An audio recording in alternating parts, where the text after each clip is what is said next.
Good morning, all. We are ready to start the day's proceedings. Please make sure your phones are off. Thank you.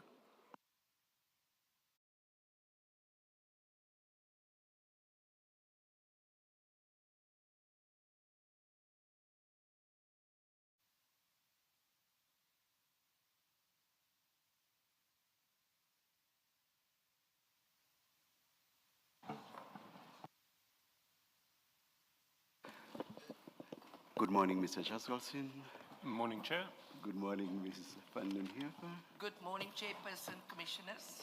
Good morning, Mr. Mnisi. Chairperson, good morning. Good morning to Thank Commissioners you. as well. May I, as the Americans usually say, ask Council to approach, please, please?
Yes, Mr. Chaskalsin.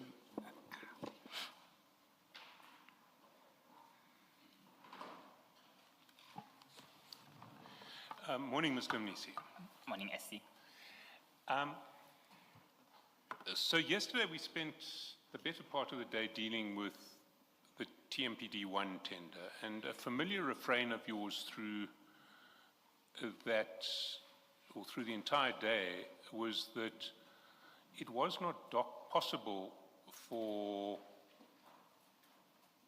documents to be manipulated or the process to be manipulated because documents were kept under lock and key throughout the process. Yes. You recall? Now, over this period, were you aware that there were problems with the control of documents relating to tenders in respect of the TMPD? There were no problems in terms of documents being safeguarded. Well, I think that answer's wrong. Let me take you to page 429 of file 2.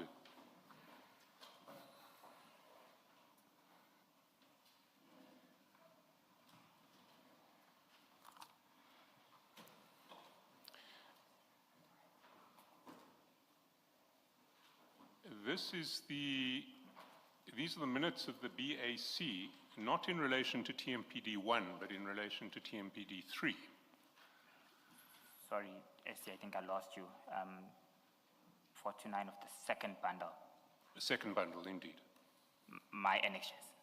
Sorry, your annexures, Okay. yes. So it's file 2, page 429, it's your annexures.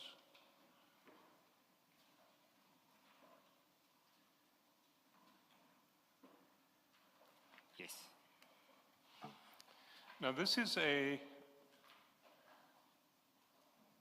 minute of a bid adjudication committee that you chaired in relation to TMPD-3 Yes. on 23 October 2025. And that committee noted that there were 6 documents lost during the relocation of documents to another storage. Therefore, measures and controls to safeguard documents should be implemented. You see that? Yes, Chair, these were one of the reasons why this tender had to be cancelled. Irregularities were noted. I see that. We'll get back to this tender later. This was not one of the reasons why the tender was cancelled, not one of the stated reasons why the tenders were cancelled. What the committee stated was that measures and controls to safeguard documents should be implemented. You see that? Yes, I see that, Council. Permission to explain. In relation to the process and the presentation from the BEC, these irregularities were picked up in this instance. Hence, they needed to be, I think, enhanced in the near future when they're handling this tender. So the BEC had been unable to control its documents over the period of TMPD3. As evident in the probity report and the presentation, those were one of the flaws that were picked up. Again, we'll come back to see whether it's evident from the probity report. I don't want to deal with TMPD now. I want to deal with the proposition that everything was kept under lock and key so we can be confident that there was no tampering with the process. And what I want to put to you is that if over the same period documents got lost in relation to TMPD3, there is no guarantee that over the same period documents couldn't have been replaced in respect of TMPD1. What's your answer to that? My answer is that I don't agree with you. Why is that? Documents are kept under lock and key.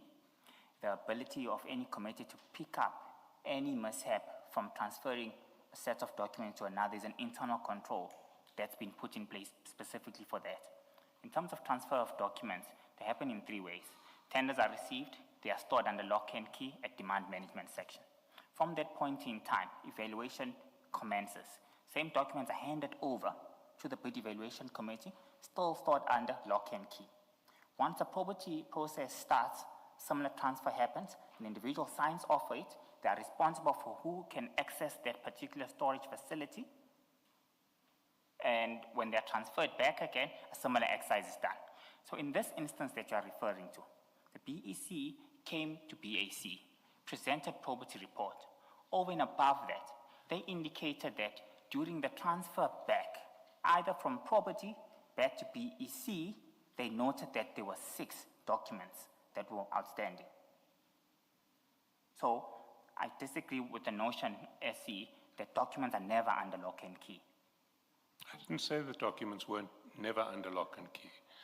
My proposition was that if 6 documents could be lost during a relocation process in respect of TMPD3, there's no reason to believe that documents couldn't have been replaced in some part of the process of TMPD1.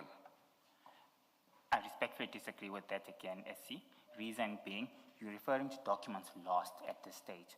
So linking documents lost and replacing of documents is a completely different thing from my perspective. Why is it different? If documents can be lost, why can't documents be slipped into the files? They're under lock and safe. The individuals who sign off for them as part of the segregation of duties.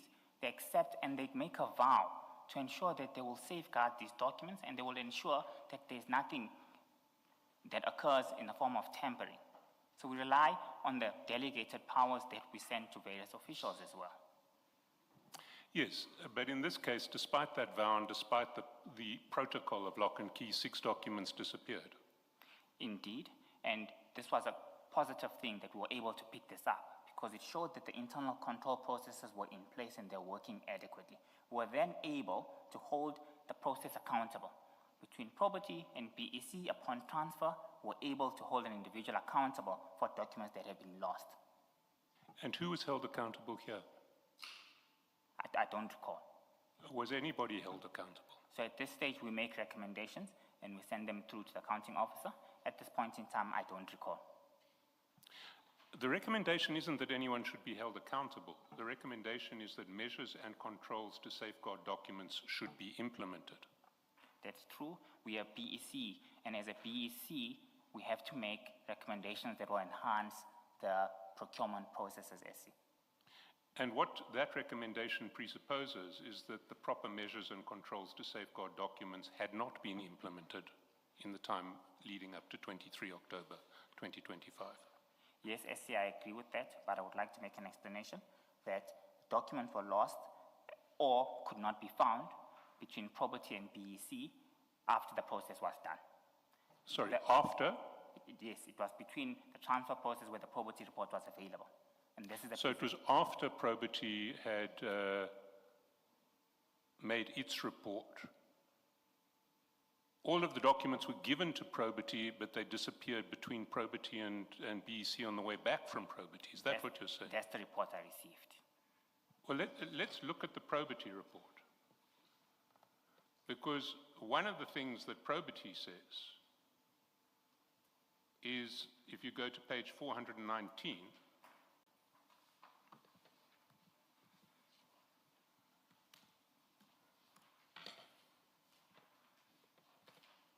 at page 54.9, paragraph 54.9, no score sheets were received for BEC member Mr. Tsukudu Malachi. We could not confirm whether he scored from previous meetings. The absence of scoring from one member undermines the integrity of the evaluation process and compromises fairness and consistency in the adjudication of bids. So what they are suggesting there is that Mr. Malachi, who purported to be present on the day, had no score sheet in the documents. Was that one of the documents that was lost? Okay. With your permission, Chair, this is true. Yes, I agree with you. The score sheets were not there as part of the pack that Probity was conducting oversight on. However, I need to qualify the statement of documents that were lost. When they say documents, they're not referring to individual components of documents. It was actual tender documents of bidders. So in this instance, for argument's sake, because from the top of my head, I'm aware of 57 bidders from TMPD1, what was brought back was 51 bidders without 6 documents.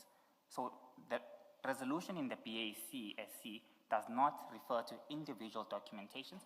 It refers to actual tender documents for bidders. Hence, BAC raised that as an additional measure, as an additional instance which was not picked up or identified in the Probity report. We had to isolate that as an additional mechanism or as additional shortfall that was identified. So you're now saying that entire bid documents disappeared? That's what I've been saying from the beginning. I probably think there might have been a misunderstanding.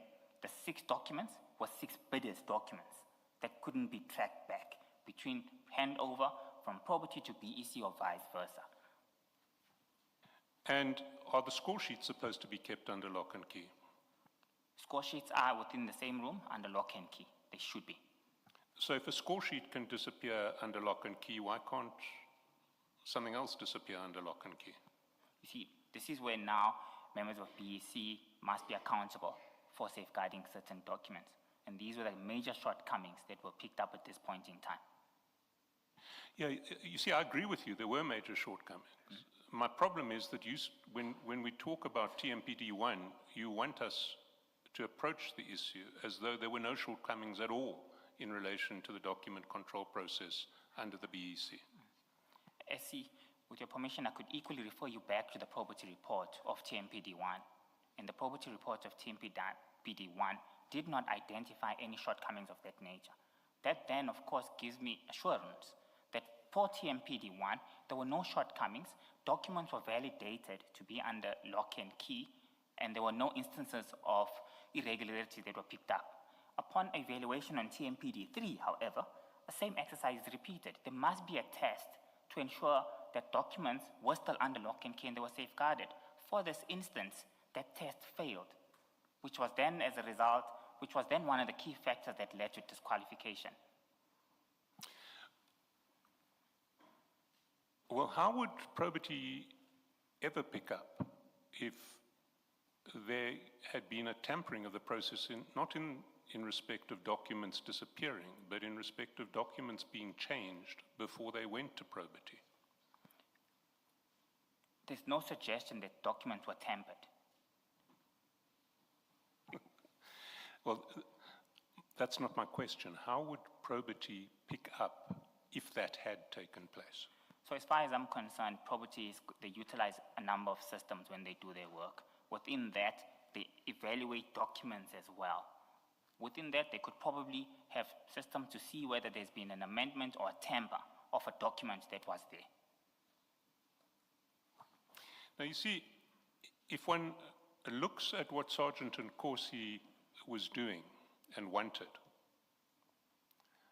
we've seen in TMPD1, he wanted the award of the tender. So he didn't want to leave traces behind that would lead to the cancellation of the tender. You accept that? No, I can't accept that. He wanted the award of the tender to Nkapashe and El Shaddai. I can't accept the component of saying he didn't want to leave traces. Well, if you wanted the award of the tender to two bidders, and you left traces of tampering, like the removal of documents, you would expose yourself to the risk that the tender got cancelled, and then there wouldn't be an award. You accept that? I accept that, but in this instance, through the assurance exercise, there was no tampering of documents that was identified. No, Mr. Mnisi. You can't say there was no tampering. You've already conceded the document control measures by this BEC were faulty over the period. Mr. Chairperson, I'm going to object to the proposal put by my learned friend.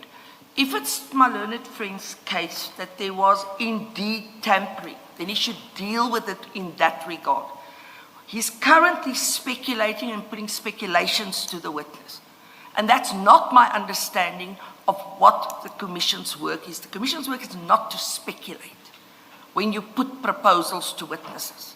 You can only put a suggestion or put a version or put a proposal to a witness if it's based on an actual fact or an inference that's drawn from facts. Here cannot be an issue of inferences being drawn from facts, because that happens right at the end. When the Commission sits and takes all the evidence, it's the only time they can draw an inference from the facts. So I would, with respect, say my learned friend needs to either rephrase his question or withdraw it or deal with it. If it's his case that there was tampering, then put to the witness there was tampering. We've got evidence there was tampering, but not in the manner that is currently going on. May I please? Thank you, Ms. Van Heever. I will let Mr. Shaskalson respond, but I must say right away I do not have a problem with the question, because with cross-examination sometimes you do not want to be direct. You want to lay a background before you come to the point that you really want to make, but I'll let Mr. Shaskalson respond.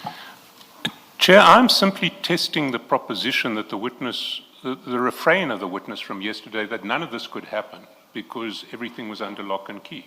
There could be no tampering because everything was under lock and key. I actually counted from when he testified last week up to yesterday. He said this no less than 4 times. Yes, please continue, Mr. Shaskalson. So my simple proposition to you, Mr. Mnisi, is that you cannot offer this commission any assurance that everything was kept under lock and key, and thus we can assume the document control was perfect. I can assure you, we need to look at these particular tenders in isolation of each other. It's not the same members, first of all, that sit in TMPD1 versus TMPD2. So it's incorrect to make an inference from shortcomings that were identified as a result of the internal controls that we've had put in place, and align those shortcomings to TMPD1, where the test of time was passed. The test of document arrangements, safeguarding and safekeeping was conducted at TMPD1. It passed the test of time. Probity report has been attached. TMPD3, a separate set of individuals conducting the same work. When assurance exercise is being conducted, the test of safeguarding is failed. So I would respectfully disagree with you when you link shortcomings of TMPD3 to shortcomings of TMPD1, particularly when we're testing the notion of documents being safeguarded under lock and key. That test was passed, and we've got sufficient evidence to prove that.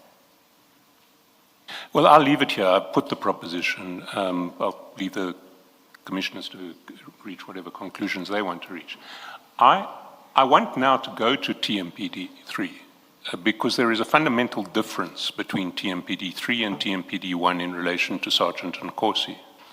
And the fundamental difference is that in TMPD 1, Sergeant Nkosi wanted the award of the tender to Ngapashia and El Shaddai.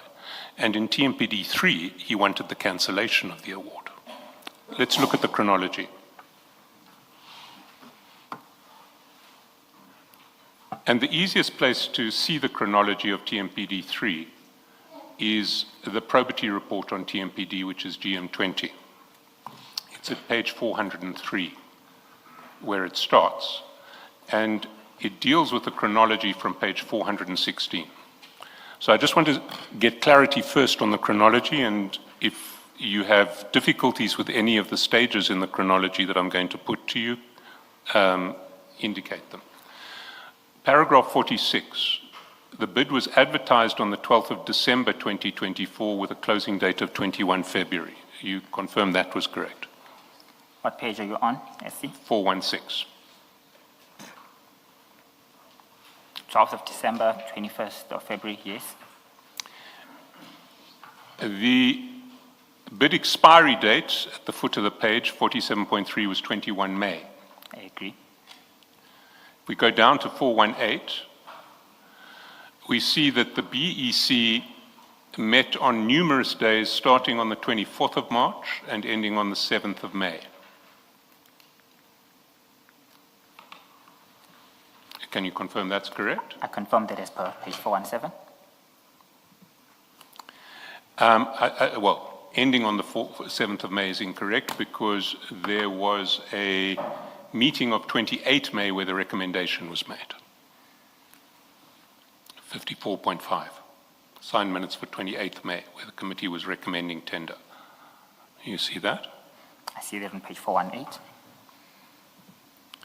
Now, if we go all the way down to 426, we see that probity has identified certain potential problems, and it recommends in paragraph 71 that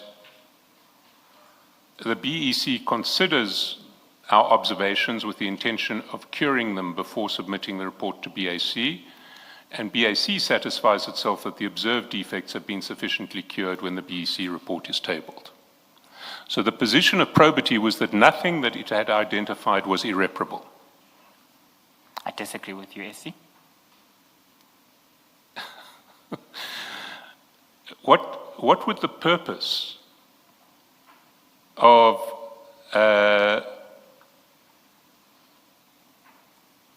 indicating that there should be a process to cure these deficiencies, to attempt to cure these deficiencies, be if the probity people had already identified them as being irreparable?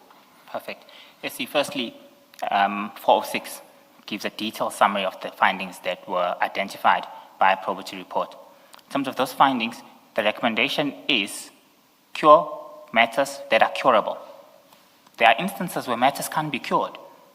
For argument's sake, BEC score sheets, I'm on page 406, Commissioners.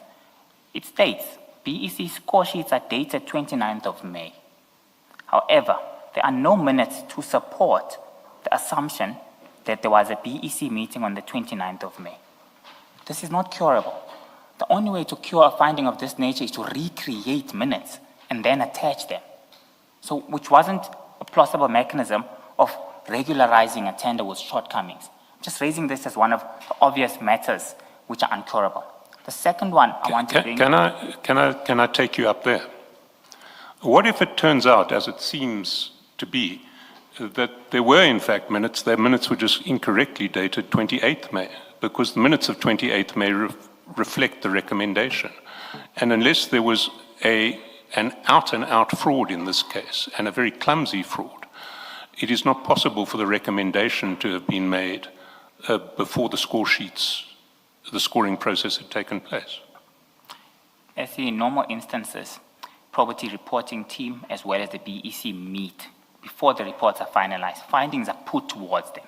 When findings are put towards them, the BEC has got the opportunity to provide the relevant supporting evidence if they are disputing a particular finding from probity. I'll give you an example. We had a discussion on TMPD1 on the probity report, where the probity team came on board and clearly indicated there are two instances where we are disqualifying this bidder of Mtsira Security Services as a result of the audited financial statements not being there and as a result of the 5-ton truck not being there. Probity team provided the relevant evidence to, the BEC team provided the necessary evidence to the probity team, convinced them accordingly, an amended confirmation letter was provided. In this instance, the BEC could not prove beyond reasonable doubt to probity that the minutes were there, which gives us surety as BAC that these findings are accepted, both 1 and 2, with the minutes for the one scoring member which were not there. They failed to justify to the probity team on the availability of those documentation. So you are saying that it was then established that the BEC had made a recommendation on the 28th before the scoring took place on the 29th. Is that what you're saying? No, Chair. What I'm saying is there's a missing element in terms of our protocols, and our protocols are there must be minutes that clearly detail what happened in the previous meeting as part of the compliance process. Within the process that was there was a major deficiency in terms of minutes not being available, which are a key part and parcel of the process in order to ensure that a tender is legitimate. That was not there in this case, and respectfully, that's what I'm saying. And it couldn't be proved, apologies, SC, it couldn't be proved to the probity team when the internal arrangements and debates were occurring between the BEC and the BAC. When they came to the BEC and the probity team, when the teams came to BAC, they confirmed that the minutes were not there. Well, that doesn't appear in the BAC report, but let's take the implications of what you're saying. What you're saying is that there were no minutes of 29 May. Yes, yeah, I'm not saying that the probity report is saying that. Okay, what you're saying is that the BAC accepted that there was no evidence of minutes of 29 May. I'm accepting that, Chair. Yes. The BAC also accepted that that 29 May was when the scoring took place. The score sheets are dated 29 May. We accepted that. The BAC also accepted that in a document purporting to be minutes of 28 May, a recommendation was made for this tender. Please repeat that. On a document purporting to be minutes of 28 May, a recommendation was made for this tender, because that was the problem picked up by probity. Yes, we accepted that. So what the BAC accepted was that on 28 May, a recommendation was made. You accept that? I think I accept. Yes or no? Yes. Yes or no? I see the probity report indicates that. From a BAC perspective, I just want to add, you mentioned earlier on that in the BAC report, we did not mention that. So what we do, we don't regurgitate all findings as is. We add matters that were not there. So we wouldn't have seen that isolated in the BEC report, SC, with all due respect. Taking into account the presentation that were brought to us, point number 5 indicates that the minutes of the meeting held on the 28th of May lists 4 members, with Mr. Enos Ramanana's name appearing twice. We accepted that with the flaw that came with that. Can I ask you to confine yourself to answering my questions? My question was that the BAC accepted, do you confirm that the BAC accepted that a document purporting to be minutes of 28 May 2025 recorded a recommendation for the tender? See, I accept that. And the BAC also accepted that the scoring or the score sheets were dated 29 May. Accept that. Now, how can you recommend a tender on the 28th May if you only score on the 29th of May? Those are exactly the irregularities that were picked up. This is an anomaly. It can't be like that. Now, if you accept that anomaly, will you not also have to accept that what happened on the 28th of May was a deliberate fraud because no scoring had taken place? Chairperson, at a BAC, our restrictions and functions are restricted. In terms of these functions being restricted, we need to ensure that procurement processes have been followed and the necessary oversight from a BAC perspective. Once those cancellations have been made, first, you would have expected that either to be made by the probate assurance team or when the accounting officer is assessing that to make further recommendations. From a BAC perspective, our functions are clear. We can't overstep those functions. We can't make recommendations that are outside our powers. And I want to just give a quick example to support that. There are instances where departments would come to BAC asking for budget adjustments. We clearly say to them, that's outside our mandate. We can't make a resolution of that nature. Go to the accounting officer. Similarly with that, we had to confine ourselves to the roles and responsibilities that have been assigned to the BAC. And those were ensure that you assess and the procurement process is followed to the T. In this instance, property says cure these findings. We had to go back and assess each of these. And if these were curable, what BAC would have done, SC, is refer the matter back to the BEC and say, BEC, these are the 7 issues that you need to cure. These are curable. It will not have an adverse effect on the regularity of the process. In this instance, there were matters and findings that were uncurable without committing fraud. And that fraud will be backdating minutes and recomputing score sheets that were not there. Hence, this tender was uncurable. Mr. Mnisi, if the recommendation was made on 28th May and the scoring was done on 29th May, you have a series of members of the BEC who are participating in a fraud. Is that not right? I can't comment on that. No, you can comment on it. If they made their recommendation on the 28th and only did the scoring on the 29th, the scoring was a complete sham, was it not? I would be making an assumption because I wouldn't have known what would have happened in that instance. I can't answer that question, SC. If individuals are committing fraud, it's a very difficult question for me to answer without having any corroborative evidence for me to rely on. Well, in this case, you are saying that you assumed that the recommendation, or you accepted that the recommendation was made in a meeting on the 28th, and the scoring took place on score sheets dated the 29th. You've accepted that? The BAC accepted that. No, I'm not. The BAC, including yourself, you chaired that meeting. Yes, you accepted that. So we made a collective decision. We accepted that. Yes.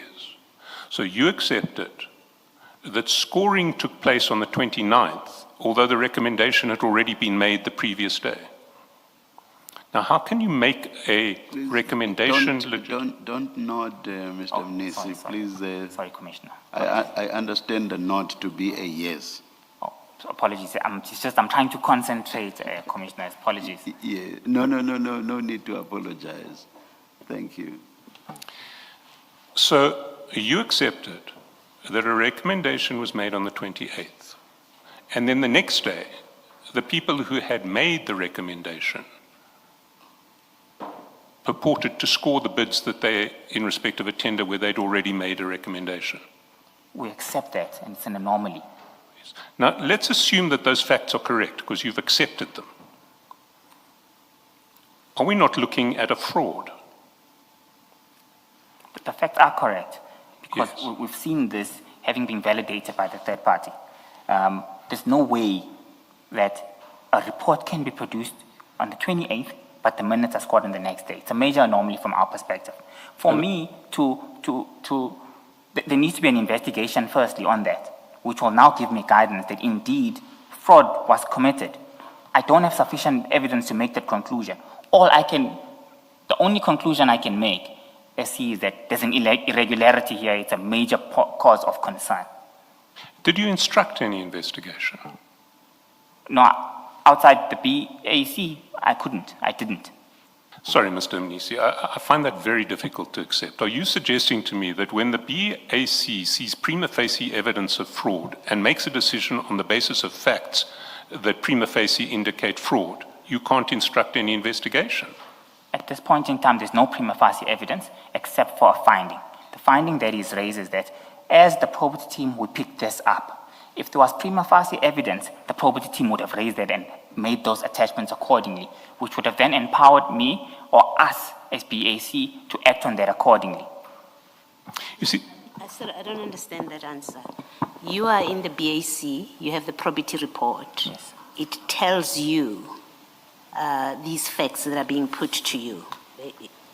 That's what the probity report tells you, right? Yes. That the scoring happened a day after the recommendation was made. That's what they tell you.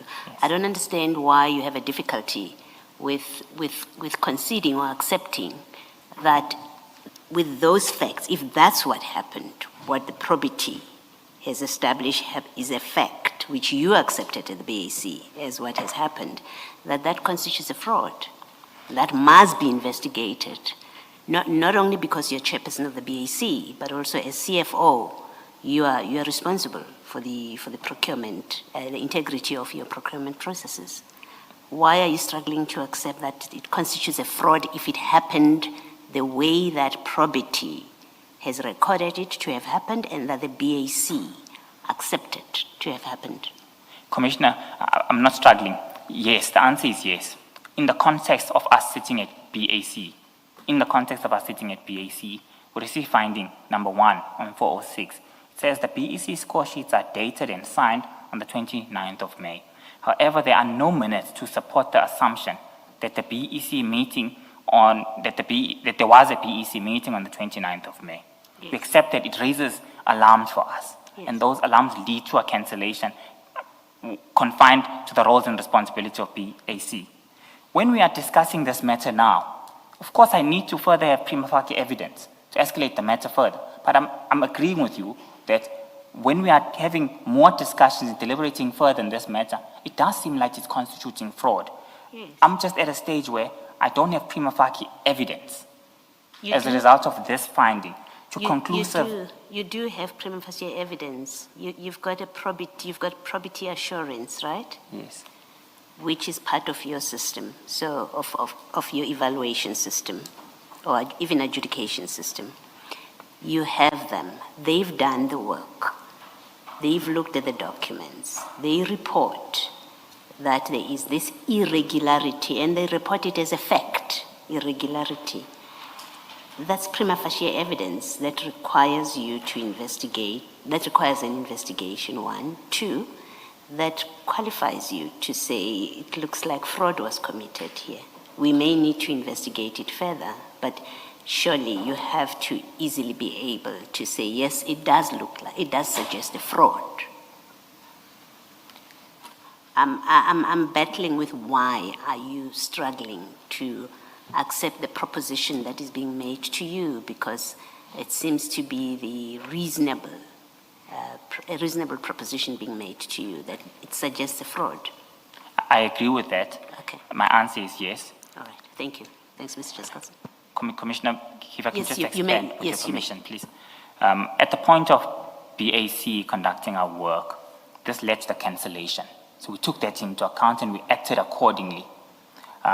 Within our BAC, there are a variety of subject matter experts. Included in there is a legal expert as well who sits as part of our BAC. So I think in hindsight, the BAC should have made a recommendation of that nature. The basis of us cancelling that, Commissioner, was confined to the roles and responsibility of BAC, confined to procurement-related processes. Thank you.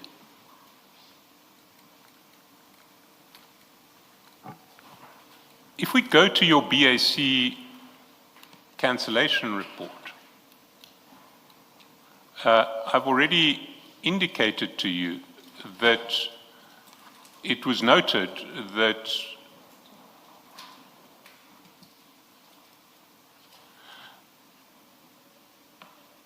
during the discussion of this matter by, if we go to 429, during the discussion of this matter by the bid adjudication meeting held on 23 October, the committee noted the following, that there were 6 documents lost during the relocation of documents to another storage. Therefore, measures and controls to safeguard documents should be implemented. So you were happy to indicate what should happen going forward in relation to document control, where there was, on your version, no evidence of fraud. SC, documents that were missing are 6 documents. With your permission, I want to just expand further on that because I want to deal with if there's a confusion, that the 6 documents relate to score sheets, they relate to minutes. No, we've clarified, they're bid documents. Okay. There are 6 bid documents that were lost, you say. Yes. And that means that your control systems are not working, and so you want the control systems to be improved and implemented. That's what you're saying there. Your committee is saying there. Is that not correct? The answer is yes. That's what we're saying. Me expanding with your permission, Essie, is that further to that, right, these are additional findings that were not noted in the probity report. So we escalate the additional 3 matters that are discussed and are picked up. So we raise them in isolation. Within additional findings that we are raising as the BAC, we propose additional measures to safeguard the procurement process, in particular reference to this bid. We have to, when we're looking at the minutes of each bidders, look at them in line of the unique nature of that program and what was happening on that particular bid. I wouldn't want us to interrelate that to all other bids within the city because the process this is not what happened in all other instances. So in this instance, the test of safeguarding documents was failed. So this finding was not raised. From probity, you can see that under the findings that were there. BAC picks this up. We then make a mitigation measure as well, which says you need to enhance and safeguard documents in the next process. So when it comes to losing bid documents, there are mitigation measures that you're happy to put in place or to decree. Incorrect. We put mitigating measures everywhere. These mitigating measures were ones that were not identified. I'm trying to isolate the 2, that we identified this as BAC. It wasn't part of the probity exercise that was there. Hence, we felt there's a duty for us, because we are picking this up, to put additional measures on board, over and above what we already seen from probity report, which has also made certain recommendations in summary. And amongst those recommendations that they had made, cure the process, etc. But you didn't see fit to put in place mechanisms to investigate what appeared to be an out-and-out fraud in relation to this process, where a series of BEC members, on the facts that you accepted, made a recommendation the day before they purported to score the bidders.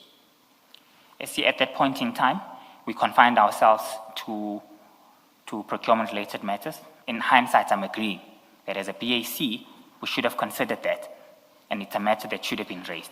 But at the point of adjudication, we performed our functions accordingly. We took into account the recommendations that were made by probity team. We put systems to try and cure all the findings. There were findings that were uncurable, which then led to the cancellation. But in hindsight, I agree with you, possible further steps should have been taken. Can we look at what the BAC actually resolved on page 429?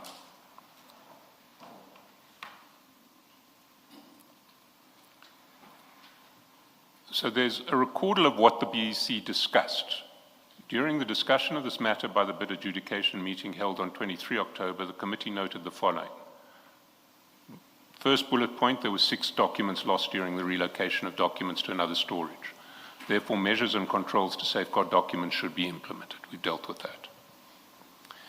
Second bullet point, the material irregularities identified by probity were due to the pricing schedule, which was issued as an addendum. In regard to the interpretations of the addendum, it stipulated that the pricing schedule must be completed in full, no blank statements, no blank spaces. Third bullet point, the BEC interpretation is that the pricing schedule need not to have blank spaces. According to probity report, which its recommendations have changed the initial BEC recommendation, states that blank spaces must be completed with numerical figures. This resulted in potential selective evaluation of bidders and the potential unjustified disqualified bidders. That the material irregularity due to the interpretations of the specifications, particularly the pricing schedule, remains an issue that could not be cured. Therefore, the committee agreed to the following recommendations. So we see nothing in that narrative of what was discussed as to whether the meeting was held on the 28th and the scoring was done on the 29th. That's just not mentioned. Actually, the answer is yes. Commissioner would like to expand further. As I was reiterating during my explanation earlier on, matters that are raised in isolation within the BAC report are additional matters that the BAC wants to emphasize on, one, or that the BAC did not take note of within the probity report. So we don't ignore the findings that are already there in the probity report, but also we don't rehash or regurgitate those findings word for word because they've already been accepted. We only raise matters that were not there in the first place so that it can add to the potential, to the irregularities that are identified. And then we attach that probity report in full as an annexure with all other documents for the accounting officer's consideration. We then see the actual resolution. And will you confirm that this is the resolution that the BAC adopted? It says resolved, it starts at 429, it goes through to 430. Is that the resolution that your committee adopted? I accept it. Do you see any references to the meeting of the 28th and the scoring on the 29th in that resolution? Anything that could possibly include, even by reference, that problem? Standard practice, SC, we don't include that. This is a summary of the discussions and the resolution of cancelling. The discussions have already been held. The probity report has been considered. Additional matters on 49 have been identified. The resolution is now compliant to the Municipal Finance Management Act and the city's supply chain management policy on why we can cancel this tender. And it was a basis of point number D, where there was evidence of material irregularities. And those material irregularities had already been discussed. They've already been noted, not only in the probity assurance report, but further issues in the statement and discussion notes of the BAC. So by standard practice, we don't regurgitate all those matters again. We've got a number of other cancellations that I could bring to the commission, so you can see the standard practice of our cancellation resolutions at BAC. But you did actually indicate your reasons for cancelling here. Let's look at the resolution. It says 1, TMPD 3 2024-25, tender for the appointment of a service provider to provide security services at various sites belonging to the city of Tshwane, including substations and reservoirs for a 3-year period, be cancelled due to material irregularity as indicated below. And then we see what is indicated below. During the evaluations of the tender, the committee identified the following misalignment and material irregularities. So, what is the difference between a misalignment and a material irregularity? They're both material irregularities in this context. There was no coherence. So there was a misalignment. So what do you refer to, when you refer to a misalignment, what do you mean? It's an irregularity. There's no consensus. No consensus? There's no agreement. This matter couldn't be resolved. Well, let's look at what you... So you're saying misalignment and material irregularities are the same thing? In the context of our discussion here, that's what I'm saying, SC. When you say consensus, whose consensus between what? The probity and the BC? Yes, yes. Is that what your procurement policy, your supply chain management policy requires? I mean, I thought the BC evaluates. Yes. And then probity looks at what was done and submits a report. It's not required to reach consensus with the BC because it is not part of the bid evaluation committee. And then it submits a report, and then the matter comes to the BAC. So when you say there was no consensus between probity and BEC, on what basis? And you would have to point us to the policy, not just your opinion. On what basis do you say there has to be a consensus between the two? Commissioner, maybe it's our discussion and how it's coming across in the commission. The point I'm trying to raise is that when a probity report has been prepared, finalized, signed off, before it's tabled to the BAC, that report is discussed with members of, with the BEC. They put the findings. Probity team comes, we put these 12 findings to you as the BEC. Do you have evidence to conclusively disagree with this, or do you accept these findings? In this instance, the findings were accepted, and that's what we're raising. And maybe the wording wasn't correct, but that's what we're indicating, that the findings stand, the findings were not cured, this tender is irregular, it must be cancelled. Is your use of the word consensus, saying there was no consensus, a misnomer perhaps? Because I'm really questioning the principle of it, the principle that you suggesting, in fact you say so in so many words, that your procurement process requires that there must be consensus between probity and BEC, and absent that, at least insofar as I've followed you, absent consensus, that could be a basis, or in fact is a basis, to cancel a tender. I have a problem with that as a matter of, maybe I may say even as a matter of law, but as a matter of supply chain management principles and policy. Commissioner, the process does not require that. Maybe it's a word I use. The SC was asking me about alignment, about material irregularities, in trying to explain that maybe that's not a suitable word, but that's not required in terms of the city supply chain management policy, and that's not what I meant.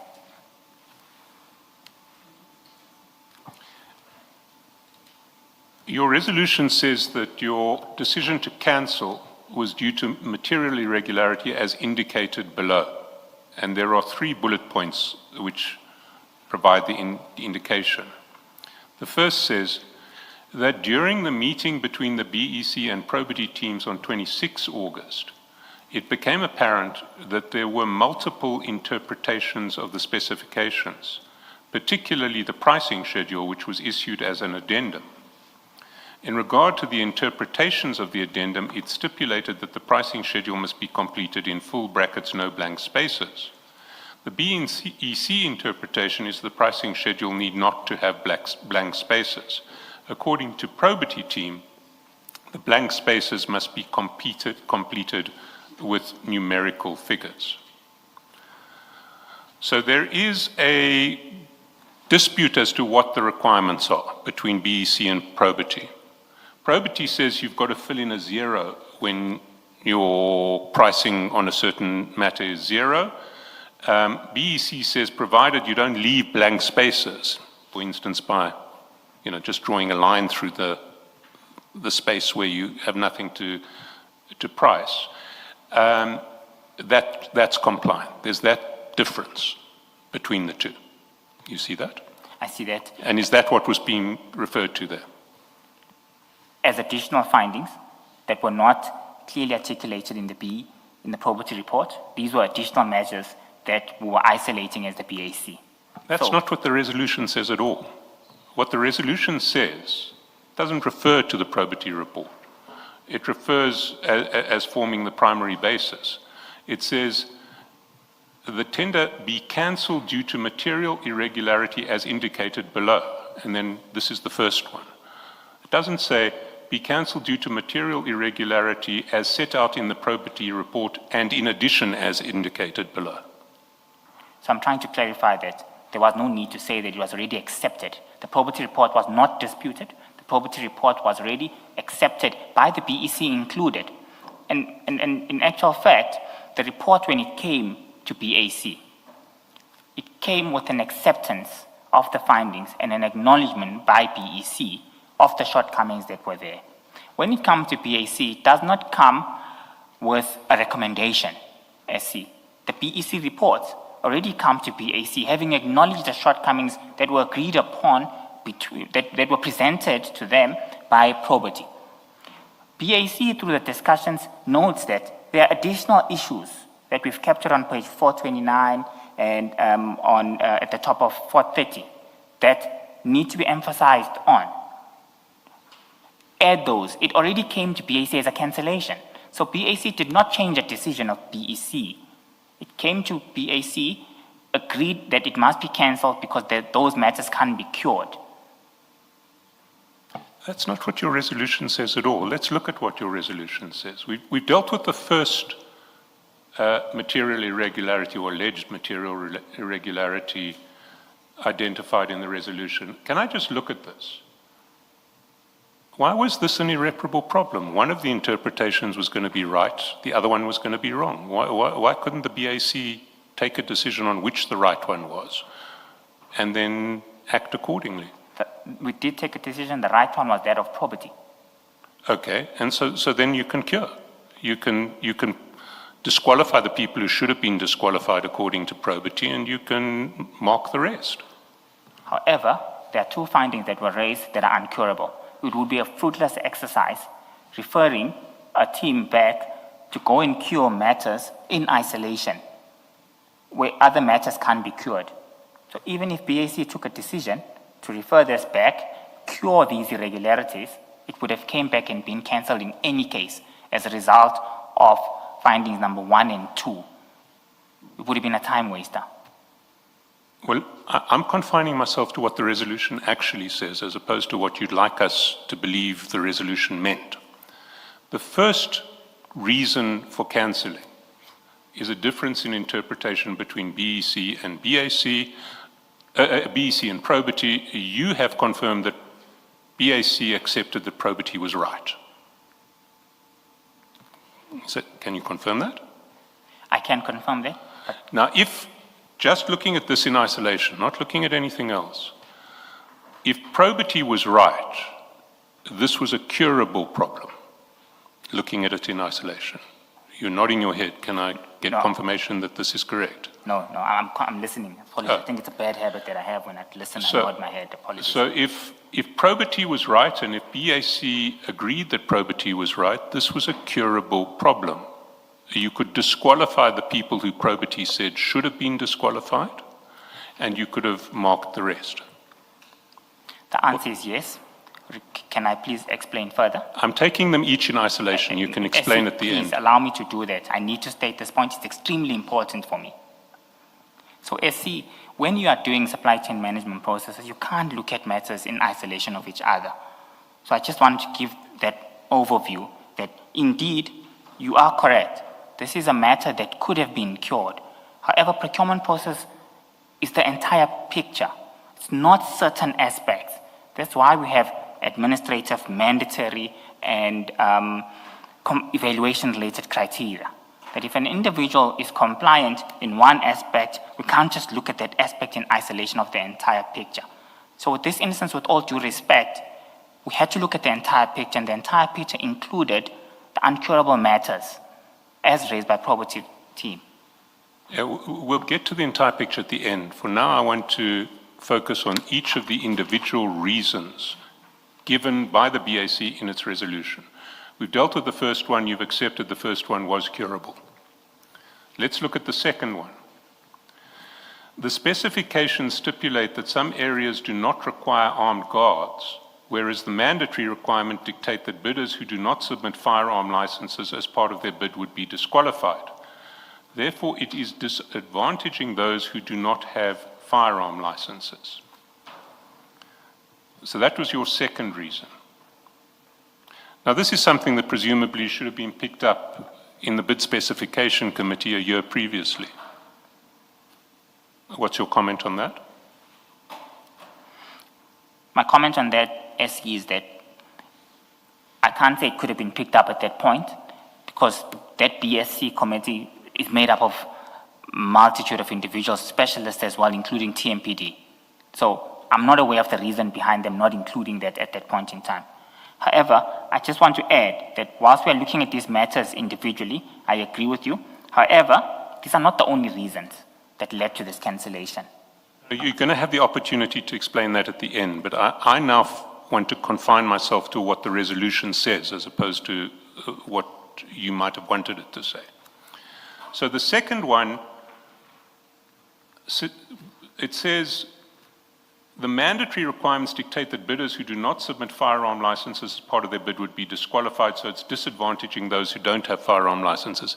Is this an irregularity? It was identified as an irregularity at this point. It seems to me it's more of a misalignment than an irregularity, that maybe, with hindsight, you would have drawn the specifications differently because, with hindsight, you didn't want firearm licenses to be a disqualification factor. But I don't see any irregularity here. Where's the irregularity? If any evaluation process is outside the confines of the bid specification process, it is an irregularity. Well, this is not outside the bid specification process. The bid specifications themselves stipulate the requirement for the firearm license. However, if you look at the rest of that sentence, whereas the mandatory requirements dictate that all bidders who do not submit firearms as part of their bid will be disqualified. So that contradicts what the first part of the statement says. Hence, it was highlighted that in the... I'll stop there, see. The document, the tender document, that comes out of the bid specification committee, does it not? It does. Yes. So that document approved by the bid specification document had a mandatory requirement that firearm licenses were required. Yes, that contradicted. So the specifications, the entire document had 2 points that were contradictory to one another.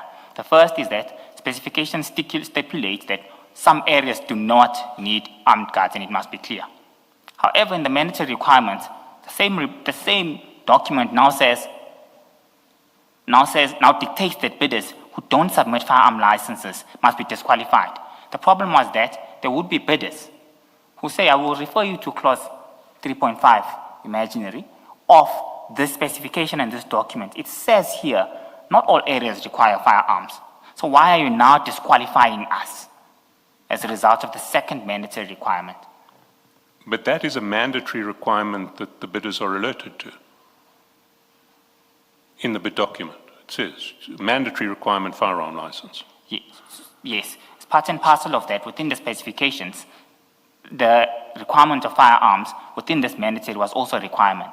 That firstly, you don't need to have all, and then secondly, there's another requirement that says you must have, all firearms must be there. So this was contradictory.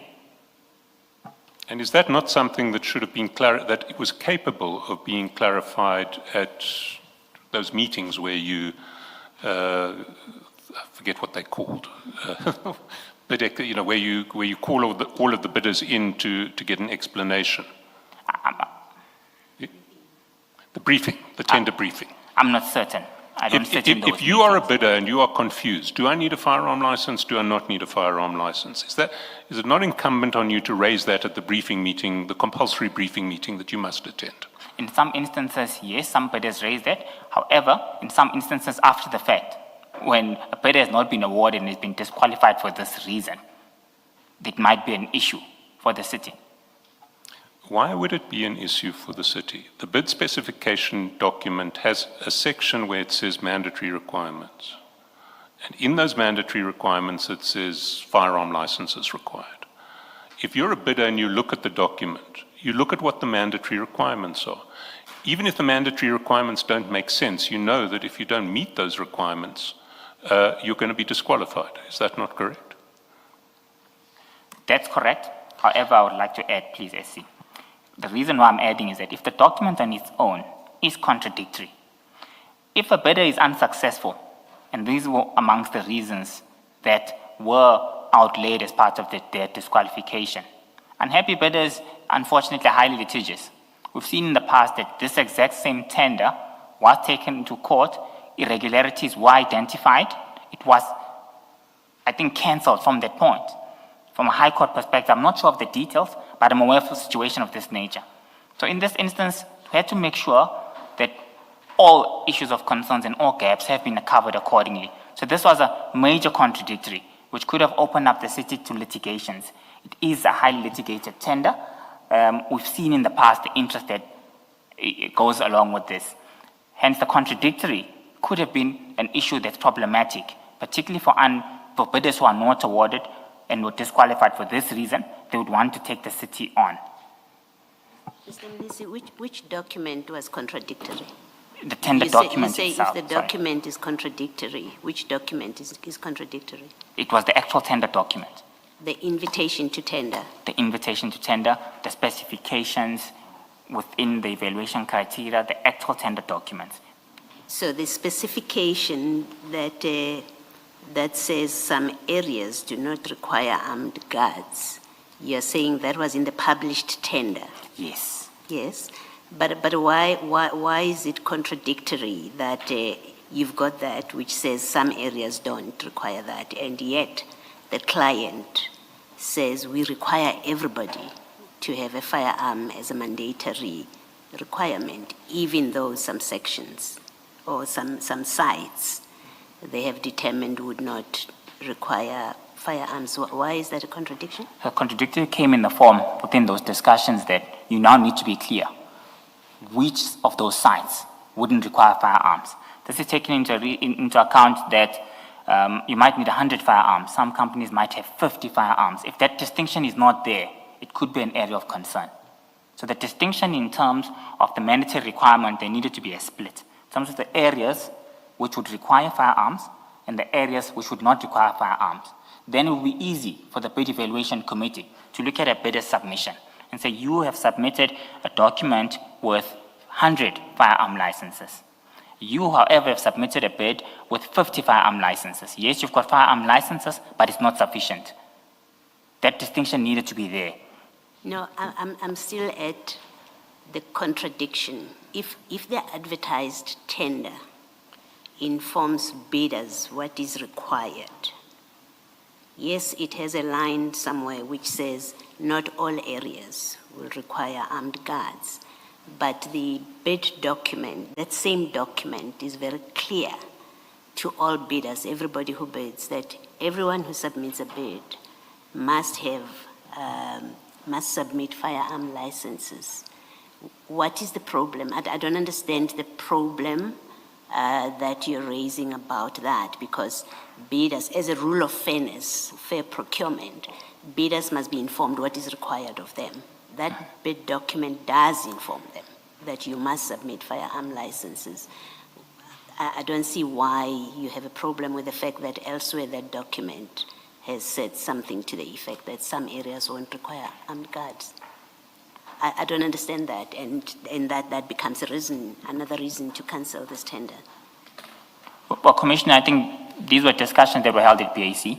I did not take these decisions on my own. Presentations were made, it was assessed, it was accepted that this could be a contradiction that would affect the evaluation of this bid. A committee necessarily by definition means you're not the only one there. You are with other people. You happen to be the chairperson of this committee. You are the witness in the box right now, and you must justify as part of that committee. You must explain in a way that we understand. The issue is your committee that you chaired provided a reason, another reason for cancelling this tender. And I guess maybe to put it positively is I don't see and I don't agree that that was a valid reason to offer as one of the reasons to cancel the tender, because the bid document has informed bidders what is required of them, and that's the basis on which we evaluate a bid as a BAC. So I guess what I'm saying, what I'm putting to you is I don't accept the reason that you are offering why that bid was cancelled, at least this one reason. I don't know if you have any comment that. Yes, please, Commissioner. At this point in time, I was convinced that this is a valid reason, that the contradiction would lead to potential litigation and open the city up to litigations.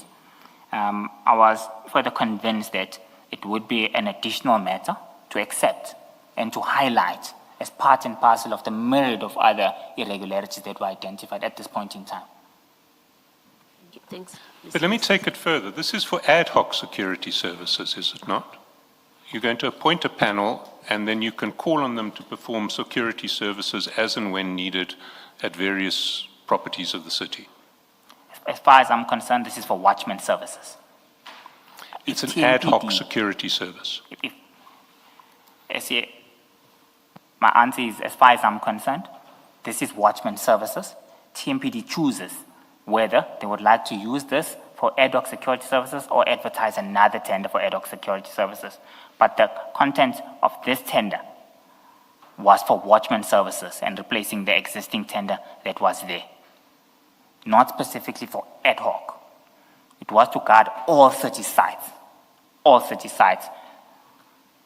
So what happens then to the ad hoc needs that are that are no longer going to be capable of being addressed in the 2016-2017 tender, under the 2016-17 tender, because that tender will have run its course? Ideally speaking, if those ad hoc areas, okay, firstly, SC, risk assessments are done by TMPD and the relevant user department, which identifies the need to add an additional site for security-related services.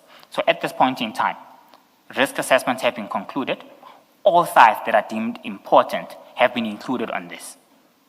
If there were ad hoc sites from the previous tender, I would presume that within this tender, that assessment, if it's still valid, they'll be included on this now, so that you stop a process of saying, we'll now add this later on. They should have been included on this. This will be to guard all city sites.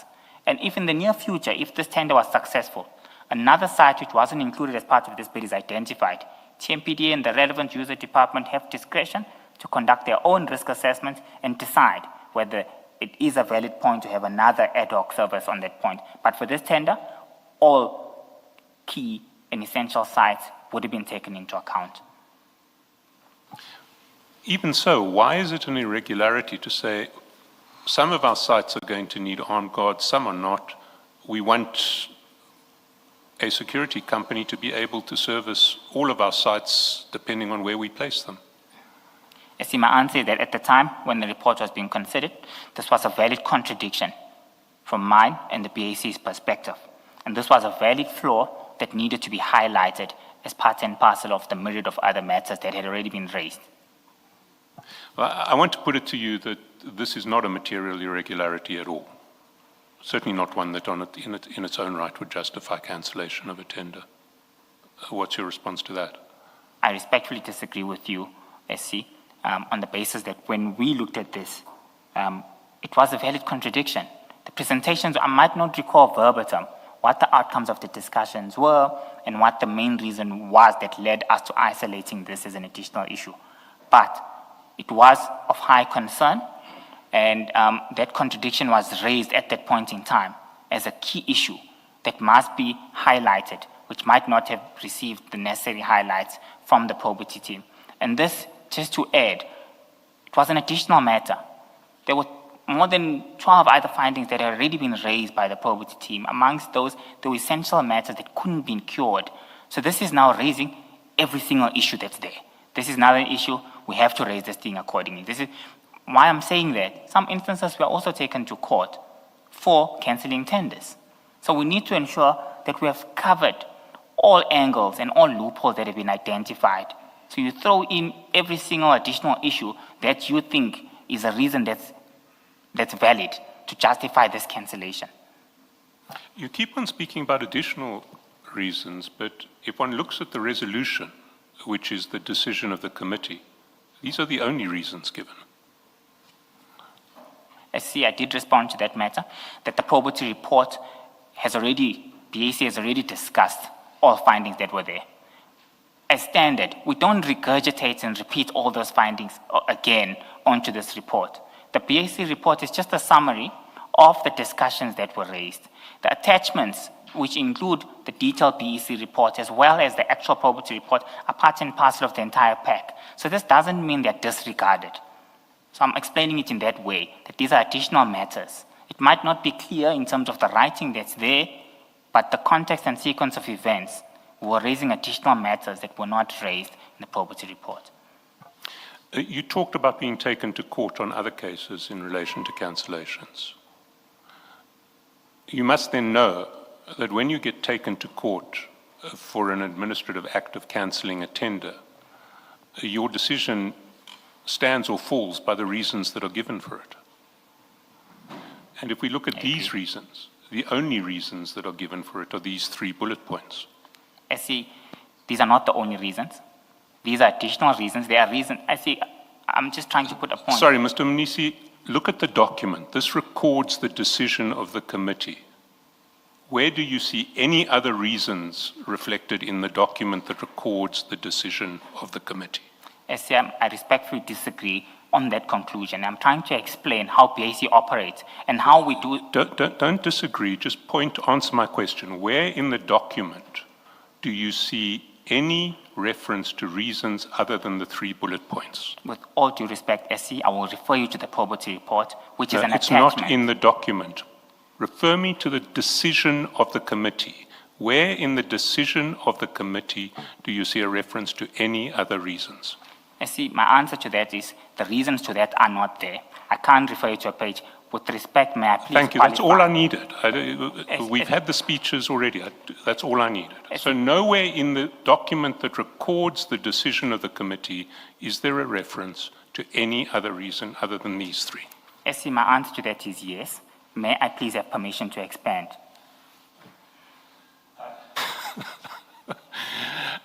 You don't need permission from me. I wouldn't be inclined to give it, but it's the Commissioner's choice. Mr.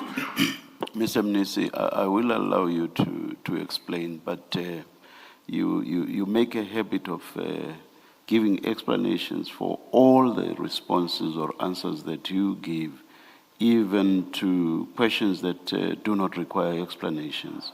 With regard to this one, much earlier, you mentioned that there are additional reasons, meaning reasons that are additional to the reasons that are actually reflected here.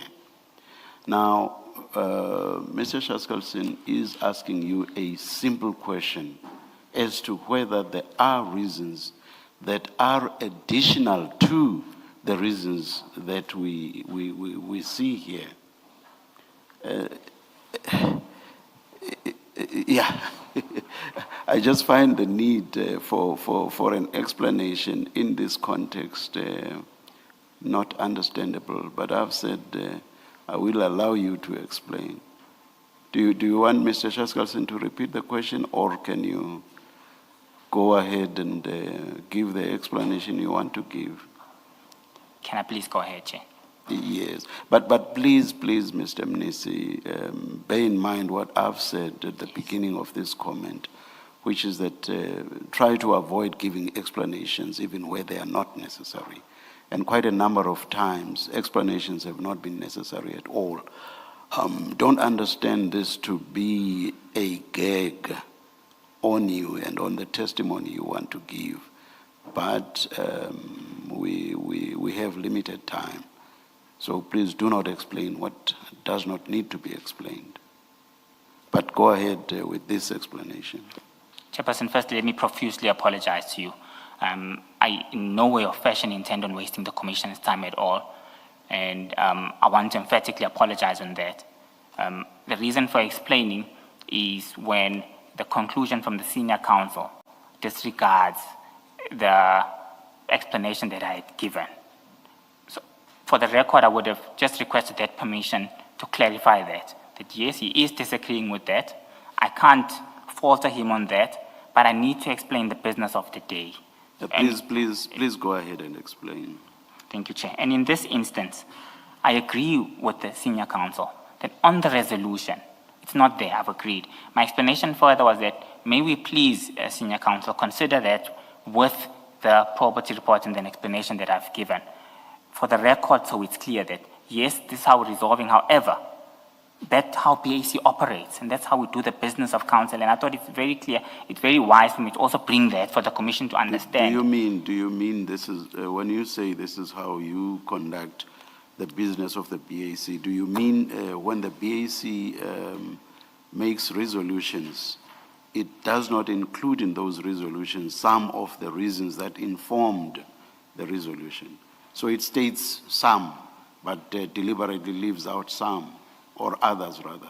Is that what you mean by when you say this is how you conduct the business of the BAC?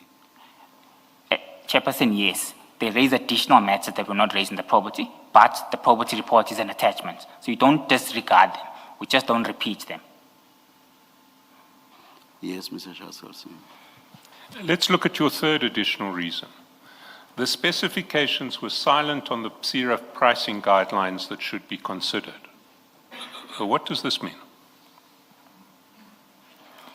So what this means is that CRA is regulated and they give pricing.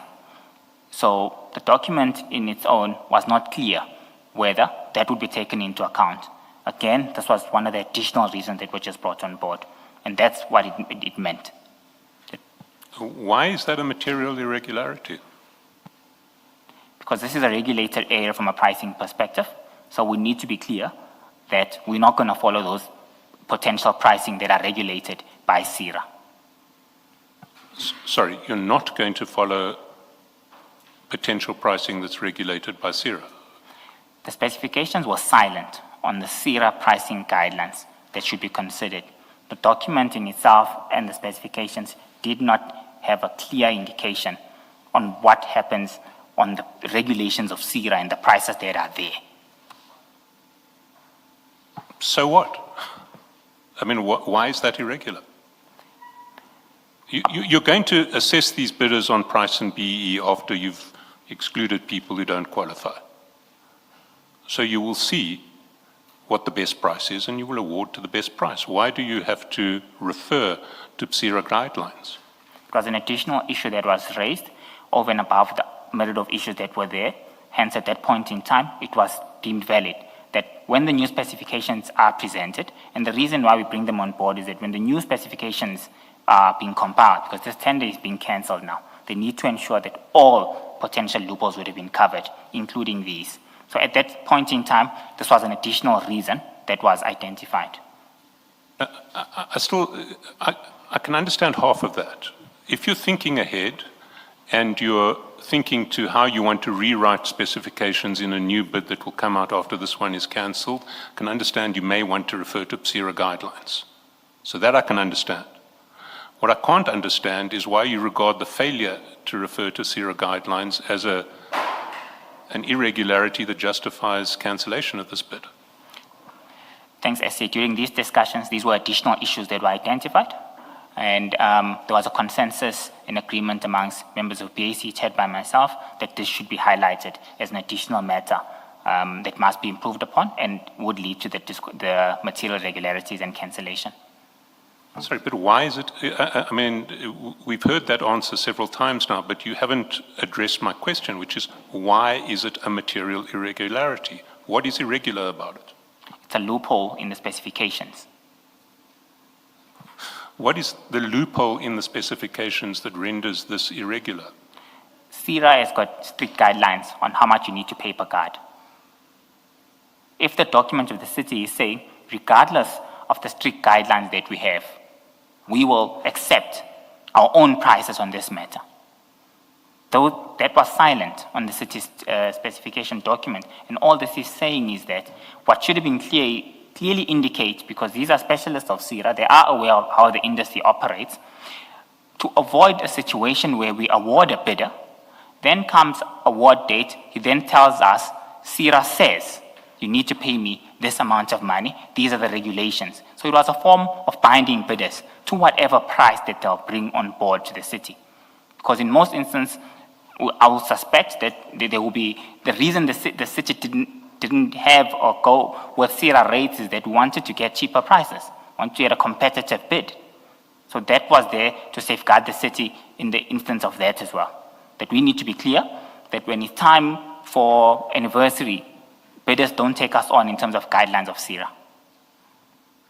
So this would have binded them from the beginning that you are aware, your price is absolute, don't tell us about CIRA now. So now, if I understand you correctly, what you're saying is that the bid is going to have prices in them. CIRA has guidelines that may be higher than the bid prices. And you were worried that come renegotiation time or come escalation time, people would want to escalate up to the CIRA maximum. Is that what the concern was? That's the concern.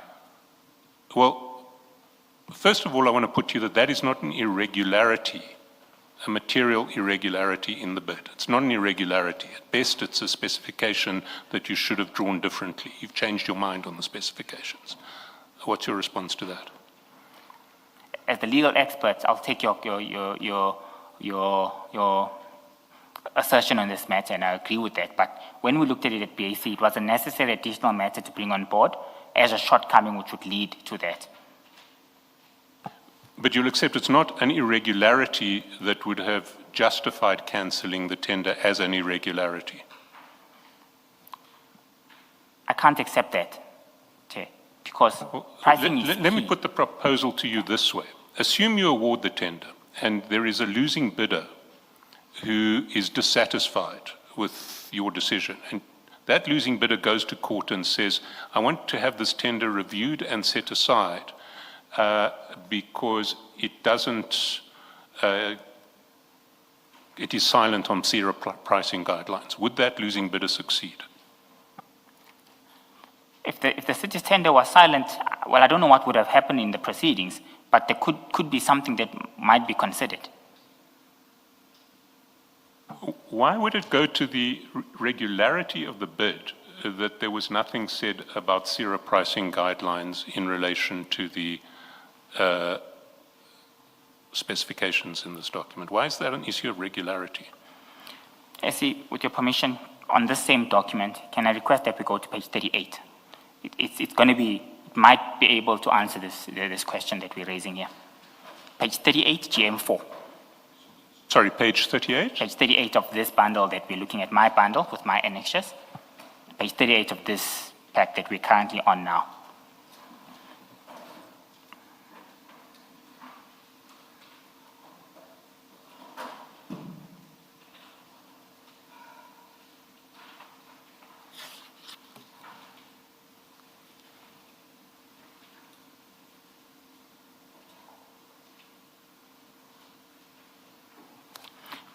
Thank you, Chair.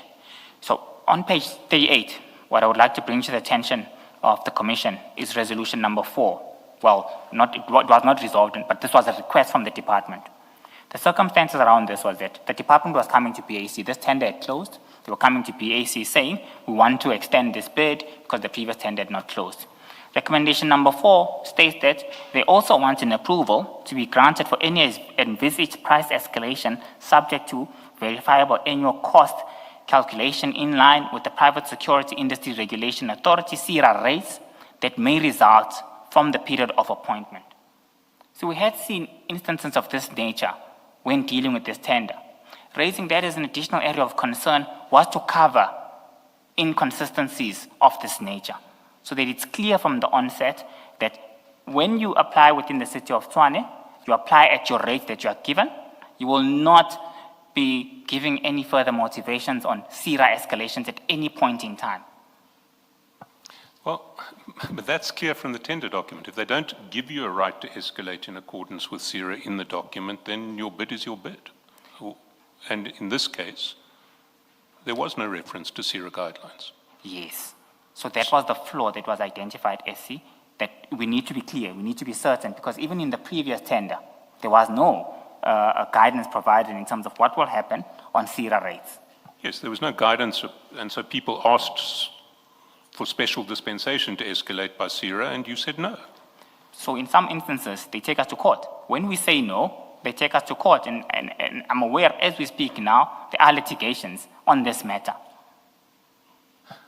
But Mr. Mnisi, that last reason, the requirement that it's specifications is silent on the CIRA pricing guidelines, I think using it as a ground for cancellation, in fact, would have entitled any bidder to take you to court. That was not one of your requirements. That's not one of the prescribed tender stipulations, and it cannot, therefore, be a valid reason to cancel.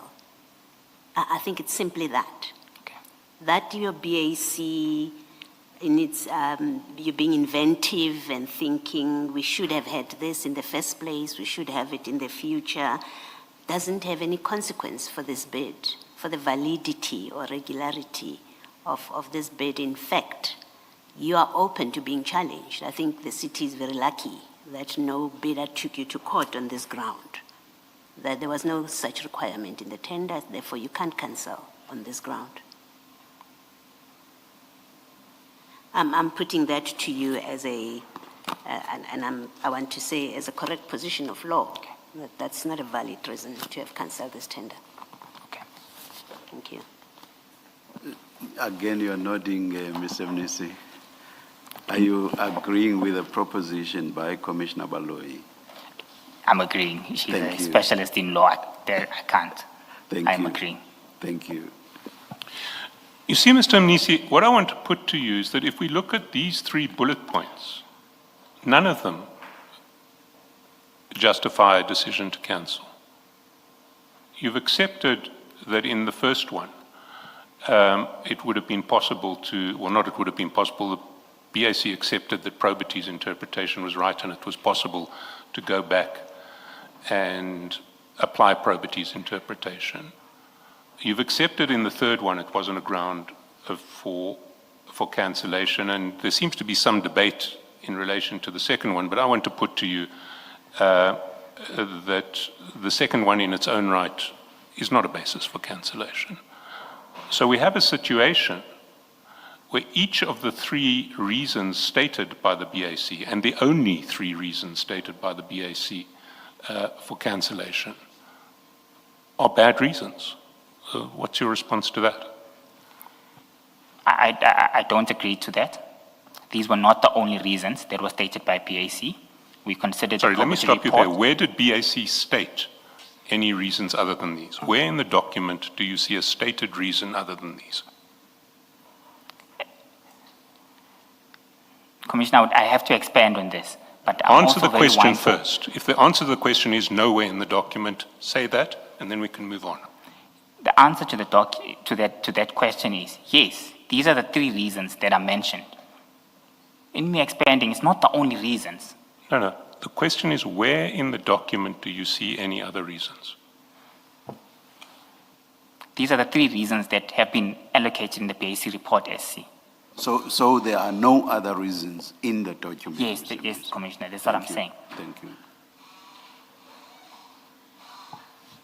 That takes me to what was going on in relation to TMPD3 outside the official channels. And if we go back to our timeline,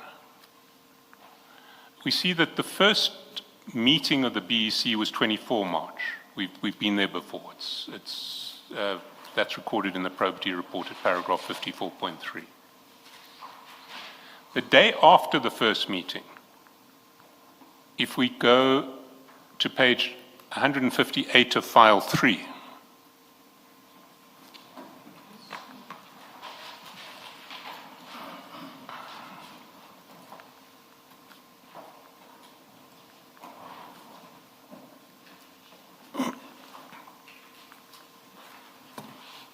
What page is that, SM? 158. Bundle 3. Yes, bundle 3.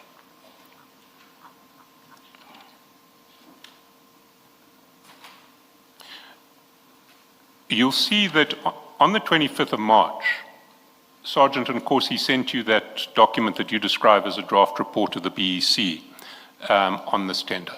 Yes. It was a big day, the 25th of March. Sergeant Nkosi, you and the General were going to meet together. Sergeant Nkosi sent you this document. He then later sent you the document with the mandate that Victor had from NICO, and he also sent you his list of 7 bidders in priority for the land tender, all on the same day. You recall that? I can see that. Let's get back to this document. Is there any legitimate basis on which Sergeant Nkosi should have access to this document?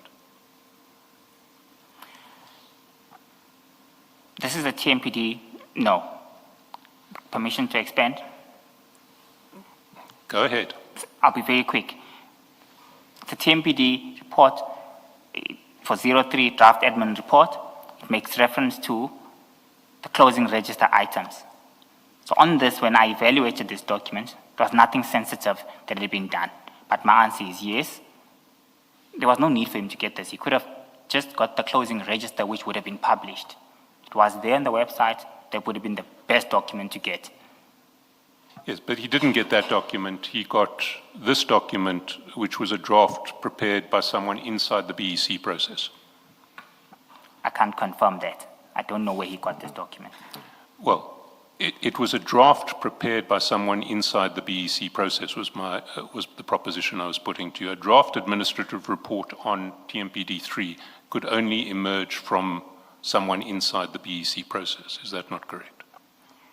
It's a proposition, SC, so I'm not going to disagree with you, but I don't know where this could have Who came from. else would be preparing draft administrative reports in relation to TMPD3?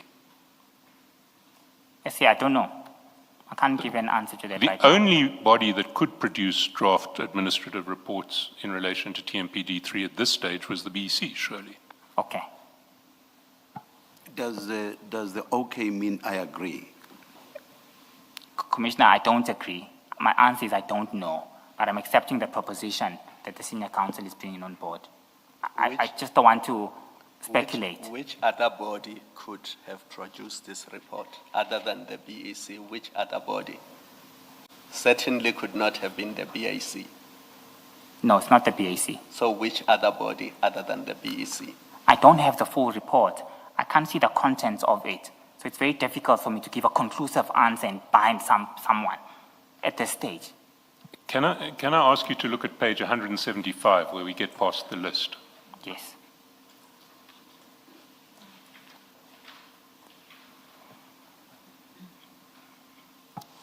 (2.1) Late bids received, if applicable. No late bids received. 3, pre-compliance. The following 435 bidders were evaluated on pre-compliance. So some evaluation has already taken place. Who does the evaluation on pre-compliance? It's blank. This means no evaluation has taken place. It says, well, it is blank at this stage, but it says the following 435 bidders were evaluated on pre-compliance. So it's a shell. That's what they would have needed to complete once evaluation commences. If it's blank, it means the process had not started. And it's a shell for whom? Like I said, I don't know for whom, but I'm accepting the proposition that it could be from BEC. The proposition wasn't that it was could be.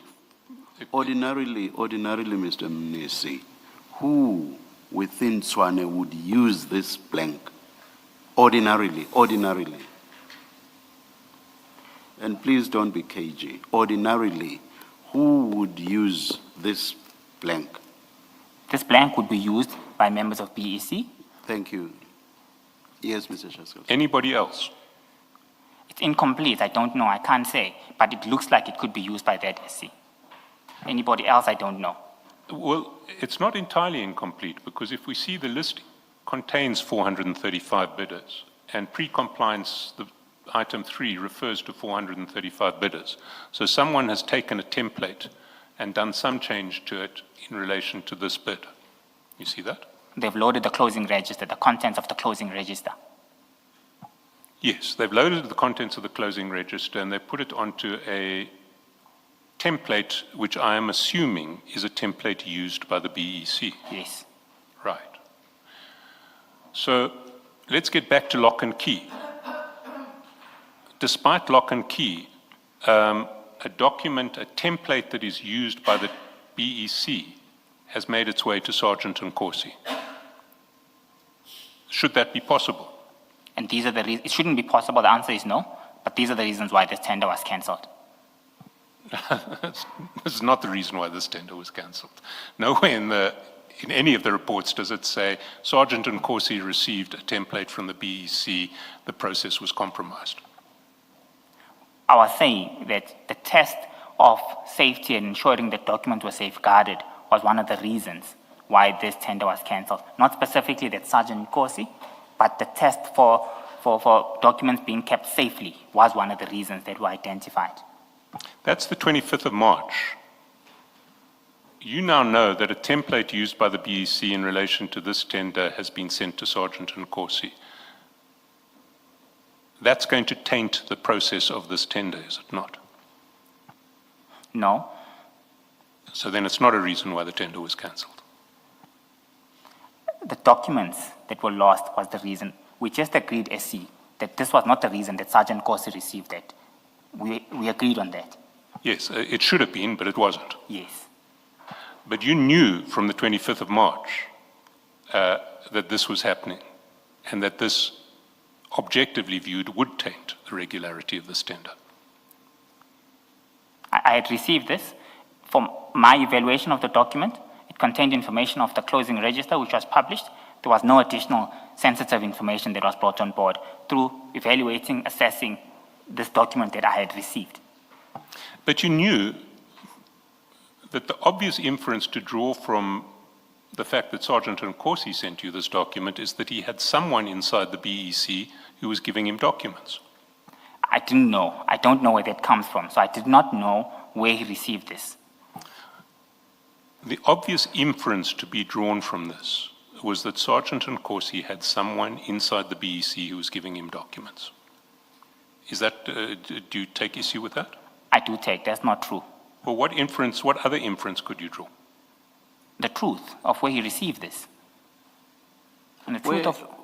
From what other source could Sergeant Nkosi possibly have received this document? Bear in mind that you have said, ordinarily, this is a document used by the BEC. So other than the BEC, what would his source have been, ordinarily, other than the BEC? Yes, Commissioner. That information is known. He received this from the General. He did not receive it from anyone in the BEC. And where would the General have The received General it? was he not a member of the BEC? No, he was not a member of the BEC. Well, where would the General have received it? I don't know where he would have received, but he would have received it internally. He would have received it somewhere internally. Presumably from someone inside the BEC. Presumably, yes. Yes. But So Sergeant Nkosi had an indirect route into the BEC through the General. You didn't know it at the time, but directly or indirectly, Sergeant Nkosi must have had a route to the BEC to get into the BEC to get this document. Well, I'm not sure, and I can't comment on that. I've got no comment on that. Mr. Mnisi, was this a publicly available document? The document in its form, no. Yes. So he didn't get it properly. It wasn't shared with him in a permissible way, in a regular way. Surely you must accept that. I've accepted that, Commissioner, and I've agreed to that. Yes, that's a simple proposition that's been made to you, that Yes. Sergeant Nkosi had possession to a tender-related document that he should not have had. That's a simple proposition that's being made. You must accept that. Commissioner, I've accepted that. Okay, But if you thank had you. listened to the discussions, the inference was that Sergeant Nkosi received it from BEC directly. So, Well, I'm reformulating. Sergeant Okay. Nkosi had access to a tender-related document that should not have been in his possession. You accept that? I have accepted that. And that suggests, or at least on the face of it, is a corruption already of the tender process. It is being muddied. Do you accept that? That No. a tender document that is internal of an incomplete tender assessment process is sitting with a member of the public, because that's what he is. It's sitting with a member of a public. That is problematic for that tender process. No? Commissioner, I don't accept that, with all due respect. Okay, The contents explain. of this report that's here does not contain any sensitive information No, it whatsoever. doesn't matter. No, from my question, it doesn't matter whether it contains sensitive information or not. It's a tender document or tender-related document. As a matter of policy, it should not be outside I've agreed to that, yes. of the municipality. That it is outside of the municipality with a member of the public in itself is an irregularity. You must be able to accept I've that. agreed to that. Thank you. That's all I'm checking with you. Thank you. But you didn't take any steps upon being made aware of this irregularity, did you? Indeed, again, I assessed the contents of the document. The document, from my perspective, did not need me to take any further steps. This was information that was already available to the public upon my receiving of this document. Did not contain anything sensitive or confidential. There was nothing for me to raise. But there was something for you to raise. It was that a document internal to the city relating to this tender process had made its way to Sergeant Nkosi. From my perspective, all I'll need to do is safeguard the procurement process, as I previously stated. In this instance, I assessed the document that was received. It did not contain any sensitive information in terms of the evaluation process in its entirety. Hence, I felt there's no need for me to escalate this any further. I don't have any conclusive evidence on any leak at this stage in time. But I do agree, this is a leaked draft administrative report. It doesn't contain anything sensitive or confidential. I had nothing to report. Did the probity report pick up that this document had made its way to Sergeant Nkosi? I'm not certain if those are one of the reasons that were provided. If we go to the document, I think you'll accept that it didn't. It did not specifically say Sergeant Nkosi received this, no.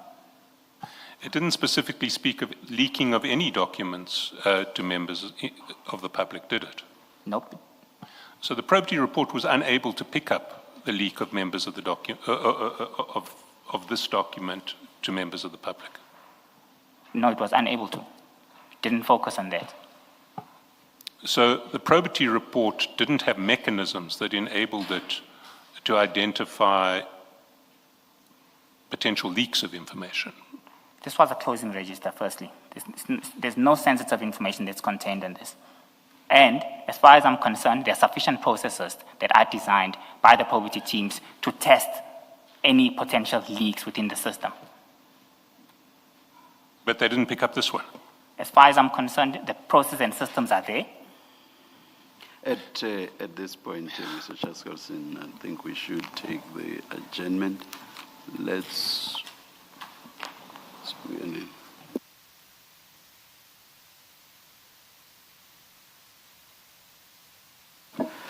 adjourn and resume at 11:45.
Good morning again. Just to bring to your attention that we're dealing with some scheduling and rescheduling issues which is taking longer than expected. So please bear with us. We will announce as soon as we're ready to resume. Thank you.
Apologies for the slight delay. We are ready to resume. Please switch off your devices. Thank you.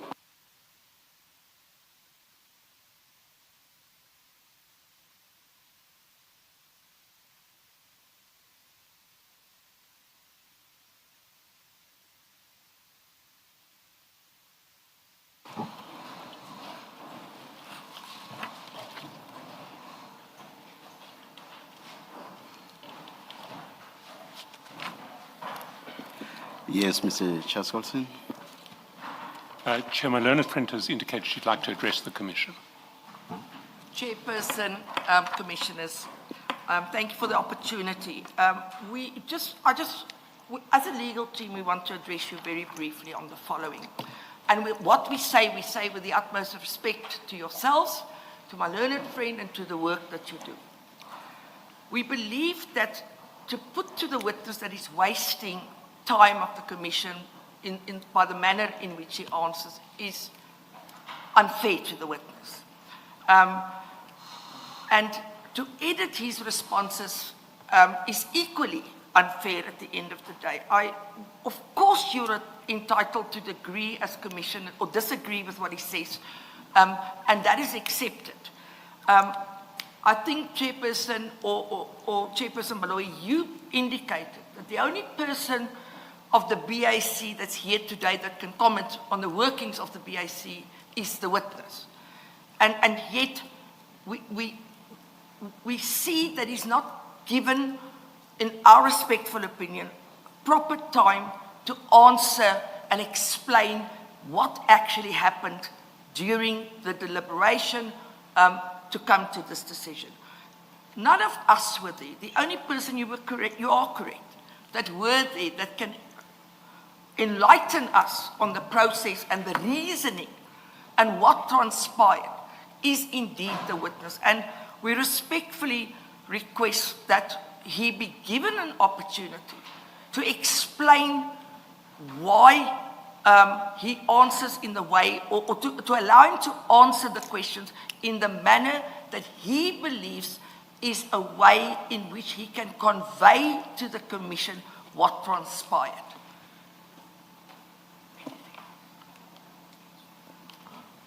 Thank you very much.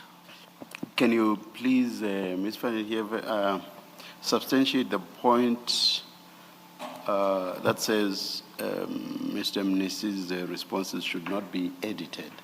I didn't quite... Edited in the sense that he's cut off. He starts to provide an answer and then he's cut off. Very often, again, with greatest of respect, Commissioners, we were all in practice, or some of us are still some were. It's very difficult when one tries to convey something and when one's cut off. Sometimes it influences your thought process. It makes you lose your trail of thought. And it's something I think one should be mindful of when it happens. So again, what we place on record, we place on record with the greatest of respect and to yourselves and to the work that's been done. Thank you very much. Thank you very much, Ms. Van den Heever. I will not invite a response from you, Mr. Chaskalson, because this is directed at us. Your first point is that it's unfair to say that Mr. Mnisi is wasting time. I think there's a nuance on that. I did not put it like that. It was in the context of Mr. Mnisi wanting to explain. And I immediately said, before anything else I said, I immediately said, Mr. Mnisi, I am going to allow you to explain. But let me make this comment. I said, in basically all your responses, you explain. And you do that even in instances that patently or objectively show that there is no need for an explanation. I'm retired now, but I was a practitioner for a number of years. And I will tell you this, as a practitioner, unfortunately as a judge, for the better part of my life as a judge, I sat at an appellate court, so I did not again experience issues of questions, responses, and proper responses, improper responses. But I did practice for a number of years, and I will tell you this, and I would be surprised if you will not agree with me, that there are questions that do not require explanations. I would be surprised if you disagree. And with those questions, explanations do not then become necessary purely because a witness thinks that they must explain. If objectively the question does not require an explanation, it doesn't. And the answer to that cannot depend on what a witness thinks or how a witness feels. And then my mention of time was in that context. The context that it cannot be that all the time you must explain. So all I did in that context, and having said, short of the bit about experience and practice and so on, having explained to Mr. Mnisi that it cannot be that you must explain all your answers, it was in that context that I then made the point, we have limited time.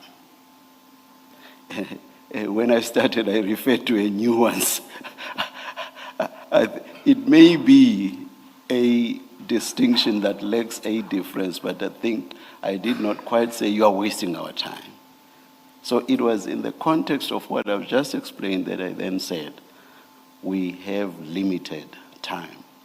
And I will say this, I am not going to, I understand where you are coming from, but I will never agree that Mr. Mnisi will be given a free hand to explain even where that is not necessary.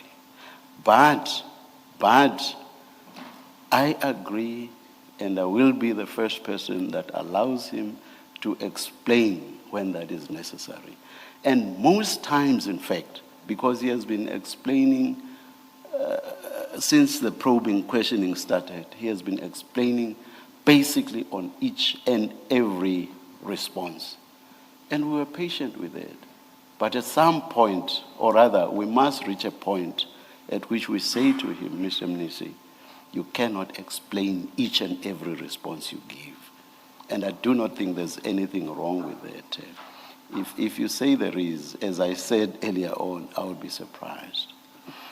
Let me move on to your point about editing responses, which you explained by saying that we should not cut off Mr. Mnisi. There again, I think much leeway has been given to Mr. Mnisi.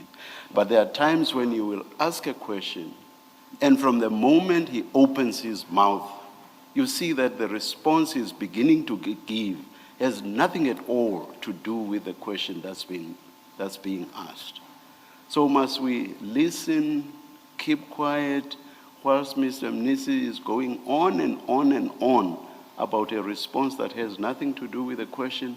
But there again, as I say, we have given Mr. Mnisi leeway.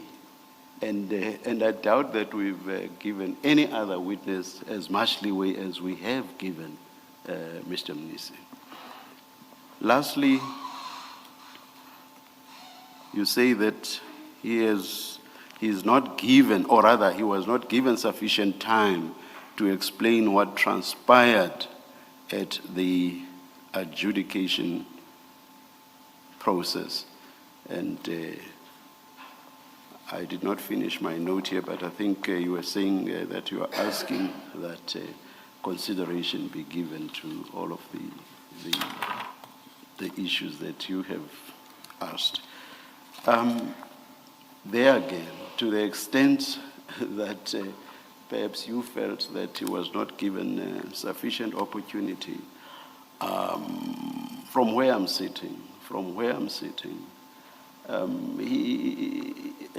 he gave lots and lots of responses with regard to this subject, going on to even say that there were additional reasons that informed the resolution that was made in the end, and a whole lot of other substantiation.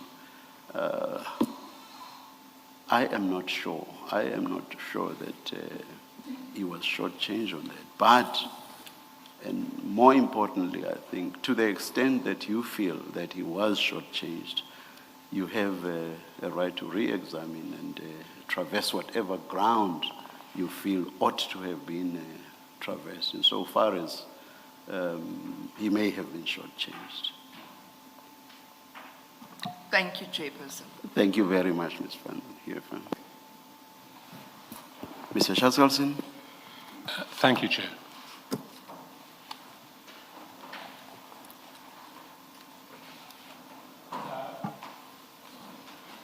Mr. Mnisi, we had been discussing TMPD 3 and the document that Sergeant Nkosi WhatsApped to you on the 25th of March. Do you know who the late Mr. Msibi was? Do I know him? I don't know him. Sorry. Do you know who he was? I know, I've read about him in newspaper articles. I know who he was. Right. You didn't personally have a relationship with him? No, right? not a personal relationship. Did you know that Sergeant Nkosi had a close personal relationship with the late Mr. Msibi? No, I wasn't aware he had a close personal relationship. I was aware that they knew each other. I see. And in his evidence, Sergeant Nkosi referred to someone who is saved in his WhatsApps as Mampani Taxi Man, and he described this person as the right-hand man of Mr. Msibi. Have you any knowledge of Mampani Taxi Man, Mr. Mampani, who is someone communicating with Sergeant Nkosi? No, SC, I don't know who's that. You've never encountered any reference to Mr. Mampani? I don't know who's Mr. Mampane, and I've never met Mr. Mampane. You see, the evidence of Sergeant Nkosi was that on the 30th of April 2025, remember, he sent you the TMPD 3 draft report on the 25th of April, so the 25th of March 2025. And then on 30 April 2025, he sent the same document to Mr. Mampani. Were you aware of this? No, I was not aware of that. And the evidence of Sergeant Nkosi was that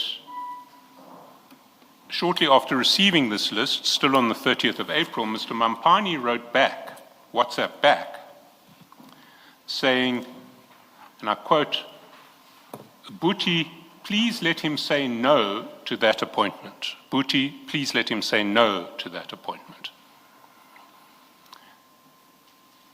Did Sergeant Nkosi ever speak to you about the TMPD 3 tender? No. So he sent you that draft report and then never mentioned it again? Never mentioned it again. Never again? Never again. I see. But the BAC you chaired ended up cancelling that tender? End up cancelling the tender in line with the reasons that I had provided. Yes, well, we've seen the reasons in the resolution, and I've already put to you that none of the 3 reasons in the resolution justify cancellation of the tender. The BAC took into account in the resolution, we referenced the probity a number of times. So that gives consistency that the probity report is part and parcel of the key reasons why we cancel a tender. Yes, we've gone uphill and down dale on that front. My proposition stands that none of the 3 reasons given for cancellation in the resolution justify cancellation. And so we have a situation where Sergeant Nkosi is asked by Mampani Taxi Man to, quote, let him say no to that appointment under TMPD 3, and then a BAC that you chair cancels TMPD 3 so that there is no appointment, and does so in terms of a resolution which gives 3 reasons for cancellation, none of which justify cancellation. Do you have a comment on that? Yes, I do, SC. I respectfully disagree with that. I had indicated clearly that the probity report is a critical document that was considered by the BAC in terms of cancelling that. And I further disagree with the notion that I had any knowledge of whatever discussions were occurring between Mr. Mampane or Sergeant Nkosi.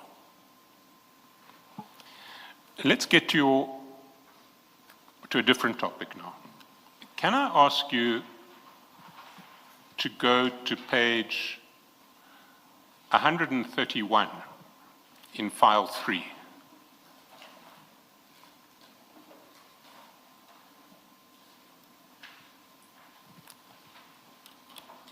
Sorry, 127. Let's start with 127.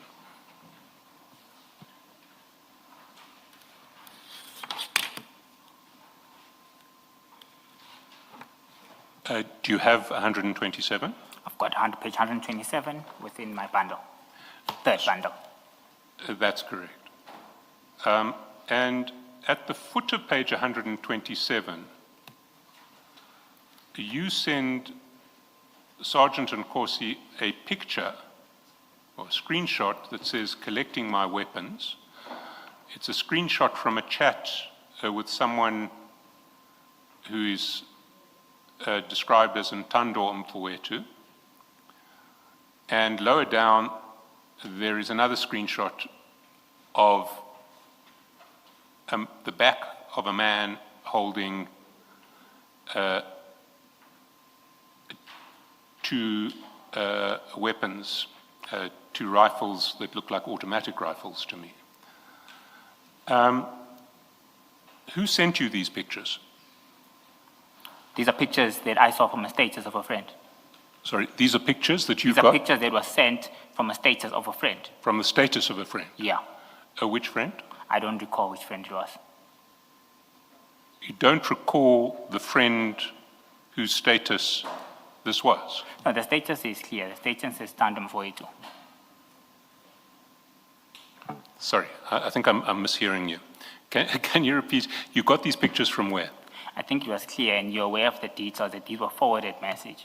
Yes, they are forwarded Yes. messages, yes. So these were forwarded message from a friend of mine. And these were weapons that I liked shooting as part of my socializing that we normally do with Sergeant Nkosi. These are weapons that I wanted to try out as well. So you're saying that these were weapons, pictures of weapons that a friend sent to you because that were forwarded to you by a friend who presumably knew that you liked shooting? Yes. I see. And was that friend Ntando Mfowethu? No, it wasn't him. It It was wasn't? a forwarded message. I see. Underneath those pictures, at the top of page 130, you message Sergeant Nkosi saying, they say he is coming for me, but. Who was coming for you? Chair, like I said, the content of this was me making use of these weapons in our next shooting expedition. This was just me and Sergeant Nkosi saying, this was me expressing to him that I want to try out these weapons. No one was coming for me. Was it an autocorrect error? No, I'm not saying it's an autocorrect. I'm saying no one was coming for me. I don't recall the details of this discussion in particular, but what I want to put to the commission is that the contents around our discussion was that these were weapons that I had seen, and I wanted to try them out after they had been sent to me. So you see a picture. Can you identify the man in the Vuitton 00 t-shirt that we see at page 129? No, I can't see who's it. So you see a picture of a man holding 2 automatic weapons. You message Sergeant Nkosi saying, they say he's coming for me, but you can't remember who you were referring to. Chair, like I'm saying to you, The content of this discussion was for me to try out those weapons. I don't really recall what was happening on that, but that was the discussion that I was having with Sergeant Nkosi. That I need to be ready. I need to be able to use weapons when whatever competitions that I want to attend in the near future, I need to be certain that I'm able to utilize these weapons accordingly. I love shooting. Sergeant Nkosi thought that you were referring to someone in particular because he responds back saying he won't stand a chance. Yes? But you weren't referring to anybody. No, Chair.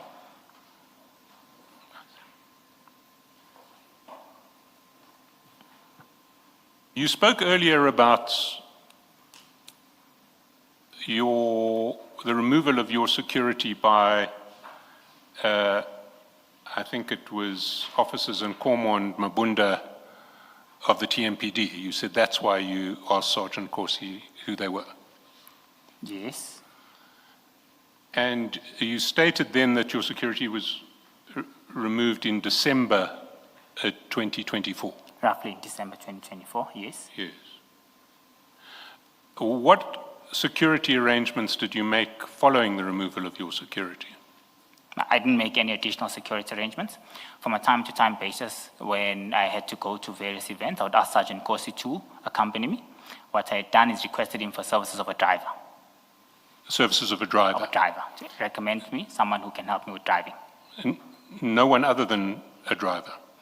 Ad hoc. Sometimes we travel far, and I would see that the driver gets tired, and I would need to drive. So sometimes I would say, please beef up. I need an additional individual so that they can exchange between themselves when driving, because I didn't want to drive. And this was just driving, it wasn't security? No, it was driving ad hoc, various places. Well, let's test that proposition. Can you go to page 97?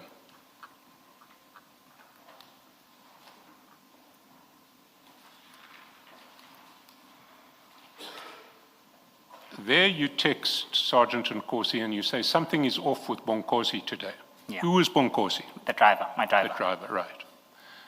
And how long did you engage Bonkosi through Sergeant Nkosi? From this point, it was from December. Yes, but for how long did From Bonkosi December, stay? so at this stage it was about 1 month. No, my question's different. How long did Bonkosi stay as your driver? So maybe just to add some context, he was not permanent. It was an ad hoc arrangement where I would need him. I was driving myself, Chair. On certain instances where I would need him to assist me, he would come by and drive me. So it wasn't something that was a permanent arrangement. I would utilize him in some instances for 3 to 4 days in a month, some instances 10 days in a month. So it was not a permanent arrangement. It was as and when I required the need, Bonkosi would come and I would pay Bonkosi from myself. And how long did that ad hoc arrangement last? When did Roughly- you stop engaging Bonkosi, or do you still engage him? Roughly, at this point, it stopped till about September-ish. I don't recall the exact date. But on an as and when basis, he still drives me. So you say it stopped in September, but on an as and when basis, he still drives you? Yes, when I need him. But it stopped in September. I drove myself, I think, for about 2 months on my own. And I started requesting to driving me again sometimes from the beginning of this year. So there was a break. And Sergeant Nkosi put you in touch with Bonkosi? Yes, he did. And he was just a driver, Just not a a driver. security? Just a driver, Chair, and would assist me with anything else. So let's see what you say to Sergeant Nkosi at page 97. Something's off with Bonkosi today. First, he's 30 minutes late when he picks me up. Second, he misses an off-ramp from the airport. Just informing you, keep it between us, don't act yet. What action were you contemplating that Sergeant Nkosi might take? He needs to scold him, Chair. I mean, how does he pick me up late? So he needs to scold him. He allocated me this guy. He told me he's responsible, told me he's trustworthy. So the first point of me picking this up, before me addressing it directly, is, Sergeant Nkosi, you recommended a guy to me that you said was responsible. Picking me up at the airport is irresponsible. So you deal with it first before I take action on my behalf. That was the point of that.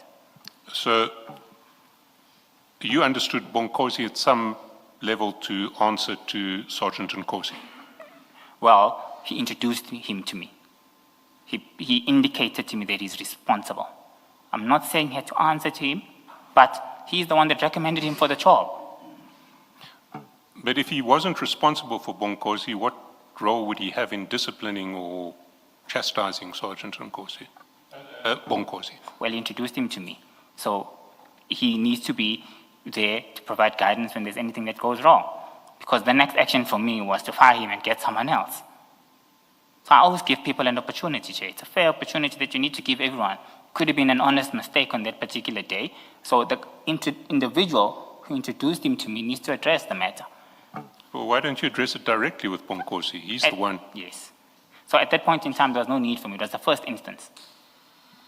Yes, but if it's the first instance, why must Sergeant Nkosi address it rather than you? I mean, you sit in this man's car for large parts of the day, do you not? He drives my car, I sit in my car. You sit in your car being driven by him. You have the Yes. opportunity to raise complaints with his service. Now, at this point, I give individuals the fair opportunity here. Like I said, this is how I deal with individuals. This is how I deal with potential areas of conflict. Whoever introduced me to him needs to address the matter. I mean, it's a fair opportunity.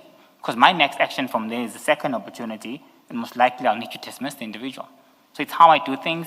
It's my way of managing people. It's how I just operate from a people management perspective. So you were giving Sergeant Nkosi an opportunity to chastise Bonkosi because absent that you'd have to dismiss him. Scold him. He needed to scold him. You didn't want to scold him. At this point, there was no need for me. It's the first instance. When I intervene, I need to intervene with decisive action. I'm not just going to scold someone. I'm going to be at a point of saying, this happened on this occasion this happened. This arrangement is not working. I think we should part ways. That's how I do things, SC. Well, let's look at how the chat progresses. 10:56, you say, we travel this road too much for him to miss an off-ramp. I'm just being cautious. What do you mean by that? He was off, Jay. I mean, how do you miss an off-ramp that you travel so often? You know where we're going. How do you miss that? You're off. It means you're not concentrating. It means your mind is preoccupied with some other issues. Potentially, my life is not safe. If someone is driving and is not concentrating, cautionary measures must be applied. Could be involved in an accident. And you're not the one to take those measures yourself. You're not to say to him, Bonkosi, you've just missed that off-ramp. What's going on here? Focus. Chair, like I said, how I manage instances of this nature, I allow people a fair opportunity. It was the first time that this was occurring. I had raised it to the individual who introduced him to me. I've done this on some other occasions as well. So the opportunity you're giving is to Bonkosi? Chair, I don't understand you, SC. You said you allow people the opportunity. I'm just trying to understand who's getting the opportunity here. Is this Bonkosi being given an opportunity by you because this is the first time he's messed up? Indeed. And how you give him that opportunity is you tell Sergeant Nkosi to reprimand Bonkosi rather than reprimanding him yourself. Because he introduced him to me and he told me he's a responsible individual, there was a massive element of irresponsibility in this case. Well, let's see how the chat progresses. Sergeant Nkosi says, okay, please call me when you're alone. That's at 10:57 message time, 12:57. That's after your message at a minute previously. There is then a call in the same minute as Sergeant Nkosi has said, please call me when you're alone. And a minute later, you say to Sergeant Nkosi, I'm going to release him the minute we get home, my brother. Is that fine? So what happened to giving Bonkosi the opportunity? No, releasing him to go home. It's not fired. It doesn't mean he's being fired. It's me saying, today for the rest of the day, I'll drive myself moving forward. So you can go home. As I said, this was as and when. It's not a permanent arrangement. Pick me up from the airport, drop me off at home. From there, you can go home. I'm fine on my own. I'll deal with my own duties for the rest of the day. And that comes after a... Oh, sorry, Mr. Shaskalsin. May I get an idea where this is taking us?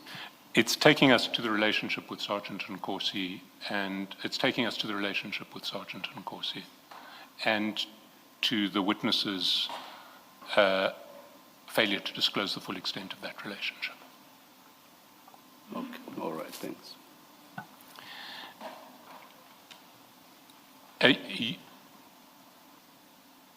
You say, I'm going to release him the minute we get home, my brother, is that fine? And Sergeant Nkosi says, not now, just finalize all your today's meetings and tomorrow you will decide. It must not be obvious to enemies that bodyguard was for only December. Let's confuse them for 2 or 3 days. It's your call, Mfowethu. So Sergeant Nkosi regards Bonkosi as a bodyguard, does he not? That's what he says here. And why would he think Bonkosi is a bodyguard when all you've asked for is a driver? Well, I'm not going to comment on why he wrote that up. Asked for a driver. He was my driver. You can see the contents of our discussions is that of an individual who's driving me. If it's a bodyguard, there would be no reason for me to even release him.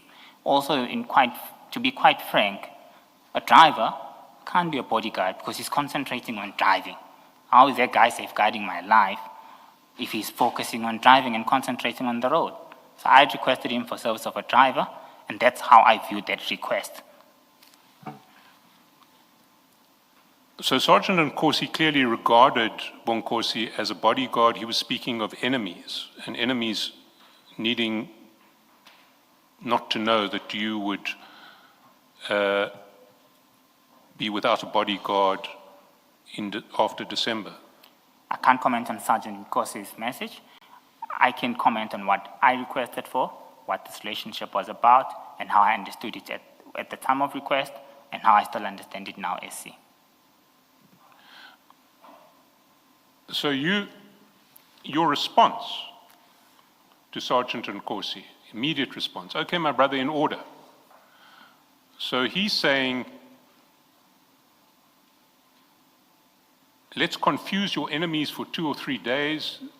Can't be obvious to them that the bodyguard was only for December, and your response is, okay, my brother, in order. It's not, what are you talking about? For me, what was in order was not to release him for the day. Let him continue driving me. Sergeant Nkosi was probably thinking for me that I probably had traveled late. I was on a flight. I must be tired. So why would I start driving myself now if I already have him for the day? My understanding and my response of saying, okay, my brother, that's in order, was purely meant at the advice that he was saying, no, finalize your duties for the day, and then you can decide what to do. So the reference to bodyguard and enemies was just a bizarre suggestion of Sergeant Nkosi. You didn't know what he was referring to? No, I didn't know what he was referring to. I focused on the content of why I had engaged him and the advice that he was providing me. And that advice was, just finish what you have to do for today. Then you can release him if you want. That was relevant for me. Let's go down to page 287.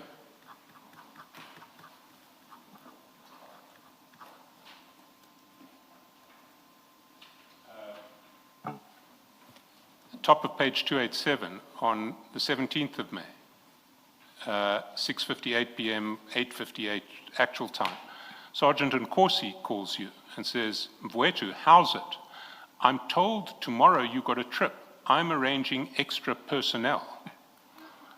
Is he not arranging security personnel for you? It's an additional driver, so drivers can swap. Remember, I indicated that I don't prefer driving, Chair. So when a driver gets tired, instead of me taking over the wheel, I prefer someone else to take over the wheel and proceed with the trip.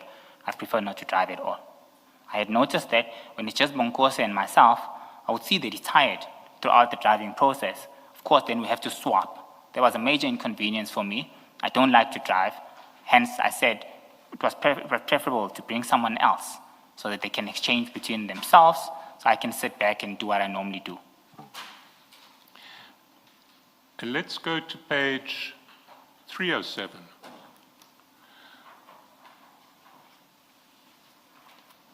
You say at 6:33 message time, can you help me with a beef up tomorrow, my brother?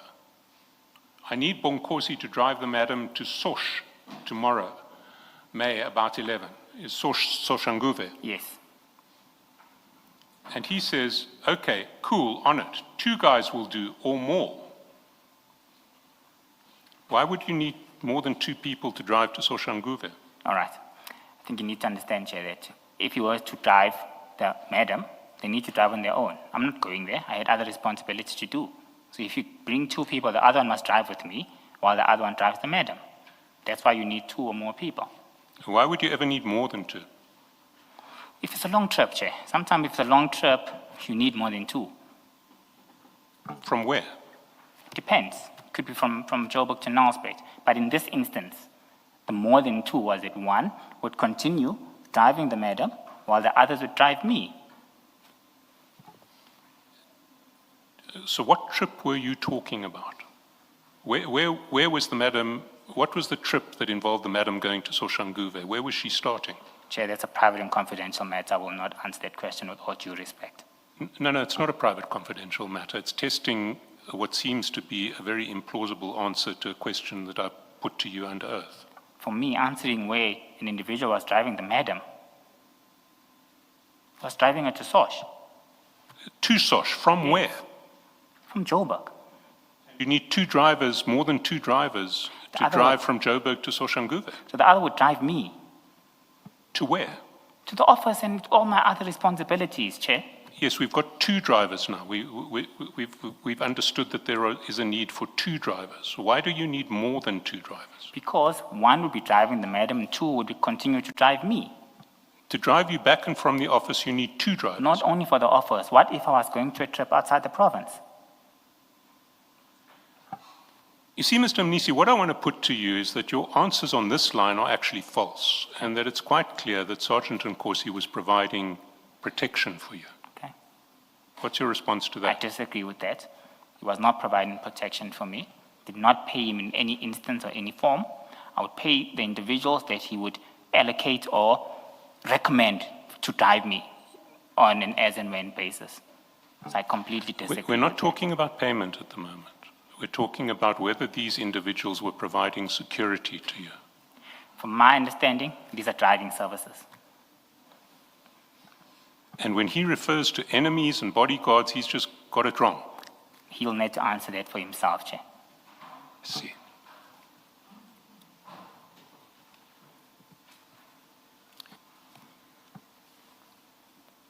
When you were asked in paragraph 2.5 of the Regulation 10.6 notice, have you received any payment or benefit from Sergeant Nkosi, whether directly or indirectly? Please also address whether you received payment from a third party through Sergeant Nkosi. Your response mentioned, I've not received any payment or benefit either directly or indirectly from Sergeant Nkosi. I further confirm I've not received any payment or benefit from a third party from Sergeant Nkosi. I do, however, wish to state that on a few occasions, Sergeant Nkosi accompanied me to meetings and or gatherings because I felt unsafe or vulnerable, purely as a friend. I never perceived or understood him accompanying me to be a benefit of sorts for either of us. You recall that? Yes, that's my statement, and that's what I provided to the Commission. So there were occasions where you needed security. You felt unsafe. He's a friend. He's got a physical presence. So if I go with a friend with a physical presence, I feel a bit safer. But you didn't see fit to mention that he had provided people who he described as bodyguards to you. I had to provide a sworn statement of my understanding as per my request to him. Can't provide a statement on what he might think of situations. And as per my sworn statement, Chair, is that he provided me with a driver, and I do state that in my sworn affidavit, and I further go on to disclose to the Commission that there are some instances as well where Sergeant Nkosi himself, he would go with me, but not the people. The people, it's something completely different because I'll pay those from my own pocket. Where he himself comes, I view that as a possibility of being viewed as a benefit. However, I'm clarifying that there was no financial exchange, so there's no benefit that he obtains, number one. Two, he's a friend. We socialize with a number of activities together, and I disclosed that as fairly as I could to the Commission. Let's look at other aspects of your relationship with Sergeant Nkosi. Can we go to page 100? Page 100. Yes. 11th of January.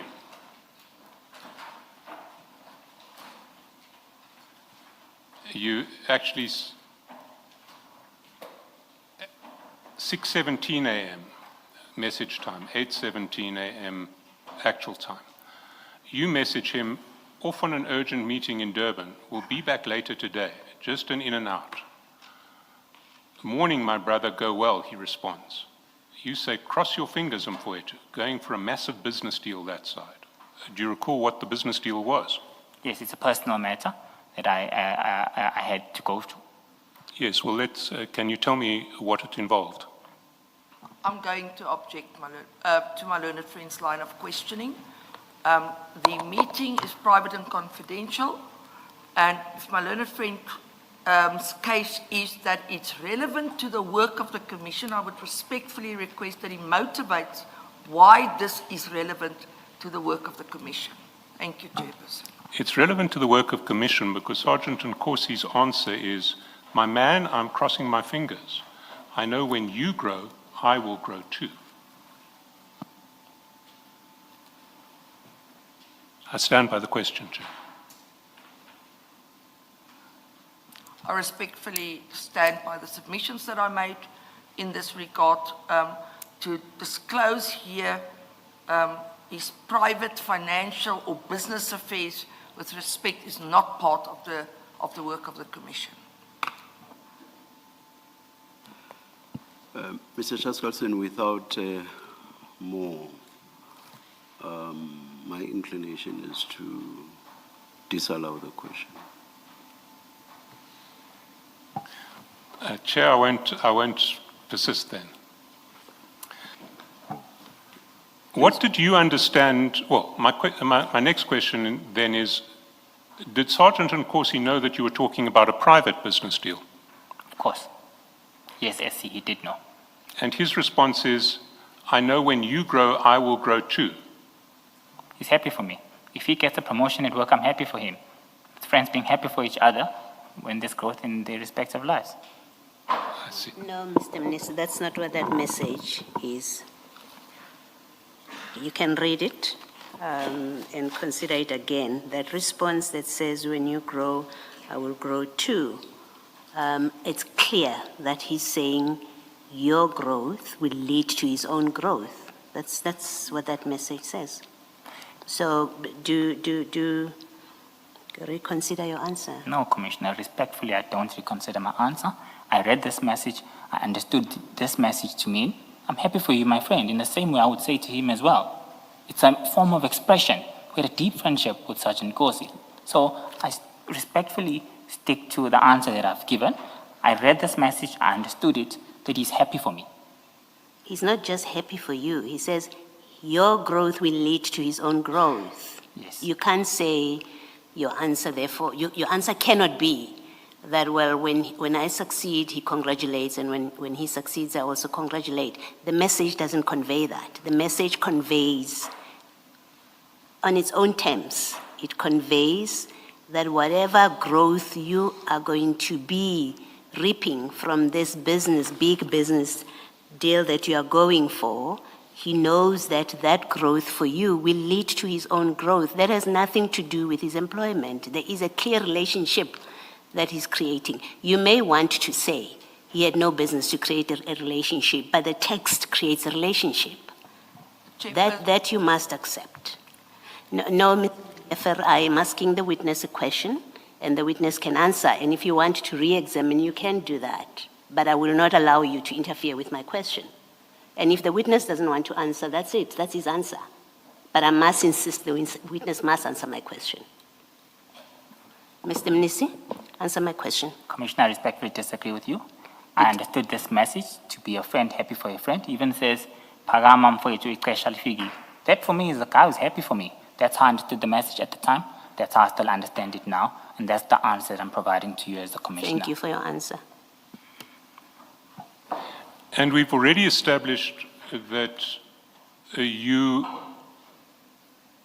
had a very close relationship with Sergeant Nkosi. Very close, yes.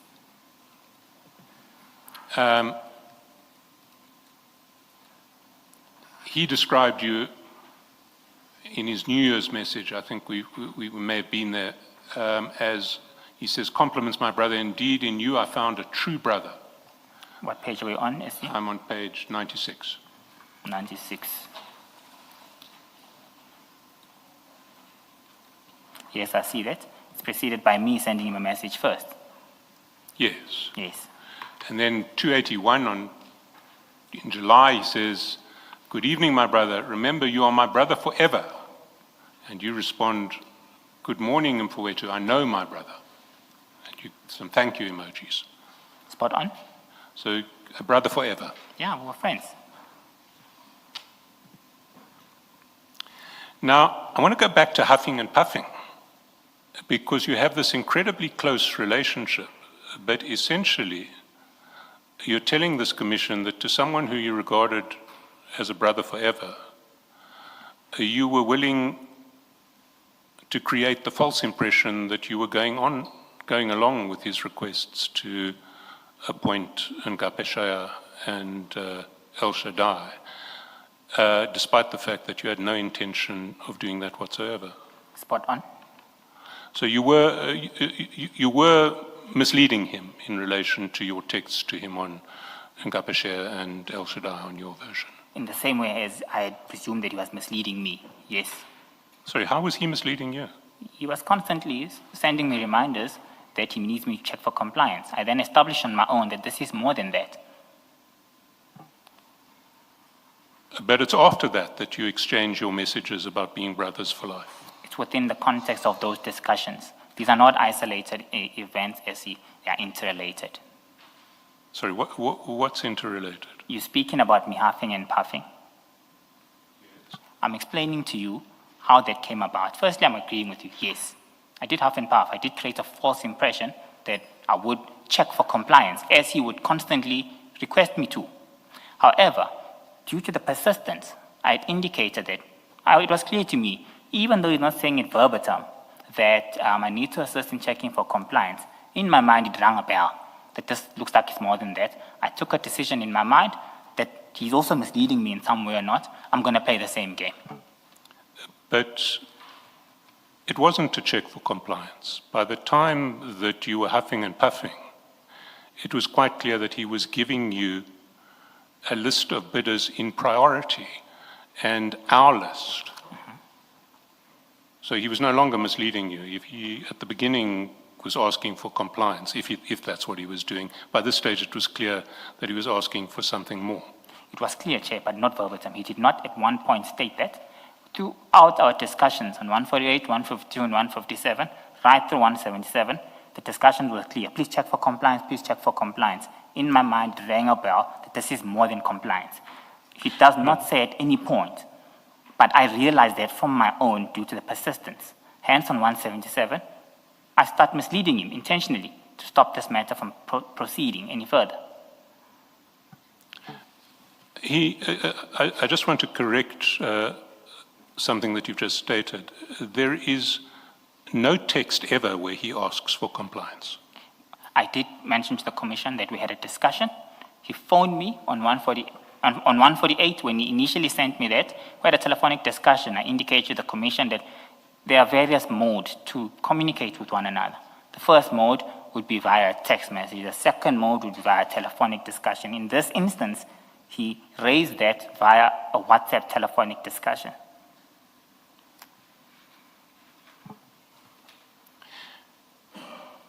The message that he sends you saying, find below are vehicles for land to be given Kumpuwetu in order of priority. It's not preceded by any discussion. Let's see, what page are we on? We're on page 177. 177 is the last instance of trigger. This is where I start huffing and puffing intentionally as well. So before that, if you go to 148, this is where you see the discussion which takes place. 148, after that, there's a telephonic call that comes on board. He then explains to me why he's sending me those things.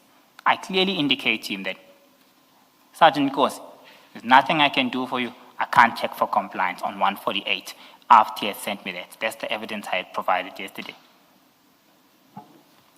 Yes, but if we go back to 177, it's your response to the list of vehicles for land in order of priorities, you're on top of it.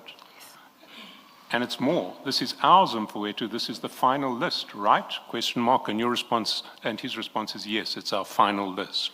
Yes. At that stage, there's no doubt about what he's asking you about. And this is exactly why I responded in the manner that I responded, with the evidence that I provided to the committee, to the commission. Apologies. This was me huffing and puffing now. So this is your huffing and puffing, and what you're doing is you're taking someone who you regard as a brother for life, and you are misleading him. Yes. In the same way he misled me by persistently saying, check for compliance. And I realized that it's more than that. Why do you not take him up? Is your complaint then that he misled you, that he said he just wanted you to check for compliance, whereas in actual fact he wanted you to rig the tender? The reason I don't take him on as previously stated. I just need to understand what your complaint was. Was your complaint that he misled you by asking to check for compliance when in actual fact he wanted you to rig the tender? Was that your complaint? There's no complaint. Is that why you... There's no complaint. I strategically took a decision to take ownership and manage the situation. There's no complaint from me.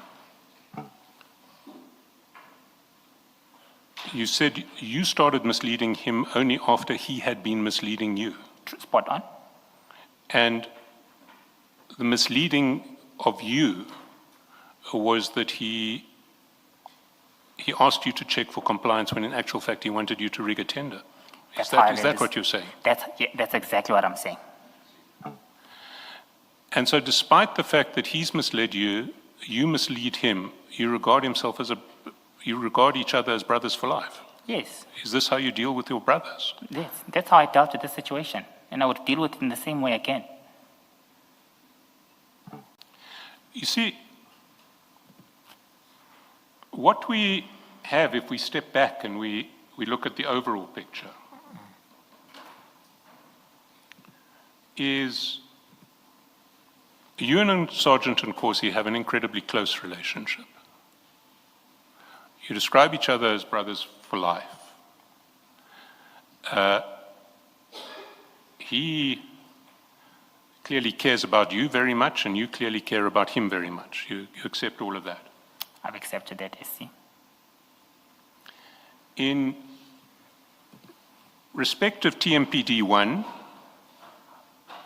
he engages you wanting the bid to be awarded to Ngapesheya and El Shaddai.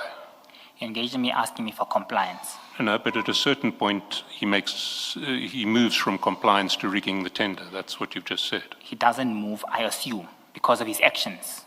I'm not saying, I assume that because I picked up from the persistence. There's no way where he verbatim tells me, rig these tenders in favor of this. Sorry, Mr. Mnisi, a minute ago you said you only started misleading him because he was misleading you. He was misleading you by asking for compliance when he really wanted you to rig the tender. That's exactly what I stick to, SC. That's what I say. Yes. So he was asking you to rig the tender, is what you understood the situation to be. That's what I assumed on my own, SC. He did not verbatimly ask me anyway.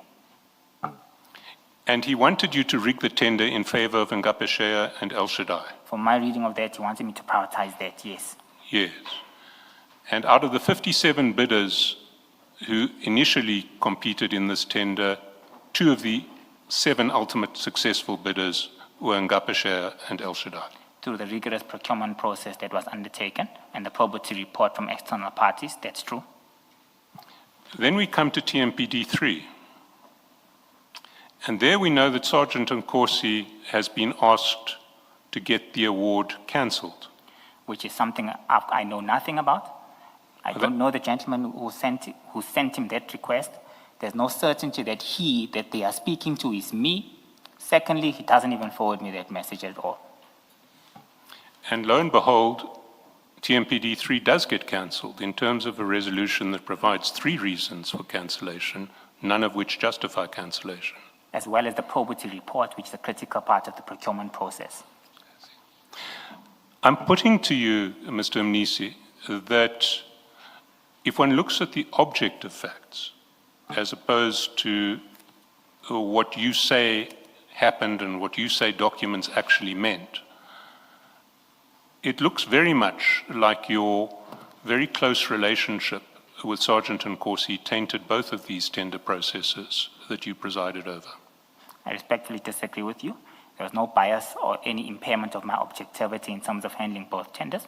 Tender TMPD 1 the process was followed right to the T with a conclusive probity report from an external party validating that. Tender TMPD 03, I further disagree with you respectfully, SC, as a result of the probity report must be read in consideration with the bid adjudication committee resolution. The BAC resolution is not the sole reasons that were mentioned there for cancellation. The probity report is a critical component which must be brought on board when we are making conclusions. So on those reasons, I respectfully disagree with you. But of course, everything you say about probity is not mentioned in the resolution at all. In the resolution, we only mentioned additional matters, as I had stated before. The probity report was part and parcel of this. Within the resolution itself, we refer to the probity, which means it has to be read together. You can't read the BAC resolution in isolation of the probity report. Had there been an instance where in the BAC resolution that signed off, we don't refer to probity at all, potentially I would say, hey, I think I'm tempted to agree with you. By virtue of the actual proceedings of BAC, including the probity report is a critical document, and by virtue of the resolutions making reference, I think on 3 occasions, to the probity report, further justifies that the probity report was an essential document which was considered for the cancellation. Can you just take me to this resolution and show me where the references to the probity report on which you're placing such reliance are? On page 429 of the packet. 428. Your first reference is 429. Yes, I'm starting with 429. Is that of 3, Mr. Mnisi? Two. 2, I'm sorry.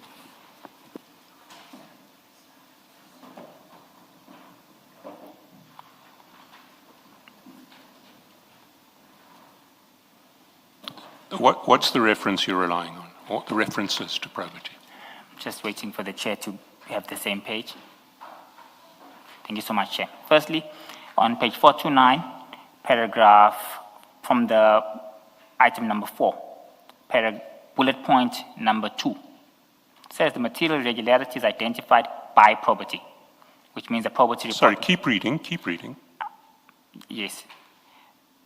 The probity report, well, Chair, that the material irregularities identified by probity were due to the pricing schedule, which were issued as an addendum. In regard to the interpretation of the addendum, it stipulated that the pricing schedule must be completed in full, no blank spaces. So, sorry.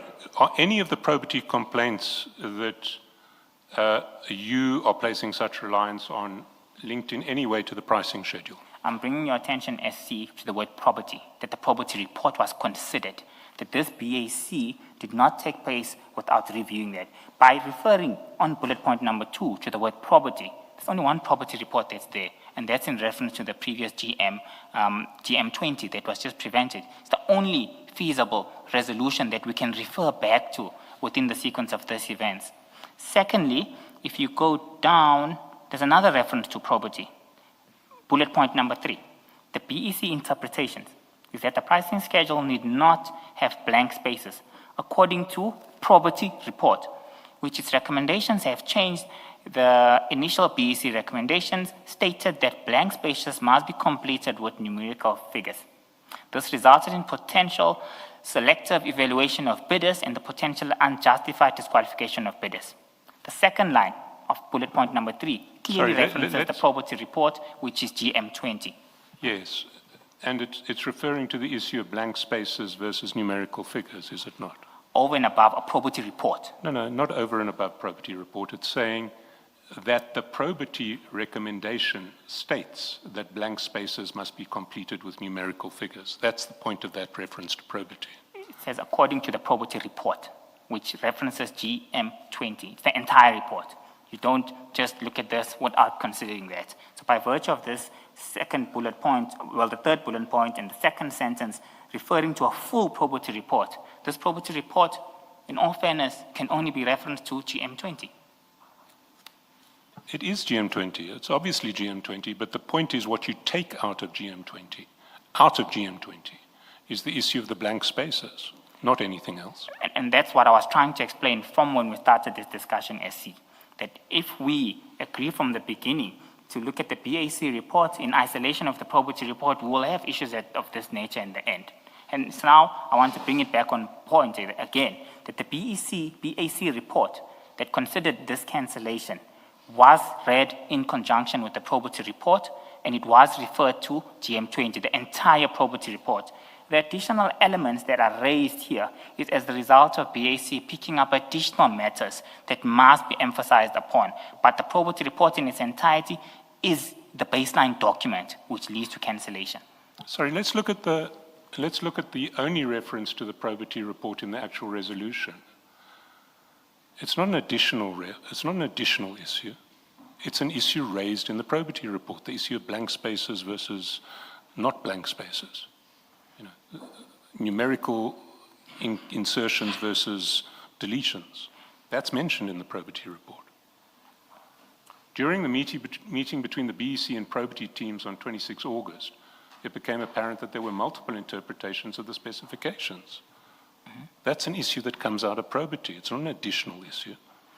I was explaining the context and what happens at BAC, this specific BAC that's set on this specific day. I was explaining that maybe there needs to be, in fact, not maybe, there needs to be an improvement in how discussions are captured. But when we are capturing resolutions, it's a summary of the discussion that took place. Within those discussions, there's an entire pack that's attached before it is sent through to the city manager for approval. So not only was this considered in isolation, the entire pack, which included the probity report, was received and assessed and analyzed by the accounting officer from the BAC, who further concurred with these reasons. He interacted with the entire pack, would never have signed this. If the city manager was not of the view that he's happy with the reasons provided by the BAC, it's within his rights to refer this thing back. The city manager by profession is an attorney as well, so he would have seen issues of this nature, and he would have probably been aware more than I would have been as a finance individual of any law-related matters that I couldn't have foresaw at that point in time. So when he considered this cancellation report, it was not in isolation with the probity report. He assessed the contents of those findings as per the probity report.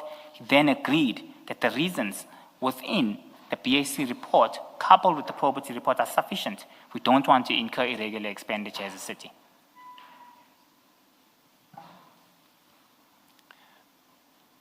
I'm going to move to a different topic now. I can take a very short topic so that we can still get it in before the lunch break. Can I take you to page 230? Of the Bundle 3, File 3. page 230.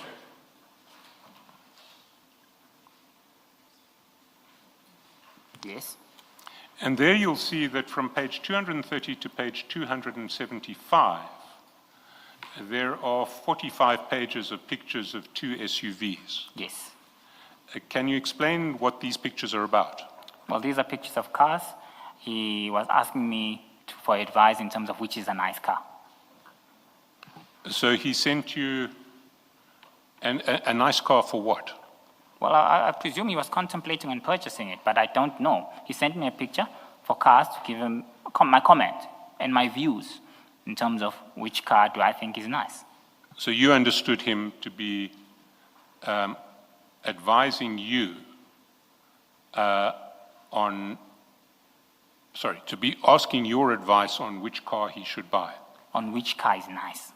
Did you not discuss this at all? I mean, there are calls beforehand, and it's quite strange to send 45 pages of pictures without a discussion. I think we discussed it afterwards, because afterwards in 275, you can see their responses, and then we discussed this matter afterwards in terms of, I think this one is nice because of these reasons, not beforehand. Yes, but before you even have a call on page 275, you're saying this is the one. What was the one for? That's the nice one. That's one I like. Yes, that's the one you like. Yeah. But what did you understand him to be asking you in relation Asking me to check which vehicle is nice.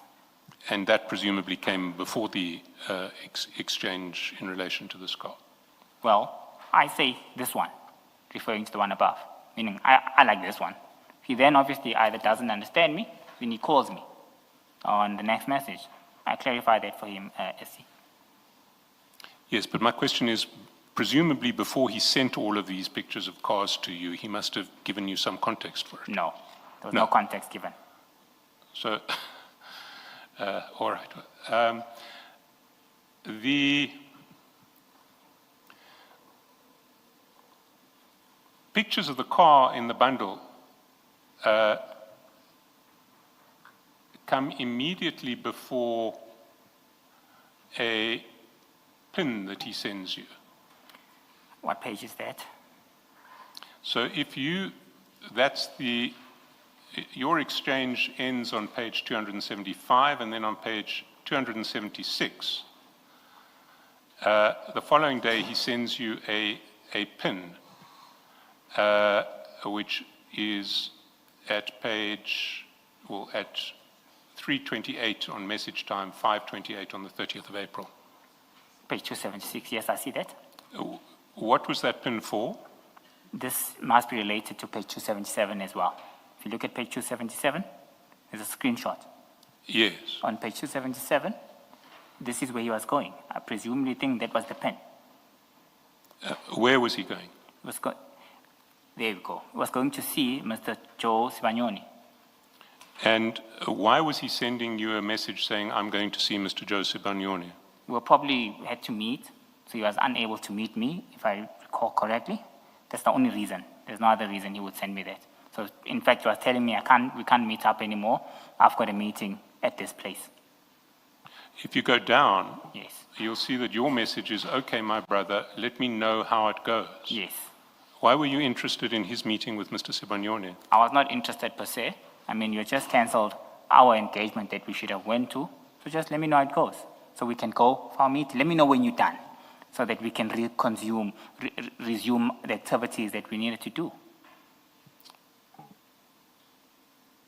Had he previously mentioned Mr. Sibagnoni to you? We'll have to check, Chair. I think previously he had sent me a TikTok video of some sort of Mr. Sibagnoni, so he might have mentioned it. I can't say for certain yes or no, but I think he might have. I think the TikTok video you are referring to is at page 42. Oh, yes, then he has. And what was that about? Oh, he was just sending me a TikTok video that was trending. A trending message about the launch of the Joe Sibagnoni Foundation. It's spot on. And why did he think you would be interested in the launch of the Joe Sibagnoni Foundation? In the same way, I would send him articles. That's just sharing information, I guess. I was not interested in the Joe Sibagnoni Foundation. Got no interest in matters of that nature. Never met Mr. Joe Sibagnoni. He was just sending me this in a similar way. I would send him articles. Can I take you to the foot of page 86? Page 86. There on the 16th of December, you say, at the foot of the page, I'm okay, my bro, I always wake up early, it's in my blood now, I'm taking it easy today, how's the madam feeling? He responds, she's great, thanks. I got a call at 6:30 to come see number one. You say, who, my bro? Number one. And then you say, JS, question mark. Who were you asking in relation to JS? I was referring to Mr. Joe Sibagnoni. And why did you think that Sergeant Nkosi, when he refers to seeing number one, would be referring to Mr. Sibagnoni? He's a president of one of the taxi associations. He's number one within in the taxi fraternity, as far as I was concerned. He's number one in the taxi fraternity? As far as I'm concerned, As yes. far as you're concerned, yes. And you must have known then that Sergeant Nkosi had a relationship with him. We had a discussion. He had sent me this. He told me he knew him. Whether it's a personal, business relationship, I did not know. And honestly, I was not interested as well. I knew they knew each other. I knew they met occasionally as well. But I was not interested in their discussions. They're none of my business. You see, earlier when I asked you if you'd ever had discussions with Sergeant Nkosi about Mr. Sibanyoni, you couldn't remember. You vaguely remembered a TikTok in relation to the launch. This is 2024, almost 2 years ago. So I mean, when you bring it up, my memory is jogging up and I'm recalling that matter. But now when I point you to the fact that you do refer to Joe Sibanyoni, suddenly your memory is refreshed. Of course, SC, I mean, discussions are clear. And I'm fully aware, as we are doing the cross-examination, what these discussions are. My memory is being jogged. Why would you not have remembered a discussion about Mr. Sibanyoni when I first asked you, but only when I pointed you to the fact that you were referring to Sergeant Nkosi about to a meeting with Joe Sibanyoni? Yes. I think we were moving from topic to topic, so my mind was still trying to conclude the previous topics that we had done. So immediately when you brought that up, my mind couldn't immediately recall. But I did state to you that, yes, I think it did send me a TikTok video, which was true, because that's what came out of my mind immediately. So I did not say I did not have any discussions. I referred to you what immediately came to my mind when you asked that question. And of course, when the cross-examination is proceeding and you are pointing me out to certain discussions leading to that, I am responding to you honestly. So you now say you recall that he had a conversation about Joe Sibanyoni with you at an earlier stage. Was it one, several? Chair, as we've seen now, there are 3 instances. We saw the TikTok video. We saw him sending me a pen that he's going there on the 29th to the 30th of April. You're now pointing me out to this additional one that takes place here. So there's 3 that I'm seeing now. I see. Let's go a little lower down. He tells you it is Joe Sibanyoni. He says JS. And he says, we'll handle him with, I think it's will let you know is what he meant to say. Your response is, Aish, should we be worried? Why would you be worried about him going to see Joe Sibanyoni? Again, firstly, the we is not me. And this is what I was trying to refer to the commission, that this was our way of speaking. This is another example of that we, of that ours, etc. So this we is not me, it's him. Why I'm saying that, Chair, we're sitting here on the 16th of December. It's a public holiday as far as I'm concerned. Someone wants here at 6:30 in the morning. So for me, what's going on? What's such an urgency that's required in this? It's a public holiday. People should be resting. So I think on those bases and on those grounds, I asked that question. But the we is our way of speaking. And I did raise this to the commission as well earlier on in terms of various discussions. I was not referring to me at all. So it's not 6:30 in the morning, it's 10:30 in the morning. You see that? Aish, should we be worried, is at message time 8:30, which is 10:30. So if you go to page 86, says, she's great. Thanks. I got a call at 6:30 to come and see number 1. That's the 6:30 I'm referring to. Yes, but the first time that Mr. Sibanyoni is mentioned, even indirectly, is at 8:26 at the foot of page 86, 8:26 being 10:26. I got a call at 6:30 to come see number 1. So at 10:36, he mentions Mr. Sibanyoni, and Yes. you think this may be a cause for concern. Yeah, because he tells me that Mr. Joe Sibanyoni calls me at 6:30 on page 86 at the foot. Says, I got a call at 6:30. So why would someone call him so early? Yes, he raises we have a discussion at 10, but he received the call at 6:30. I see. And why would a meeting with Mr. Sibanyoni be a cause for concern on the part of Sergeant Nkosi, even if it was a meeting called at 6:30? Even if it was a meeting called by someone other than Mr. Joe Sibanyoni, by virtue of this being a public holiday, you'd assume almost everyone is sitting with their families, relaxing, or partaking whatever preferential hobbies that they have. If someone calls you at 6:30 in the morning on a public holiday, there's a presumption that there's something urgent that must be going on. Hence, in the presumption of the entire situation, I ask, is the cause for concern? It would only be natural taking those factors into account. And yet again, this is, should we be worried? You're referring not to you, you have no worries at all. 100%. Yes, you're using we to refer to Sergeant Nkosi. Yes, SC. He says, not at all, he sounded in good mood around afternoon time, we'll give you feedback. And you say, okay, my brother. What feedback did he give you? I don't recall. No. You don't recall. I don't recall. I don't even think he gave me feedback. I don't recall, SC. Were you not interested in the feedback No, after no. you were concerned that this meeting had been called? Had he told me about it, I would have listened and probably given an input here and there, but it was none of my business.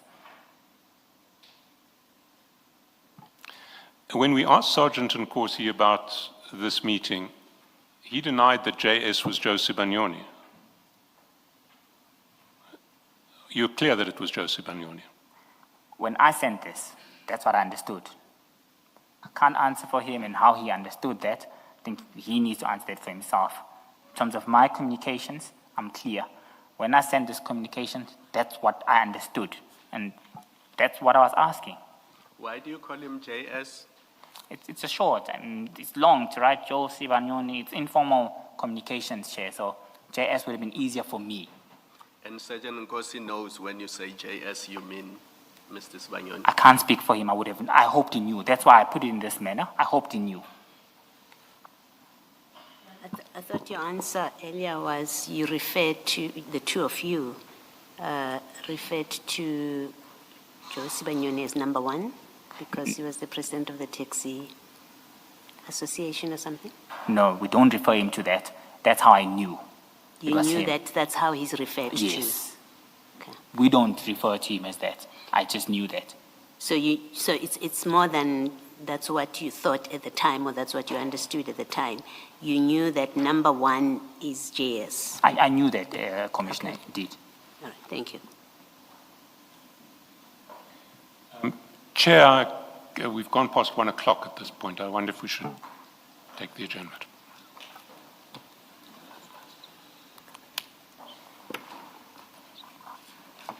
Let's adjourn and resume at 2:05.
Good afternoon, everyone. We are ready to resume. Devices off, please. Thank you.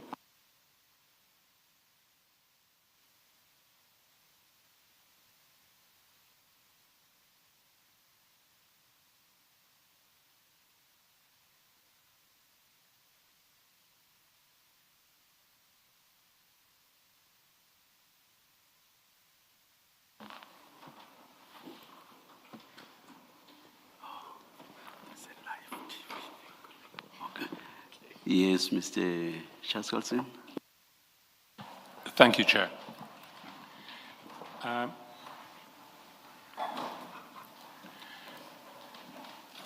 Mr. Nisio, I want to turn now to the issue of the invoices for ad hoc security services that we've touched on. And I'm going to deal with it in three different sections. So I'd like you'll have the opportunity to address each of the three sections. The first section relates to the events of 5 and 6 March, where there was a mad rush to get the invoices paid. The second section deals with the events of 4 April, where there was another mad rush to pay the one outstanding invoice that related to a previous financial year. And the third and last relates to the events of 26 June, when the provision of ad hoc security services is terminated. So I'd like you not to deal with later events when we're dealing with the earlier events. You'll get the opportunity to do that. And to start on the events of 5 March, for the most part, I'm just interested in the structure of the communications. So what I want to do is I want to take you through the full set of communications between yourself and General Dlamini that are mediated through through Sergeant Nkosi, and I want to take you through them all first, and then I will be asking you questions. And for the purposes of this process, you really need to have files 3 and 4 open simultaneously, because you're going to be communicating with Sergeant Nkosi in file 3, and then Sergeant Nkosi is going to be communicating with General Dlamini in file 4. And the starting point, I suppose the starting point is the version in your statement, which you address at page 31 of your statement. So before we get to the file, to the actual chats, let's look at what you say in the statement. Page 31, paragraph 125, you say that Sergeant Nkosi overheard a telephone conversation between me and Mr. Calvin Madlanga, during which he complained about the city owing his company a significant amount in outstanding payments. He indicated that legal action against the city was being contemplated should the matter remain unresolved. And then you describe the previous correspondence going all the way and what you communicated to Mr. Madlanga. But the first question I want to ask is, that conversation, when did it take place? Was it on the day when there was this mad rush to get the invoices paid, or was it earlier? It was not on the day. When Mr. Calvin Madlanga called me, it was in the early days of March. On the 3rd of March? The early days of March. Early days of March, so it was before the 5th? Before the 5th. Yes. So Sergeant Nkosi overhears you speaking to Mr. Madlanga sometime before the 5th of March, a few days before the 5th of March. Yes. Right. What you say then is that following the call, I think we go down to page 33, Sergeant Nkosi, as I discovered subsequently, took it upon himself to assist as he knew Deputy Chief Mr. Umashi Dlamini of the TMPD, 132. Now, when did you discover that Sergeant Nkosi had taken it upon himself? So while we were driving, he went on a call and he called Deputy Chief Dlamini and he gave me the phone. That's when I had identified that he had given him a call already. Sorry. So you're driving with Sergeant Nkosi on the 3rd of March, or early days of March, and he overhears a call from Mr. Madlanga to you. Yes. A few days later, you're driving with him again, and you overhear him calling Deputy Chief Dlamini. No, Essie, that's incorrect. On the same day, while I was wrapping up my call with Mr. Calvin Madlanga, Sergeant Nkosi calls Deputy Chief Dlamini on the same day.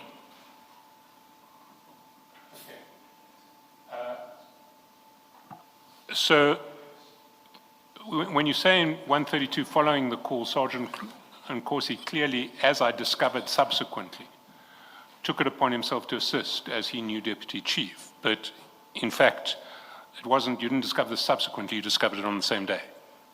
Yes, it was subsequent to my call with Mr. Calvin Madlanga. It was on the same day. Subsequently does not mean another day, Essie.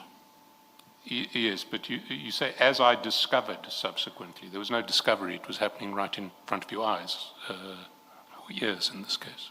It was happening while I was concluding on my phone as well. So I wasn't really concentrating on what he was doing.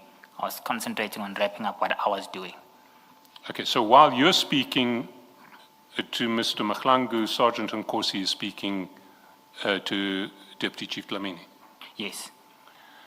And that's on the 2nd or 3rd of March, a few days before the 5th. Yes. Now,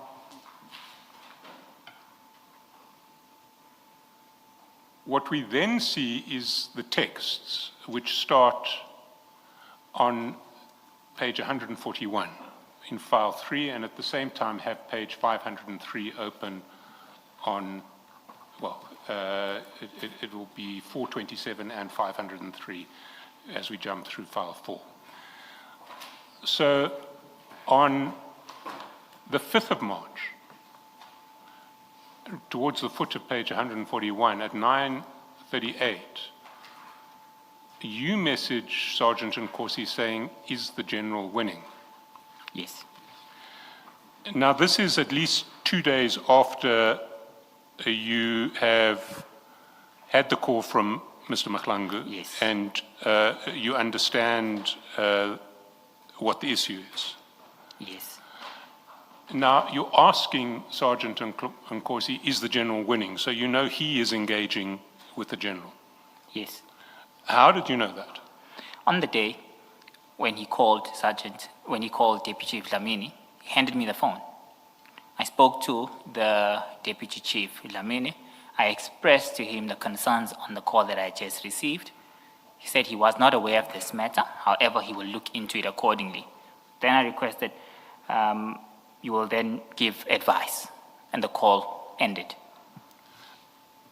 But this is a Tshwane matter, is it not? The Tshwane matter is And when you ask General Deputy Chief Dlamini to give advice, presumably he gives advice to you as the CFO. yes. So why is Sergeant Nkosi staying involved in this 2 days later?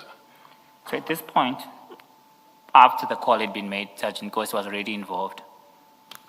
From my perspective, it was convenient for him, taking into account that I was busy with other strategic matters as well. So one operational matter off my table would be easier for me to focus on the strategic nature of my job. In hindsight, I did admit that at this point, I should have requested for the contact details of Deputy Chief Dlamini. So you effectively used Sergeant Nkosi as your representative in dealing with Deputy Chief Dlamini on this issue on the 5th of March. Because he was already involved and I knew they were close to each other, I asked him for feedback. I wasn't necessarily using him as an official representative. That's too formal, and it's as if I was formalizing this. It was still informal in nature.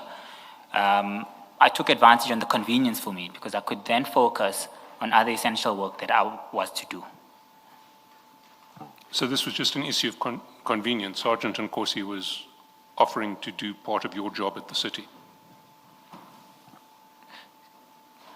It was an issue of convenience, but this is not Sergeant Nkosi doing part of my job. Well, what is he doing? He's coordinating a message between myself and Deputy Chief Dlamini. But why can't you just deal with Chief Dlamini directly? As I alluded to, in hindsight, I should have done that. And that's the point where I should have obtained his contact details. I would have then dealt with him directly. Unfortunately, at this point in time, I didn't do that. And I took advantage of the convenience that I'm alluding to now. Can I just ask, sorry, Mr. Chaskalson, I might have missed what you said, Mr. Mnisi. You, before you sent this message, is the general winning, between this and when you received the call from Calvin Madlanga in the car, did you speak to General Dlamini about this at all? In fact, me bringing up this as a reminder, I had received a call from Mr. Madlanga again in the morning. It was the 5th. He had called me earlier in March.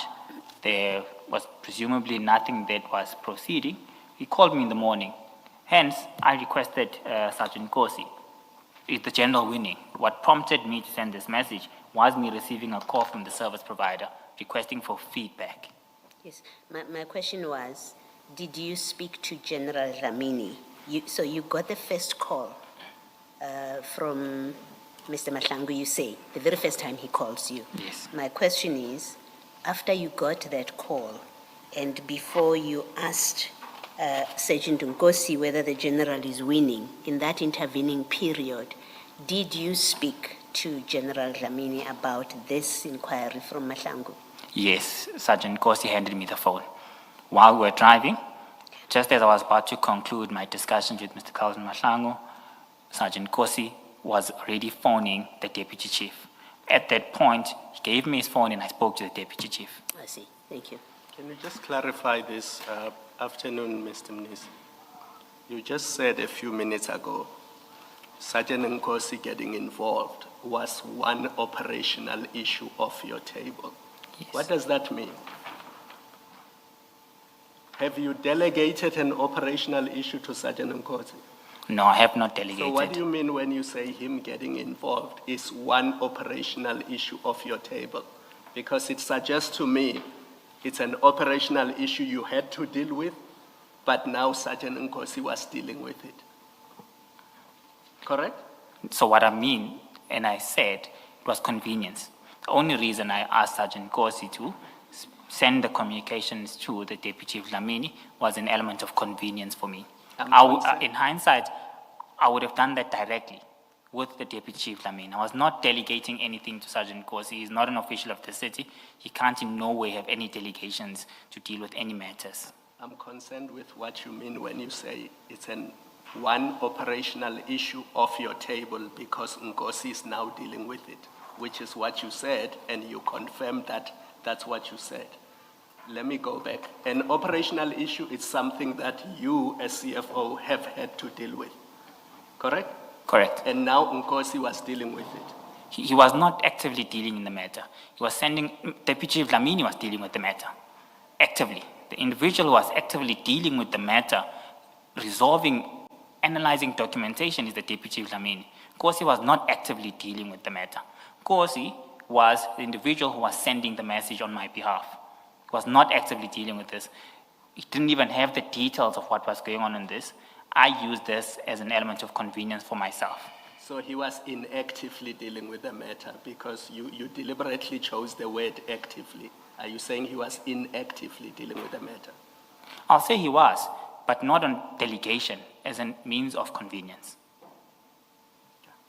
Thank you. That convenience, Mr. Mnisi, you accept you would have been dealing with it otherwise. So you would have been communicating with General Dlamini if Nkosi had not inserted himself or been inserted by you to be the go-between. In hindsight, I accept that. Okay, thank you. But I'm still not really understanding why it's convenient. If you deal with it yourself, you speak to General Dlamini or Deputy Chief Dlamini, you tell him what needs to be done, he comes back to you. This way, what happens is you speak to Sergeant Nkosi. Sergeant Nkosi then conveys your message to Deputy Chief Dlamini. Deputy Chief Dlamini responds to Sergeant Nkosi. Sergeant Nkosi then conveys Deputy Chief Dlamini's message to you. What's convenient about that process? Like I said, ideally I should have got the contact details of the deputy chief. I didn't have his details at this point in time. He didn't have my details as well, obviously. Even if you look at what Sergeant Nkosi was doing, was just sending those messages verbatim as they were. So it was convenient for me because the matter was being attended to.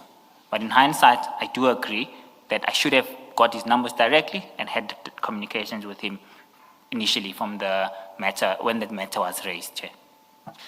But I'm still not understanding why it would be convenient. This seems to be much more complicated, with much more potential for a sort of broken chain of communication than you're dealing with him directly. What's your response to that? I didn't have his contact details at this point, Chair. This is why I didn't deal with him directly. Yes, but Sergeant Nkosi did, and you could have asked Sergeant I should have Nkosi. asked it, and I agreed. I should have asked for them, but I didn't ask for them for my thought process of saying it's just convenient for me. While I'm busy in other engagement, I could easily check, is General winning with this matter? So at that point in time, it was convenient for me. I didn't have his contact details, which is what limited me from dealing with him directly. I should have had that, Chair. I do agree to that. In hindsight, it's something I should have done to avoid this entire complication. How long had you been at the city by this point? Since November 2023. So it's about 16, 17 months already. And you didn't have the contact details of the deputy head of the TMPD? No. I normally engage the chief of police. And you don't have a central directory available for senior executives at Tshwane? That gives cell phone numbers, no. You do not have administrative staff in your office, We do have. so you have a PA. I do have a PA. And you didn't think the PA should deal with this and communicate with the general with General Dlamini instead of an outsider who's really a member of the public for all intents and purposes? At this point in time, it didn't cross my mind, Chair. Okay. But in hindsight, I should have. Well, let's just quickly run through these messages. 141, you say, is the general winning. That's at 9:38. The response by Sergeant Nkosi is at 9:46. Morning, my brother, I'm on to him. Then if we go to 503 of file 4, you see that there's a screenshot then that Sergeant Nkosi sends to the general of your conversation. 503 of file 4 on my side is a transcript. So I've got bundle 3 open. Bundle 3, or 503 of bundle 3, which is, I think, file 4, unless I've got the, Okay. so it's your bundle 3. So So we'll just be dealing with bundle 3. Same document. Yeah. Okay. So 503 is a screenshot that was sent to Sergeant Nkosi at 9:46 was sent to General Dlamini at 9:46 by Sergeant Nkosi. It's a screenshot of your conversation with him. He then comes back to you at 9:48 saying he confirmed it will be sorted now. Now he will give feedback soon before 12. That is at 9:48. At 9:55, you tell Sergeant Nkosi, okay, it's not yet in my system, and he sends you an image of fingers crossed. That's at 10:07. Before he sends you the image of fingers crossed, he's WhatsApped your subsequent exchanges to General Dlamini. That's at 5:04. So now there's a similar screenshot, except it now includes your message, okay, it's not in my system. Back to 143, and Sergeant Nkosi tells you that the General said he won't disappoint. You say to him, thanks Mfowethu, at 10:11, and then at 12:20, and for this we've got to go to 427, General Dlamini sends him a message. That's page 427, 12:20. Morning, Captain. Please confirm for Mfowethu Ukuthi I am processing the issue, and I have spoken to Kane and Vusi also to increase the target value as the amount is a bit higher, and as soon as all of them are released, I will let you know for his intervention to ensure that Tommy makes payment urgently. Now, Kane, we've learned is Kane Mpofu, who is in the procurement department of Tshwane. Vusi, who is Vusi? He's an official of the city within procurement as well. Also within procurement. Yes. And Tommy, I think you mentioned earlier, was in charge of payments. Payments. In your department. In Treasury. In Treasury. Yes. Are you, Still Treasury, within Group Financial Services. Yeah, so Yes. he's under you, Tommy. He's under me, yes. Now, what does he mean, increase the target value? Okay. So budget is made available to departments either monthly or quarterly. So at this point in time, the budget that was made available for TMPD and Watchman services had depleted for the quarter in question. So they needed to make a motivation in order to increase the target amount based on whatever motivation they would bring on board. So in terms of increasing the target value, it was saying of the approved budget, less makeable funds up until the end of the month available in order to process these invoices. And what would be involved in increasing the target value? Who has to authorize increase of target value? It's a delegated function that is delegated to the divisional heads in supply chain management and the procurement. So it would have been Kane as well as Vusi. And so what this does is it says, although your budget says you can spend this amount this quarter, are we going to adjust the budget upwards? No, we're going to, sorry, SC, we're going to make monies available up until end of the month. The budget is approved. We're not increasing the thresholds of the budget. We are not making any additional funds available. It's just increasing what could be committed at this stage on the funds that are already allocated and assigned to TMPD for the full financial year. So we've got a monthly guideline, as it were, or a monthly Yes. informal limit as to what you can spend under Yes. each budget line item. Yes. We're going to bump that one up. Yes.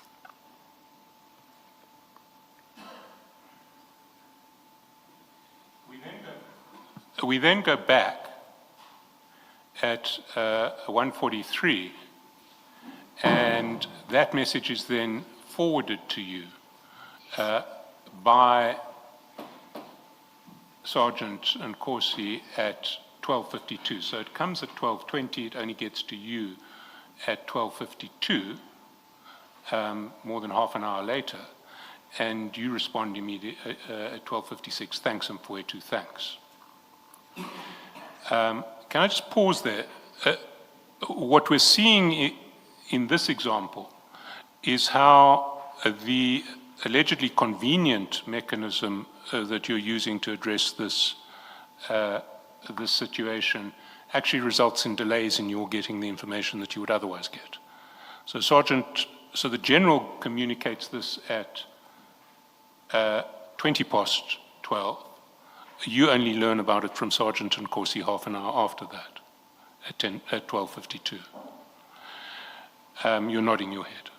Yes, I'm agreeing to that. So you're accepting that there are some inconveniences in No, this I'm not relationship? accepting. I'm accepting the matter of the messages being sent a few minutes later, but I'm not accepting the issue that there's inconvenience. I'm happy that the matter is being attended to. Besides, at this point in time, I might be occupied with other matters of council as well. As long as I'm getting feedback that the matter is attended to, I'm happy. But that feedback is being delayed by half an hour, more than half an hour. Yes, and I'm still happy because the matter is at least being attended to. Some 3 hours later, at 3:52 p.m., you WhatsApp Sergeant Nkosi again saying, thanks, is the general winning? Yes. Mfowethu is the general winning. It takes him more than half an hour to respond to you, at which point he forwards something from the general saying, yes, we have won, busy with creating requisitions and at the same time releasing them in order for buyers to create purchase orders. The process is a bit long as invoices have to be scanned and uploaded individually, and I trust we'll conclude the entire process before 1700. As soon as the buyers have created purchase orders, we'll create service entries and submit them for payment. So you get that message more than half an hour or 40 minutes after you have asked, is the general winning? And the general says he's still in the office monitoring the process underneath, which is forwarded to you by Sergeant Nkosi. You also get a copy of the invoice that we'll deal with later, which is the invoice from the 23-24 financial year, and there will be problems with that. 2:35, you say, thanks, Mfowethu. Sorry, that's 4:35. The next communication is roughly 2 hours after that. It's now 8:23 p.m. when you get forwarded through this chain a message from the general saying, evening, Captain, just to confirm for Mfowethu Kuti, everything has been processed and I've spoken to Kane and he promised to ensure that the buyers create purchase orders. As soon as I receive the purchase orders, I'll fast track the service entries. So that's a full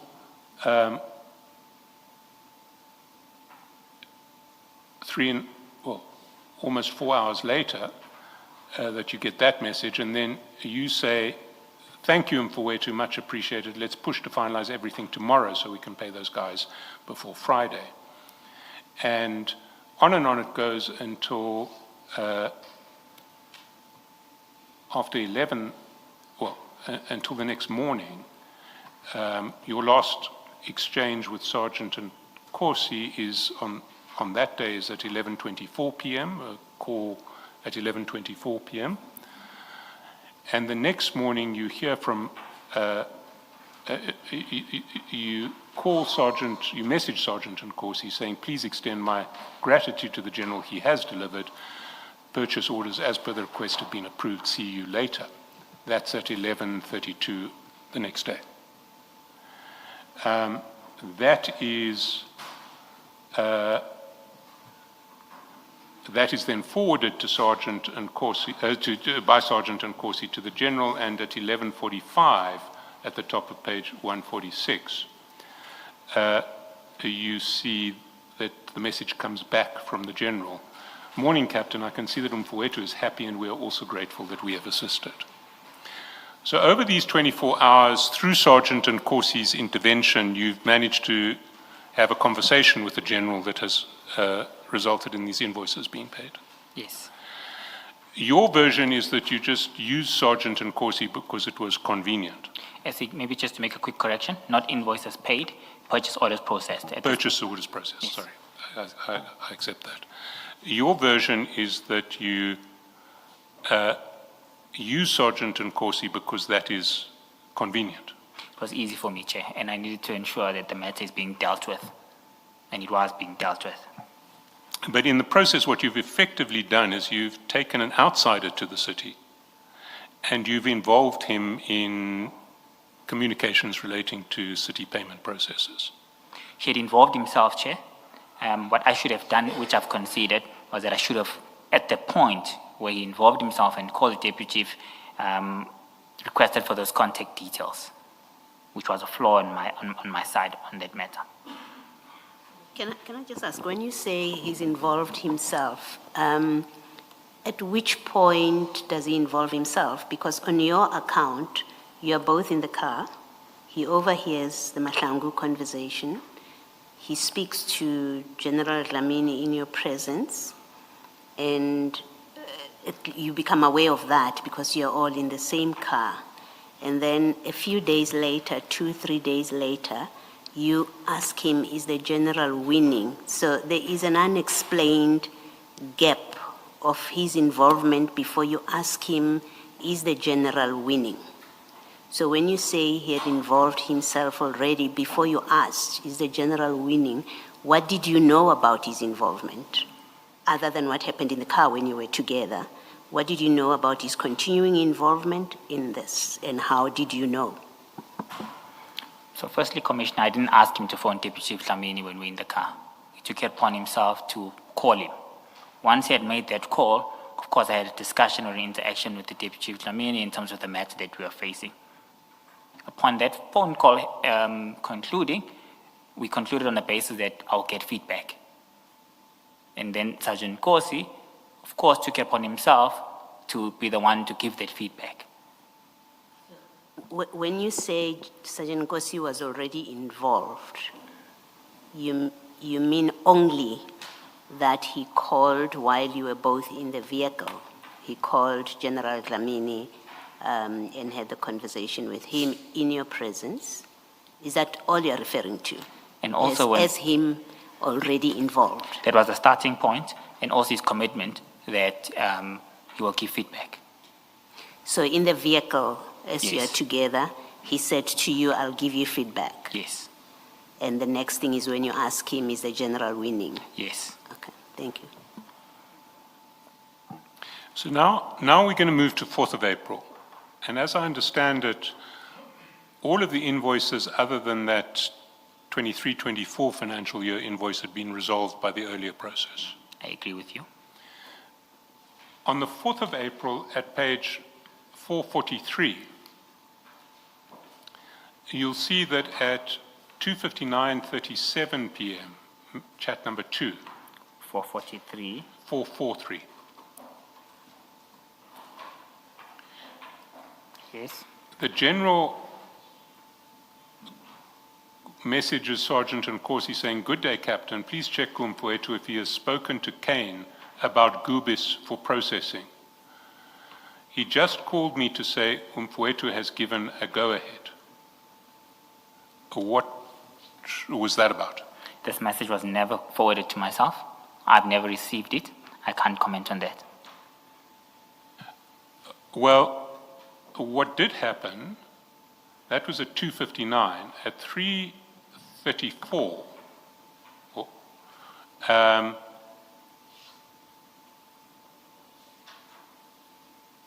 there are a succession of calls between yourself and Sergeant Nkosi. They start on page 187. Okay, 187. And if you see, start with message time 1:34:25, then 1:34:34, then 1:34:39, call back from Sergeant Nkosi. And then at 1:34:41, you message, "I need General quickly." Why would you have needed the General quickly at this point? I think this is when, by the telephonic discussions that we were having, you was giving me feedback that there is a perception that I have given a go-ahead, if I recall correctly. So I needed to clarify that I have not given any go-ahead. The necessary processes in terms of approving ex post facto invoices must be followed. So I needed to explain this to the Deputy Chief directly.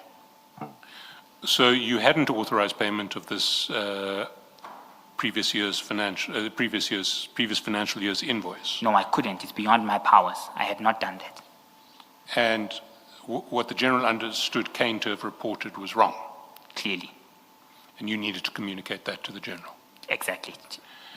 And you then get from Sergeant Nkosi the General's contact details. Yes. Did you then call the General? I think I might have given him a call to explain this matter and to try and put the matter to rest.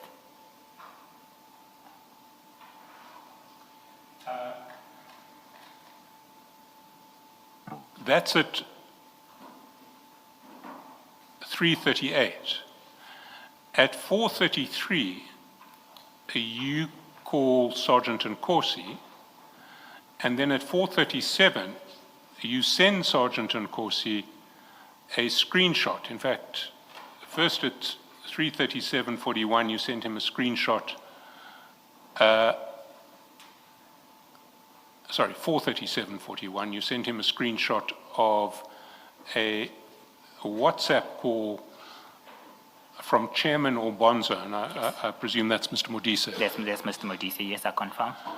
And then underneath, another screenshot of a call from Mr. Modise. Indeed. Do you recall what this was about? Yes, I do recall. And will you So, share it with us? If you go later on in the communications, the Deputy Executive Mayor wanted me to accompany him to I'll say a political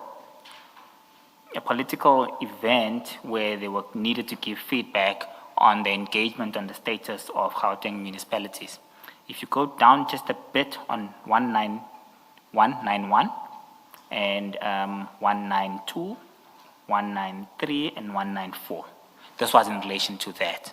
So at this point in time, I clarified to the Deputy Executive Mayor, look, this is not an official provincial government matter.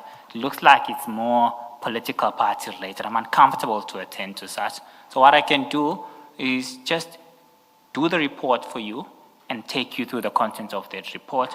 You should be in a position to articulate that. So why I'm sending this to Sergeant Nkosi is part of me just venting and crying around saying, hey, this individual, which is his associate, and I had known this as well, keeps on calling me, wanting me to accompany him to this. I was uncomfortable with that, taking into account that it's not an official city or provincial government related function, it's more political party related. Due to my impartiality, I was extremely uncomfortable. So while I sent him this, I was just ranting and raving and just need a friend to talk to. Didn't expect him to do anything for me on that. So it has nothing to do with the 4 April, with the previous issues relating to that 2013-14 invoice? Absolutely nothing. Sorry, to do with that. 23-24 invoice.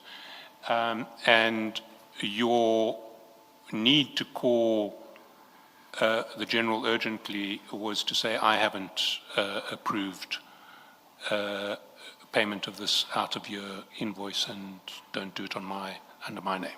Precisely, Essie. Let's go then to page 331. Before you move on, at that page 191, the way you explain your calls to Sergeant Nkosi doesn't seem to accord with the text of these WhatsApp messages. You start off, good morning.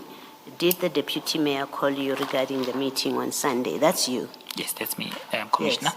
So what meeting would the Deputy Mayor be calling Sergeant Nkosi about, who is a member of the SAPS? What would he be calling him about? So there's a relationship to what was going on here. What was going on was that the Deputy Mayor knew that Sergeant Nkosi was an associate of mine. Within doing that, I presumably think he wanted him to convince me that I need to attend matters of this nature as well. I can't leave him to go alone.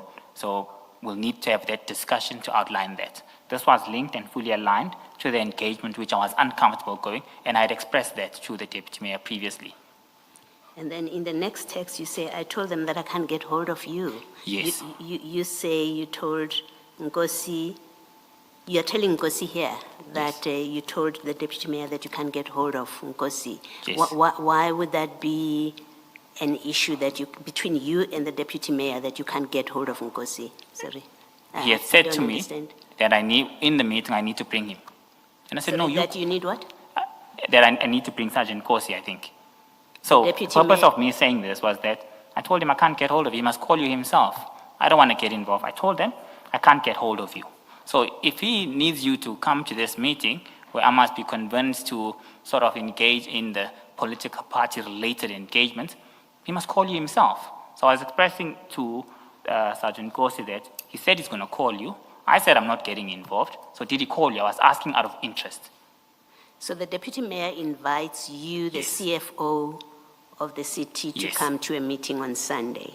Yes. And what does he say about Sergeant Nkosi when he invites you to a meeting? We had already had a discussion and I had already indicated to him that I'm uncomfortable.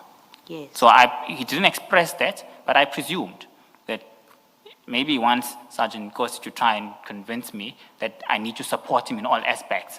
That if I don't attend this, I'm not supporting him, and it's part and parcel of my job, maybe. But that's what the context of this discussion was about, Commissioner. So he said to you, I'm going to call Nkosi. Yeah. I'm trying to make sense of these texts because you then also go on to say, I told them that I can't get hold of you, as if the deputy mayor sent you to get hold of Sergeant Nkosi. It was both instances. Said, I couldn't get hold of him, you try to get hold of him. I said, oh, I also can't get hold of him. Okay, I still don't understand, but I guess I'll leave it there. Thank you. Maybe Mr. Chaskalson, before you move off too far, you moved too fast ahead for me. Can we go back to page 143? This is where, in that WhatsApp message, where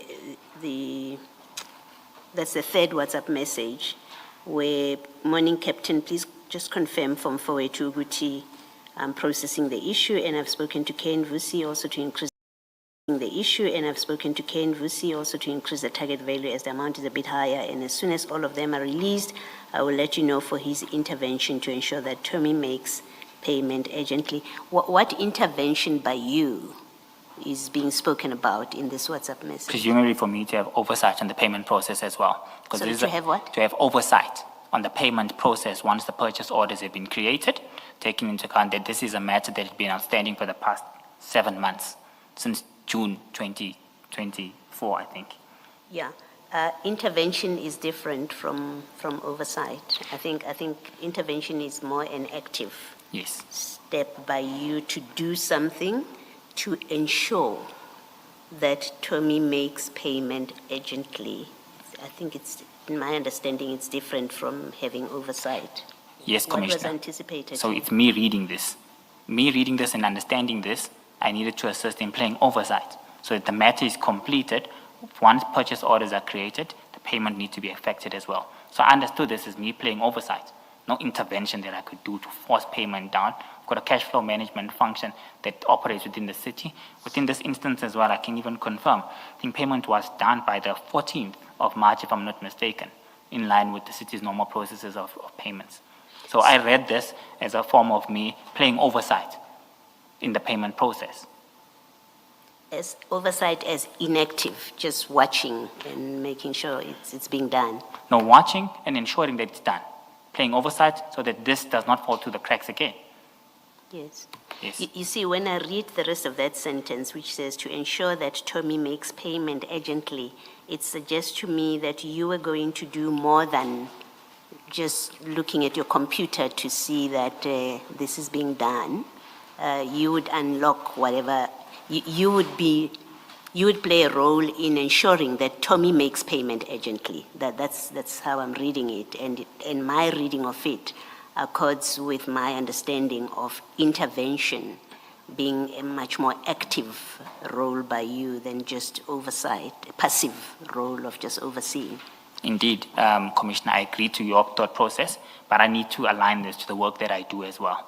And the work that I do, there are strict processes, and payment files are issued on various days. So I need to play oversight to ensure the payment is included in line with the necessary payment file uploading process with the city's general processes. That's how I understood this, and that's what happened in this case. Thank you. Can you just clarify this one thing, Mr. Mnisi? When you are in the car with Mr. Sergeant Nkosi and you are having this phone call with it's Mr. Malachi. TC Dlamini. Dlamini? Yes. No, before then, the call that Sergeant Nkosi overheard. Oh, Mr. Madlanga, yes, Commissioner. Yes. Madlanga, sorry, not Malachi. The call that he overhears.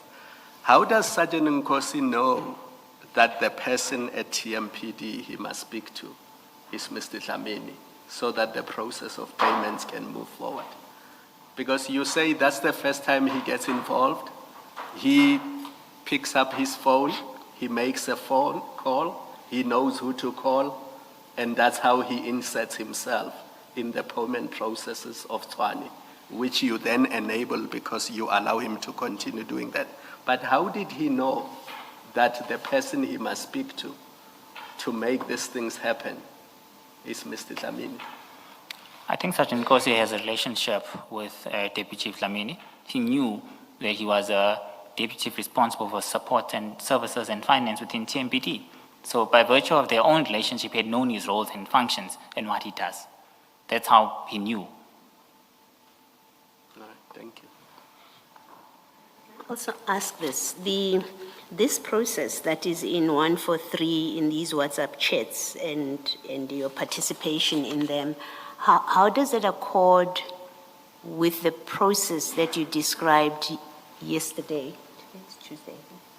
Yeah, that you described Tuesday, because all of it is happening on the 5th of March, and you described a process that involves other parties, right? I think you said TMPD, SCM, and then there was a third, I think it was you or something. Yes. The third party.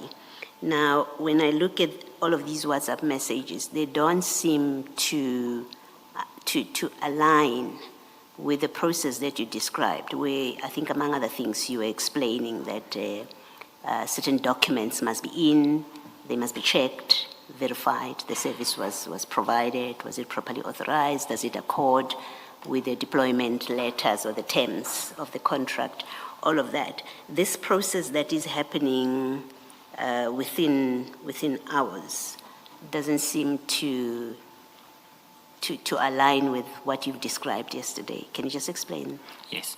So while this was happening, a lot was happening in the background, Commissioner. A lot was happening in the background where the Deputy Chief was obviously in engagement with individuals from APSS, supply chain management. He played a role that coordinated all parties. He did not give a step-by-step feedback of where he was. What's important for us to take note of, at this stage, invoices had already been confirmed and signed off by the relevant departments, by APSS, as seen with one example here. So invoices were not being submitted from scratch, and the process was not starting from scratch. The process had halted at this stage. It was at a stage where purchase order needed to be processed on the system. So the entire process from the beginning up to this point was already done. There was a standoff now on which budget must be utilized to proceed with the generation of the purchase orders and which cost center must be consumed. So that entire process that happened at this stage, there was just a deadlock at this point where budget and funds availability, there was a standoff between the department requested and TMPD. And Chief Dlamini, throughout that process, was of course engaging. So the process was already at this stage, at this point in time. So it was easier to resolve, and a lot was going on in the background, Chair. I mean, I'm not seeing you, for example, here. You're facilitating payment that you say is due and must be paid. I don't see any communication that suggests that you said something at the very least that seeks to ensure that the necessary documents are in. I mean, you got a call from Calvin. That's your limited involvement. You got a call from Calvin. He never sent you, I don't understand you, and please correct me if I'm wrong, I never understood your evidence to be that you ended up with the evidence, the documentary evidence that shows that the services were rendered, they were contracted for, they were rendered, and. Your limited involvement on your account is that telephone call. And the next thing that we see is you overseeing, as the language that you use, without any indication that you satisfied yourself that you are overseeing and authorizing, and I'm using authorizing loosely, as the overseer, you are assisting in payments to be made where all the necessary documents that are required and that contain the necessary information have in fact been submitted to the different people in the city, in the TMPD, including in your finance, that must receive all of that information. I don't see that in these texts. I don't know if, I think I spoke long. I think the summary of what I'm saying is, it doesn't seem from these texts that you satisfied yourself independently that your internal processes and documents are all in order. Thanks, Commissioner. I think, in short, this is not the first time the matter is brought to my attention. I attached in my second bundle GM22 and GM23, where the first discussion started occurring when representatives from Gubi Security Services were sending escalation communications to supply chain management requesting for payment. That was on the 29th of, 29th of January. It's there in annexure GM22. Nothing is done by supply chain management. The representatives of Gubis escalate that matter to me formally through email. And that is clearly indicated in GM23, if you might recall, on the 7th of February. Good day, CFO. We have this issue. Our invoices have not been paid. But within that is an attached letter, statement of account, and invoices, which appear to have been certified as correct and work done by the relevant departments. So what I do from there, also within GM23, as per my bundle, I escalate that further immediately. I say, TMPD, I directed that matter to Mr. Chukudu Malachi, who was on the email. I then CC Kane, or I direct to Kane, I don't CC him. I reply all. But replying all, I isolate the two individuals whom I think should be in a position to resolve this matter. Within that process, this is the 7th of February, nothing is done. Then I receive a call early March from the director of this company. So I had seen those documents throughout the escalation process. Okay. Thank you.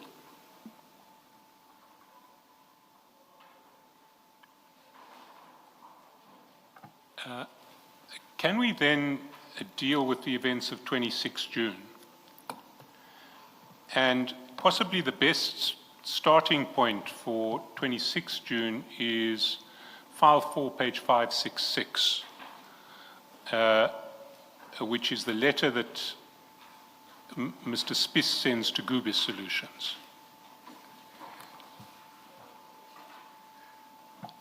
And there you'll see that Mr. Spiss writes a letter that is dated 24 June. It's received on the 24 June. It's actually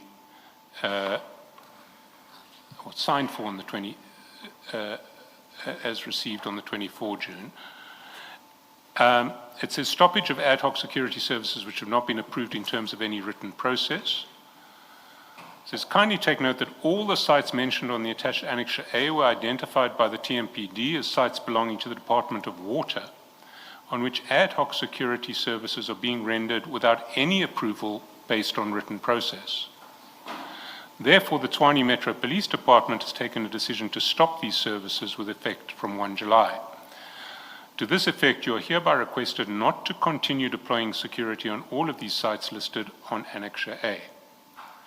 And that is received on the 24th of June, and it is forwarded by you to Sergeant Nkosi on the 26th of June, and that is at page 331.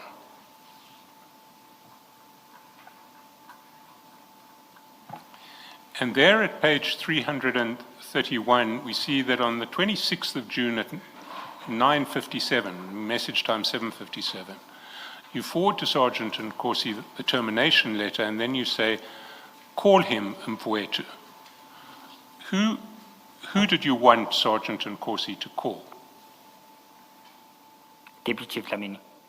Why? Because we needed to close the loop on this matter. There needed not to be any further uncertainty. There was clarity on how the new internal control processes that were implemented. Ad hoc security services was now fully assigned to the full control of TMPD. So this was me saying this matter is now reached finality. I just need to close on this effectively and ensure that all parties involved are clear. And there will be no elements of uncertainty moving forward. The TMPD has taken full authority of this matter, and Water Department, if there's a need for any ad hoc services, they will communicate with TMPD. That was the purposes of me. So this is another example of you involving Sergeant Nkosi in operational matters that have nothing to do with him.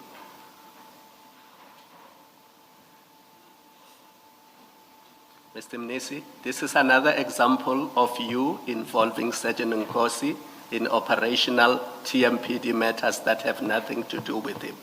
Is that correct? Yes, Commissioner, it's Because correct. he's not inserting himself here. Yes. You are inserting him. Yes, I am. You are sharing with him contractual documents between Tshwane and its service providers, Yes, Commissioner. dealing with termination of contracts between Tshwane and its service providers. I agree with you, Can you Commissioner. consider that appropriate? No, Commissioner. However, he was already involved in this matter, and this was closing the loop. This was No. all in relation to addressing these matters. If you can see further on, Can you not, please? We agreed on this yesterday, that if you answer my question and you want to explain, I will allow you. Okay. And believe me, I won't gag you at all. okay. Apologies, Commissioner. Sergeant Nkosi was involved in the payment issue relating to an invoice. We are now dealing here with termination.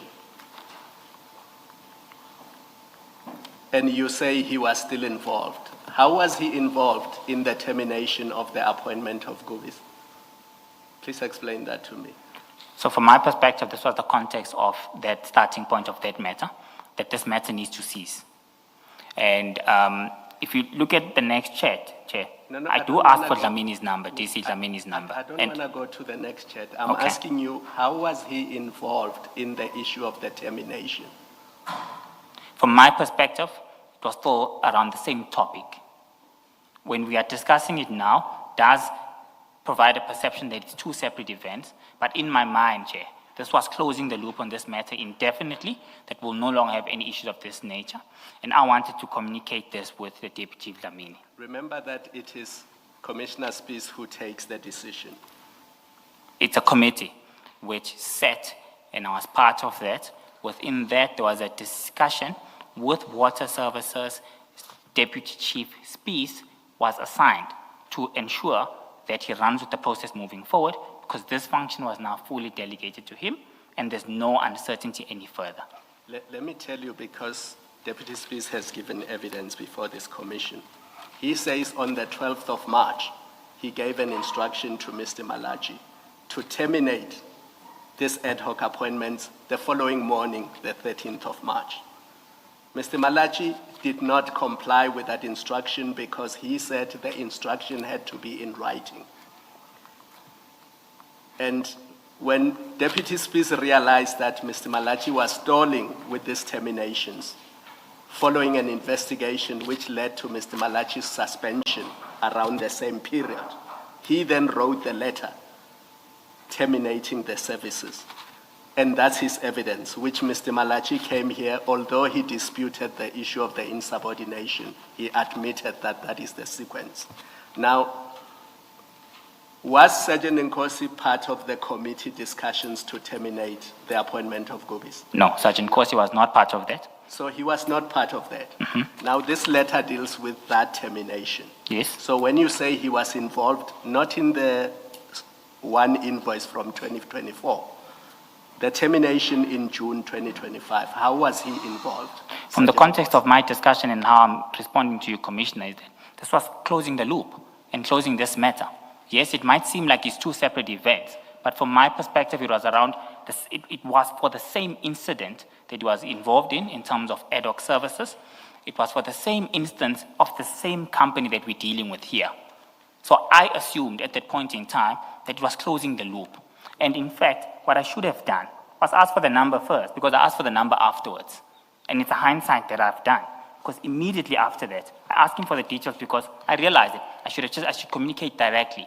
Presumably I had forgotten that I already asked for his details, or I hadn't saved these details on earlier on, but I do ask for his details and he does send it to me. And I then have further communications directly with the Deputy Chief.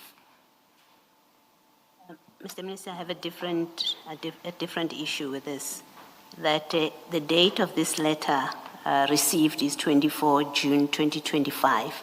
The invoices that you were involved with overseeing payment following the call from Mr. Madlanga, as at this date, that had been resolved, no?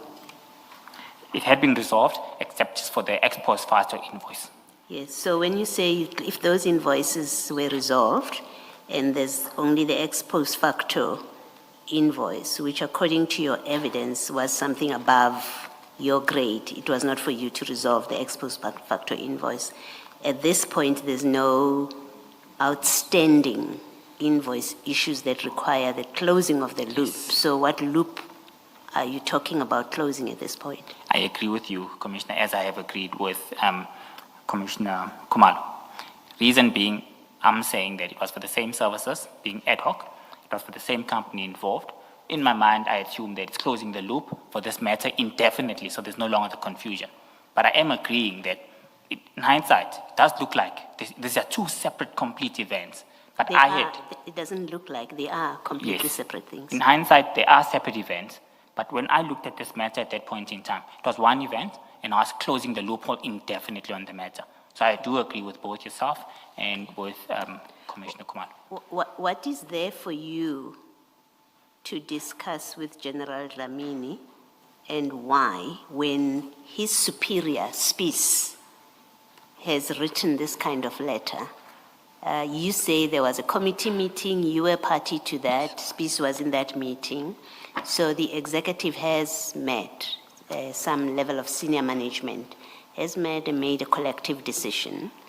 Spies, Commissioner Spies writes that letter to Goobies. What business do you have talking to his junior, General Dlamini, about this matter, to close whatever loop you say you're closing, when the head has communicated to a service provider?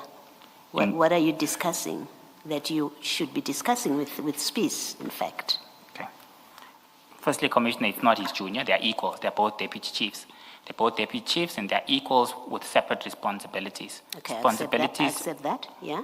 The responsibilities of Deputy Chief Spies is APSS. The responsibilities of DC Dlamini is support services and finance matters. So me communicating with him is be aware of this, ensure that you guard against this. So that if anything of this nature comes up, you know how to deal with it. You can't entertain this moving forward. There can't be confusion that we had seen. We had seen earlier on, there was confusion where individuals will say, Umfoito will deal with this, he has committed. So I needed to engage him directly to make that matter certain. Was it not for Spies to communicate that with him? I mean, the matter is now with Commissioner Spies, according to you. You tell us that he was delegated now to deal with the matter.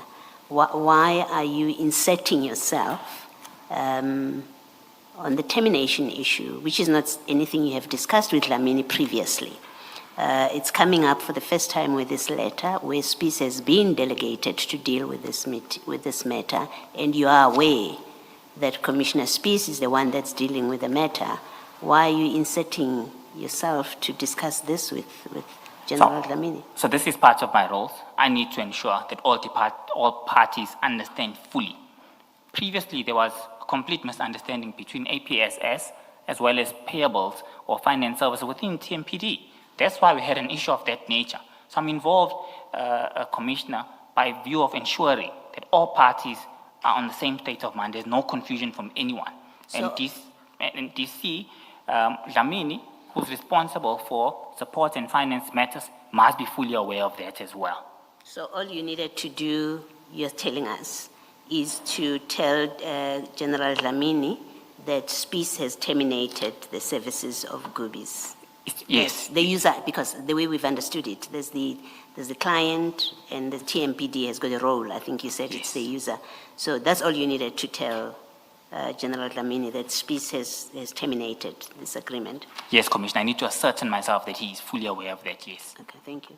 Can we just, I will leave this to Ms. Chaskalson. Do you remember offhand what your contract of employment says about confidentiality?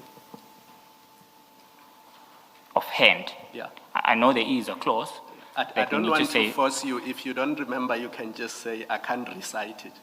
I can't recite it, And we Commissioner. don't have it in the bundles, am I correct?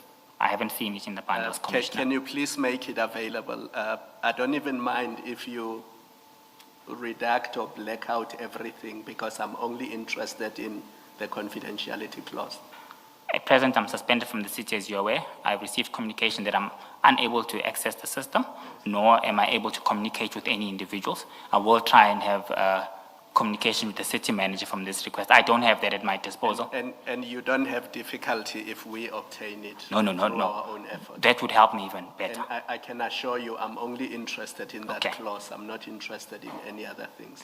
I've got no issues at all, Commissioner. And the reason I'm interested in that clause is I have reason to believe that you've breached the provisions of that clause when you inserted Sergeant Nkosi in operational matters of the city of Tshwane. If you want to comment on that aspect, you can comment, or you can leave it for later on. Yes, please, if I can. Maybe before you comment, let me try and help. I don't know where Commissioner Khumalo is going with this. It might be helpful, I hope, what I'm saying, that you should accept that as a matter of common law, an employee, and that includes you, has an obligation to keep the affairs, information of the employer confidential, and to disclose only insofar as it's required by their role in the discharge of their functions. I think I'm going to ask you to accept that as a common law principle that applies to all employees. And I think if you do comment, you should comment on the basis of what I'm suggesting to you is the correct position of the law. Commissioner, firstly, on that perspective, I'll need to get guidance from my legal team. I'm not aware and I can't comment on that, and I can't accept it. I'll need to get guidance from my legal team. However, on the issues raised by Commissioner Khumalo, first of all, I did concede that Sergeant Nkosi involved himself. Second of all, from my perspective, there was nothing completely sensitive or confidential within the payment process. That entire process was general communications from me. He's the general winning. Fetu is the general winning. Please extend my gratitude to the general. There was nothing sensitive about those communications. In terms of this termination letter, it had already gone out to the service provider. The service provider had that. So there was no upper hand that Sergeant Nkosi would have obtained by having view of that letter in any case. So I do accept the oversight, and that in hindsight, I should have asked for the number first. That's why Commissioner Bala was saying on 332, I quickly realized that, hey, maybe I shouldn't have done that. And I immediately asked for his numbers again. He sends me the general's numbers. So that's an admission on my part. But at this time, the information that Sergeant Nkosi has is of no value. Can't assist him for any benefit of any sort. Hence, it was around the situation that we're discussing. That's my comment. Let me tell you how it can assist him. You do know that Gubis is a competitor of Sergeant Nkosi's brother's company, right? They are not appointed on TMPD1. No, that's not what I asked you. They are competitors. Yes. Sorry, don't if I can understand. just interrupt. They are, in fact, appointed on TMPD1. No, this is TMPD2, sorry, 2016, 2017. They are not appointed on this ad hoc services senior council. Ngapesha is not part and parcel of TMPD2, 2016, 17. But he is bidding for TMPD1 at this stage, and Gubis is ultimately appointed to TMPD1, along Yes. with Ngapesha. Yes, SC, I agree with that. But on this particular tender, I would like us to treat them in isolation. They are competitors, they do bid, but on this particular one, they're not competitors. The other one has not been appointed by the city. I did not ask you about Tshwane tenders. All I said to you was you do know that Gubis is a competitor of Sergeant Nkosi's brother's company. I am aware. And any document that belongs to Gubis, such as an invoice or letters of termination, will show what rates Gubis charges for its services, right? Not the termination letter, No, I'm but talking any about invoice, yes. The 2024-2025 invoice we talked about. Yes. Now, why is Sergeant Nkosi entitled to see what his brother's competitor's company is charging? Because you said so yourself, they are bidding for tenders in Mpumalanga, which you said was that tender you were assisting with in April. So, really what I'm dealing with is your suggestion that Sergeant Nkosi does not stand to benefit if you allow him access to Gubis documents, including invoices, including knowing when Gubis is going to get paid, including knowing whether or not Gubis' services have been terminated, including knowing whether or not Tshwane favored Gubis in relation to allocation of ad hoc security services. Because those are all the things that Sergeant Nkosi's brother can use to his benefit to the detriment of Gubis. And it troubles me that you don't see anything wrong with that, because you say by sharing all these things with Sergeant Nkosi, he will not benefit. It is of no use to him. And I'm saying you are wrong, because the mere fact that his brother's company is Gubis' competitor, and you know very well that his brother's company tenders when it comes to security issues, and Sergeant Nkosi actively assists his brother in all of these matters, because that's how you get involved in assisting Ngapesheya. So you must know that all this information is of benefit to Ngapesheya. So I don't understand when you say he will not benefit. Do you want to comment? Yes, I do, please, Commissioner, with your permission. Firstly, I need to focus on documents that I share, and I shared this termination letter. It's the only sensitive document which I'm of the view that it is of no value to him. Why I'm saying that the termination letter contains nothing in terms of rates, pricing, or anything that could benefit Ngapesheya. Reasons being, for this tender, which these ad hoc services are currently operating in, they're not even appointed. So even if he does know, there's no way or form that he could be allocated the work that was allocated to Gubis. Hence, I'm saying, from what I share, there's no benefit that he would have. I did not share an invoice. I did not share a payment date. I did not share a requisition with Sergeant Nkosi. But you allowed Captain Ndlamini to share that invoice with Sergeant Nkosi, who then forwarded it to you. I didn't allow him. He will explain why he shared it and what were the reasons behind that. I did not allow that. But you didn't stop it when you became aware that Mr. Dlamini shared it with Nkosi, clearly with the intention that he must forward it to you, because that was the whole point of the exercise. He assists you. That's the only reason Sergeant Nkosi got involved in that dispute with Gubis. He says so even in his evidence. It was to assist you. And I agree to that. It was to assist me, but I did not ask him to assist me. He volunteered and out of his own took it upon himself to do that. Further to that, I couldn't stop the invoice being shared. It was already shared. There was nothing I could do from that. Okay. Thank you, Mr. Salso. Can I ask you why you asked Sergeant Nkosi at this stage to contact Deputy Chief Dlamini? Why didn't you call Deputy Chief Dlamini yourself? I think we can see, and that's what I was trying to alert Commissioner Kumalo. I had clearly forgotten that I had his details, or I did not save them. Hence, I asked for the details again on the next page. So I couldn't find his details when I tried to call him. That's when I reverted back to Nkosi. However, I further on the next page ask him for those contact details, which he sends them to me. And I communicate directly with the Deputy Chief. Why wouldn't you have saved the details on the 4th of April when Sergeant Nkosi gave them to you then? I have no reason why. I probably just called him from there and didn't save the contact number. I should have done that, but I didn't do that. Was it possibly because you were quite happy to use Sergeant Nkosi as your go-between in relation to Deputy Chief Dlamini? Not for all matters. It was convenient, as I've said, only for the matter of the payment. It got to a point in time where I wanted to communicate directly with the Deputy Chief. The reason why I'm saying it was not saved was pure oversight for myself. I probably made a direct phone call from WhatsApp without saving those contact details, and I couldn't trace them from there. Then I asked for them again in order to correct my own activities. I see. If we go down the chats, you've told Sergeant Nkosi to call the General at 9:57. You haven't asked for Sergeant Nkosi for the General's contact details at 9:57. Why not? I asked for them after that. I don't remember why I don't ask for them at that point. Why is your starting point to ask Sergeant Nkosi to be your go-between as opposed to getting the contact details so that you can deal with the General directly? So I think from my perspective, as I was stating to the Commission, that this was still a matter that I was relating to from my context to the ad hoc services, one. Secondly, to the issue of Kubis.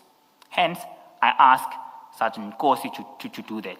But immediately, I asked for the contact details as well, as an element of correcting myself, because it does click to my mind that, let me engage this directly. I don't need Sergeant Nkosi to assist with this. He then sends me the contact details, and I proceed with having discussions. It wasn't immediate. Let's look at the chats. You ask him to call at 9:57. Yes. What then happens is that at 10:12, we see on page 466, 466. that Sergeant Nkosi forwards the termination letter to General Dlamini. You see that? I see that. So he now has the document that you're going to need to speak to him about. At 10:13, there is a voice call from Deputy Chief Dlamini to Sergeant Nkosi. That's chat number 4. You see that? I see that. At 10:21, back on page 331, foot of 331, Sergeant Nkosi, having spoken to Deputy Chief Dlamini, says to you, I found him, what time can we meet today? He gets no response by 10:29, so he sends you 2 question marks. That's over on 332. You see that? I see that. You finally get back to him at 12:58, saying, we'll confirm Mfowethu. And at 12:58, you also say, I need to call him urgently in the meantime. Can I have his number?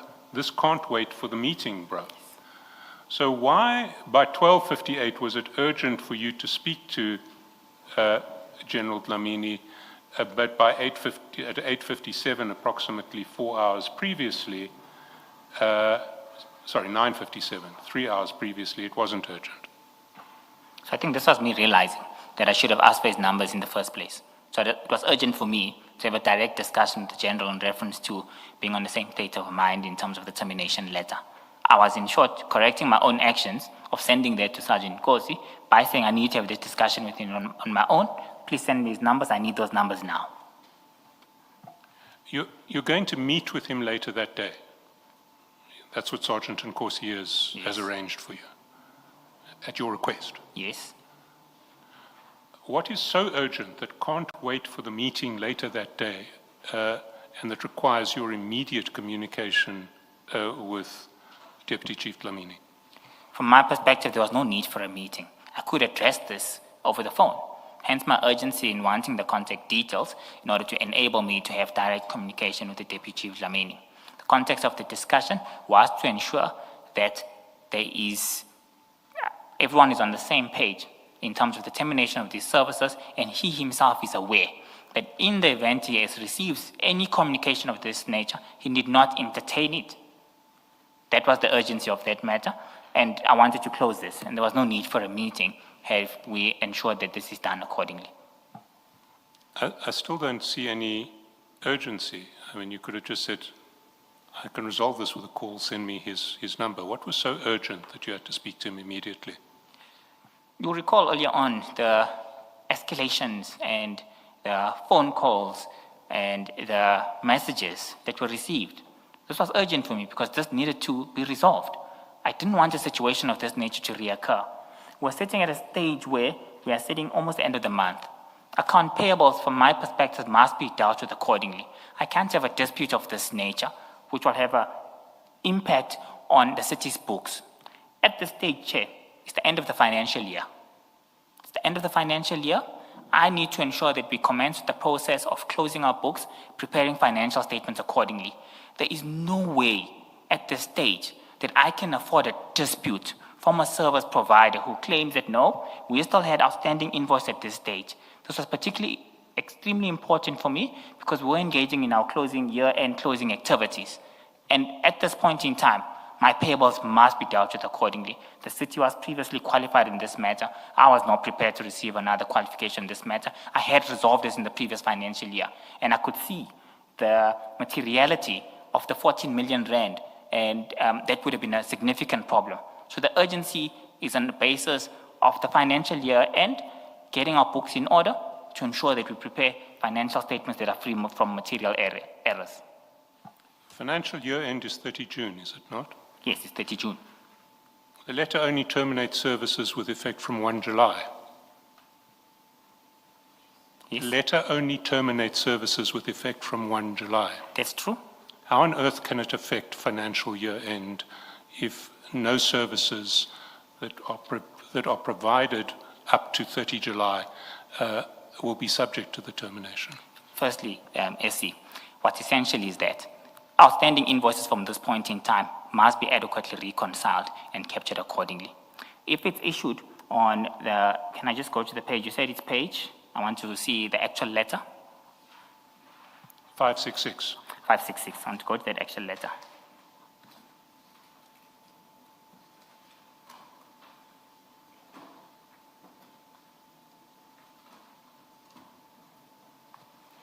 So 566. The letter is issued on the 24th of June, not July. Look at paragraph 3. Yes, but the letter is issued. So the point I'm trying to drive is that reconciliation of invoices must occur at this stage. As the deputy chief responsible for support and finance services, it's his responsibility to ensure full alignment. I wouldn't want to be engaged in a process after year end of dealing with outstanding purchase orders that couldn't have been dealt with at this point in time. So that was extremely urgent from my perspective, SC. Was the purpose of the meeting to get him to put in purchase orders, to ensure that purchase orders and invoices have been put in? Is that what made this urgent? No. The purpose was to ensure that the books are in order, that we don't get a surprise after year end, after financial statements have closed. At this stage, I had received no complaint. It was me being proactive in saying, this is something we might expect. This letter stops the services from the 1st of July. What happened between then and now? Were there any further deployments? How has those been dealt with? Was the budget available? Were purchase orders captured? I wouldn't want a repeat of what we've just faced at the close of the financial year, because at this point, it's something that's outside my control. And submitting financial statements to the AG with such flaws could result in a qualification area. Are you saying the committee that you were part of, which made the decision to terminate, didn't take those factors into account? So that committee took a decision that internal controls around ad hoc services must only be dealt with by TMPD. Yes. So what are you discussing with Lamini? What I'm discussing is that we need to ensure that before year end, before the 30th of June, any outstanding matters in this regard have been resolved. We will not have the leisure of time to make necessary corrections. Did you know for there to be outstanding matters at this point, when you are urgently seeking a meeting, in fact, seeking a discussion which can't wait for a meeting, did you know for there to be any outstanding invoices? No, I didn't know at this point, but we had on previous financial years a massive scramble. I know the history. We've had enough of that, so I don't need you to go back there. I'm asking you a very direct question. You proactively seek out General Dlamini, and the context of it is you were in a committee. That committee made a decision that from the 1st of July, we will not be using these services. A termination letter must go out. You tell us that someone was delegated to deal with the matter. Spies is dealing with the matter, right? We understand, I do understand your evidence. Commissioner Spies was tasked to attend to this matter and bring it to order and finality. After that meeting, General Dlamini gets a copy of the letter. You are aware of that. You are dealing with Sergeant Nkosi about that same letter. You ask for a meeting with General Dlamini, and you're telling us you were proactively seeking to anticipate any disputes about outstanding invoices. I must say it's very strange unless you say yes, I was aware that there are invoices that may be an issue, and I was dealing with Lamini so that we sort that out. If that's not your account of why you are being proactive about this in the way that you are being here, if that's not your explanation, then it is quite strange to me at least that you, when someone else has been tasked to deal with the matter, you decide you're going to take it on, and you're going to take it on with Lamini instead of leaving it to Spies to deal with. Thanks, Commissioner. I think firstly, I was not aware that DC Lamini had received this letter. And the purposes of me having this urgent request to engage him was purely as a result of me safeguarding the adequacy and correctness of the city's books from a payables perspective. Towards the end of the month, his roles and responsibility is support services and finance matters. I had a responsibility to play in terms of ensuring that he ensures that the component that he deals with his colleagues, Deputy Chief Spies, is dealt with accordingly. It was a highly problematic area. We had seen issues on a regular basis, up to a point where it was even in mid-year. So it was extremely important for me to address this matter. I needed to be proactive because I could foresee that this, if not raised, could come up at year-end or a month after we submit financial statements, and I wouldn't be in a position to take on anyone. So proactively, I need to raise concerns and risk areas to respective colleagues. Thank you. And you could not send an email to both Spies and Lamini through proper channels to say, I have these concerns, please address them, make sure this doesn't happen come financial year. Why do you use back channels that involve Nkosi? Because it raises suspicions to me that an internal matter, the letter is from Spies, you are in possession of it. What's so difficult with you sending an email to Spies and Deputy Commissioner Lamini and say, in the past financial year we had this issue, make sure that it doesn't arise in the current financial year? Why do you go and fetch Nkosi and give him the letter and say he must arrange meetings with Lamini, who is your colleague at Tshwane? Yes. Commissioner, I had already considered that I should have asked for his details first. And I do correct myself a few hours afterwards and I get his details. The reason for me addressing this via telephonic mode of communication with Deputy Chief Lamini, it is pure responsibility. It's his responsibility at year end to ensure that finance-related matters from TMPD are dealt with and dealt with And accordingly. it's not the normal channel, that's my issue. It's the private cellular phone numbers. I mean, this is a work issue. This is at work. You can use your email at work to send an email to him at work to say, please bear in mind that we had these issues in the past financial year.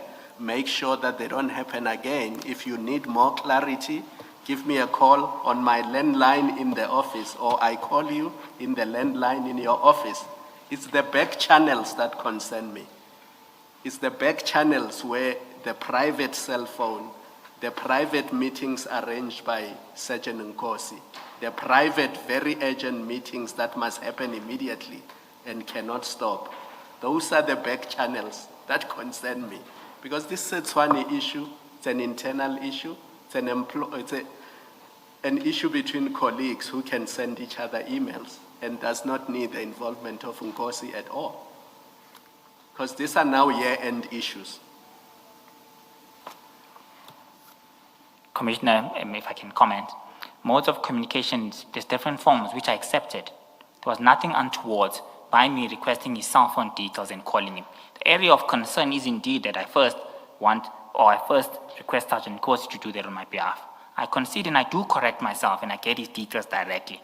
So there's nothing untoward with utilizing a cell phone mode of communication to relay a message to a colleague. It happens all the time. It happens between me and the city manager, the deputy mayor, all the time. It's a mode of communication that we might utilize. Further to that, even utilizing a private a landline number. My PA takes all my calls. I don't even have a landline number in my office. They're all redirected to my PA to handle because that phone constantly goes off the hook. So I couldn't have utilized that. And I preferred cell phone related communication because it would transmit the matter faster It would help me to clarify any concerns from the deputy chief immediately, rather than waiting for an email communication, which he might claim, I did not see this, I only saw this the next day. So I use the cell phone mode of communication, not as a mechanism of hiding anything or doing anything illicit. It was a faster way for me to convey the message and to address any concerns that might arise. And the reason I'm mentioning this, so that you understand why I'm mentioning it, it's because of everything Sergeant Nkosi has been doing. And everything he has been doing, which you considered that by the third or fourth time, it looked like he was trying to influence a tender which was being evaluated. And everything we have seen that he was doing, and the conduct that even you said was suspicious. So when I look at all of that together, and knowing that even on your version you thought he had misled you or was playing you at some point, you still engage him in these things. And it raises, to me, concerns. And I won't put it higher than that it raises concerns. That you knew at least by March, end of March, that he's trying to influence a tender that you are going to adjudicate. It's still being evaluated. And you found his behavior suspicious, although he never expressly said to you, I want you to rig this tender in my brother's favor. But you now know that he's doing all those things. And despite that, you still involve him in Tshwane matters. That's where, to me, the concern comes from. Thank you. Mr. Chaskalson, just a couple of unrelated questions, but still relating to the same chats. Mr. Mnisi, you suggested quite a while back now, in response to questions by Mr. Chaskalson, that you wanted to make this urgent call so as to obviate the need for the meeting. You remember that? Yes, I needed to address this matter Yes. urgently, And Commissioner. yes. So once you got the number and once you made the call, there would no longer be a meeting. That's how I understood you, correct? There wouldn't have been a need any longer. Yes. Okay, now let's look at page 332, the third chat on that page, where you say, I need to call him urgently. And here are the words that I want to emphasize. In the meantime. My understanding of those words is that something is to happen now, but something else is to happen later. I want to call him urgently in the meantime. That is, pending the happening of something else. Would you agree that that would be the ordinary reading of those words? I agree, Chairperson. Yes. Yeah. Now, I do not get it then when you say that as soon as you would have called him, there would no longer be a need for a meeting. If you accept my interpretation of this as you have just done. Do you want to respond? Yes, please, Chairperson. Yes. So, in the event that there's additional clarity-seeking questions, I had already requested for the meeting. I had already done that. And I'm sure Sergeant Nkosi had already informed the Deputy Chief. So I'm not sure whether he now moved whatever plans he had. So when I say in the meantime, I say if the need arises, and if there's any additional communication or clarity that we might need to have out face-to-face. So, Continue. yes, so it was in that context that I had already requested for a meeting, but I had realized that I should have asked for the number first. Yeah. So, But you say in so many words that once you spoke to him, there would be no need for a meeting. So I don't understand the explanation you've just given. Chairperson, I had already requested a meeting. I say in the meantime. That means nothing. If you say, once I called him, there would be no need for a meeting. So it doesn't matter that you had already asked for the meeting. Because all you would then have to do would be to say, because I've now spoken to you, General, there is no need for a meeting, and you would then tell Sergeant Kosi that as well. You agree? I was being courteous to Sergeant Kosi, Chair. I knew that once we have a discussion over the call, we would be in a position to resolve this matter, and there might not be any further need for a meeting. So when I say in the meantime, I'm telling him that I'll call him urgently in the meantime, and I will inform you if needs be, if the meeting must still continue. But for now, let me address the matter directly with my colleague. But That's- you can't say if the meeting will still be necessary. You've just said in so many words now, when I'm engaging you, and when Mr. Shaskalsin was engaging you, that there would no longer be a need for a meeting. You said so in so many words. Chair, our communications are informal, and I wouldn't express and expand in so many words. Hence, I'm taking you on your word, Mr. Mnisi. I'm taking you on your word. that's my word, and I stick to that, that I would have a correct, direct communication with the Deputy Chief, clear the matter, and if the need arises, we'll still have a meeting. That's what I meant by that. Okay, moving on to the second point. One chat down, you say, because earlier you said you want to call him urgently in the meantime. The next chat is, this can't wait for the meeting, my bro. This is totally at odds with somebody who's saying there would, once you've spoken to him, there would no longer be a need for a meeting. Do you agree?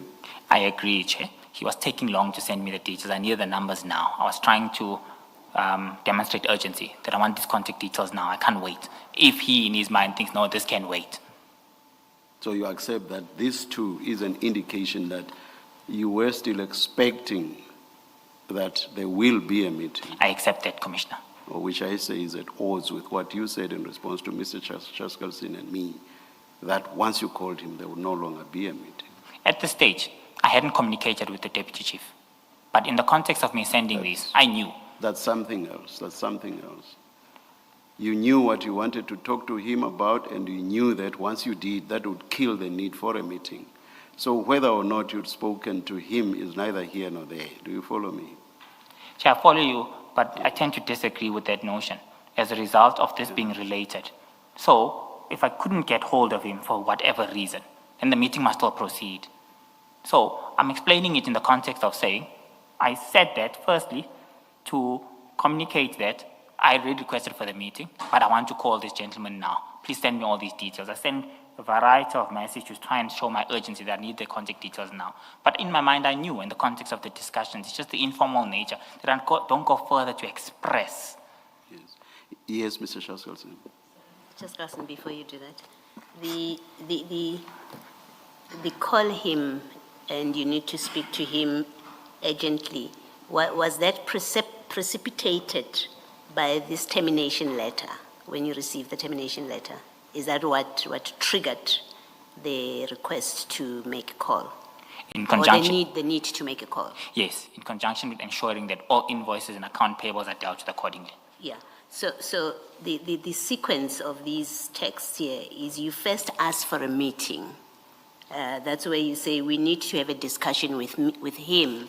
So all three of you, I accept that the use of we here is not what you've told us earlier, which is it was a reference to just the other party alone.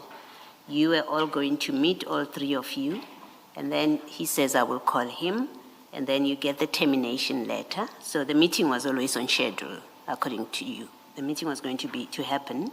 Then you get the termination letter, and then you then say, call him, and that follows with the urgently. I found him, what time do you want to meet? And then you say, I need to call him urgently. So whatever you tell us, you've testified you are going to discuss with General Lamini, it appears on the sequence of these WhatsApp messages that the telephone call, this urgent telephone call, was going to be a different discussion, or in addition to the meeting, in fact, because the meeting was with you, Lamini, and Sergeant Kosi. And the meeting was not precipitated by the termination letter, according to the sequence of these WhatsApp messages. I say this to conclude that it seems that you were going to meet anyway. You just needed to deal with something urgently with him, but you were still going to have that 3-person meeting that you've asked for. Am I correct? That's what it looks like. Commissioner, I respectfully disagree with you. The purpose of me requesting this engagement from the beginning was in terms of discussing the termination letter. The reason I send it is for General Dlamini to be aware of what the content of the discussion will be about. Okay. So when you first said we need to meet, it's because you already had the letter. Yes. And you wanted to discuss the letter from the get-go when you said let's meet. I agree with you. Okay. Thanks, Mr. Chair. Mr. Mnisi, your version throughout has been that this urgent meeting was to deal with year-end issues And outstanding invoices. and outstanding invoices. Well, the termination letter was completely irrelevant to that. How could the termination letter, which only took effect after year-end, be relevant to year-end issues and outstanding invoices? It's relevant because we need to reconcile any outstanding invoices for the current financial year. But you need to do that whether or not there's termination. But there's been instances where that wasn't done. We had seen that previously from TMPD. That resulted in 7 months worth of invoices having been dealt with only in January. So I needed to avoid a situation of that nature to reoccur. It was common practice that was occurring. If there was no termination letter, you'd be faced with exactly the same problem. If there was no termination letter, you'd be faced with a problem that there is evidence that there is no reconciliation of invoices, and you're going to sit with the problem that by year end you can't reconcile. But the difference with their chair is that this matter must be concluded. So there might have been... Sorry, what must be concluded? Reconciliation by year end or... Sorry, Chair. Or termination? Sorry. So these events must occur concurrently with each other, whether we like it or not. In this instance, firstly... Sorry, what events? Please be clear now. I'm trying to work out what your version means, because I can make no sense of it at all. So firstly, it's the termination and ensuring that no further accrual invoices are raised by this company. Second component... Sorry, termination only takes effect on the 1st of July. There's nothing urgent, an email, a message. You can say to him, look, here's the termination letter. In 4 days' time, you're not going to be able to engage these people. Don't invoice them. I completely disagree with you from that point. Taking into account what had occurred in the past, this was an urgent matter for me to deal with, to address on both events. Firstly, the outstanding payables issue and reconciliations being done accordingly. Okay, Secondly, stop at that first one. That first issue is going to be there whether or not there's a termination letter. You accept? I accept. So the termination letter has nothing to do with that? No, it does, because it's related. It's a related matter. We have seen major issue in the service provider. The service provider could have a deployment letter that we're not aware of. So this must be dealt with accordingly, and that all parties involved must work together. The service provider has received a letter that says you may not provide any services with effect from 1 July. Next financial year, you may not provide any services. Service provider can't, there are no issues with deployment letters that might affect the next financial year in the face of that letter. This was extremely urgent from my perspective, taking into account the past events. Let's take a step back. So do you accept that in relation to year-end invoices, this termination letter is irrelevant? It has nothing to do with making sure that accounting matters are in relation to the 2024-25 financial year are in order? Chair, like I said, these matters are interrelated. No, you can't read them in. I don't accept. Please let him finish, please. I don't accept that at all. These are interrelated events, and I stand to what I said. The urgency of this came in 2 aspects. Firstly, we need to ensure that the books are reconciled accordingly. Secondly, we need to ensure that this issue desists from reoccurring, completely moving forward. So the termination letter triggered my concern from the past events that we had seen and that were evident on board. So it was relevant for me to have a discussion on both matters to finally get this matter to rest. You were part of the committee that took the decision that gave rise to the termination letter. Yes. So you were aware of those issues from months before.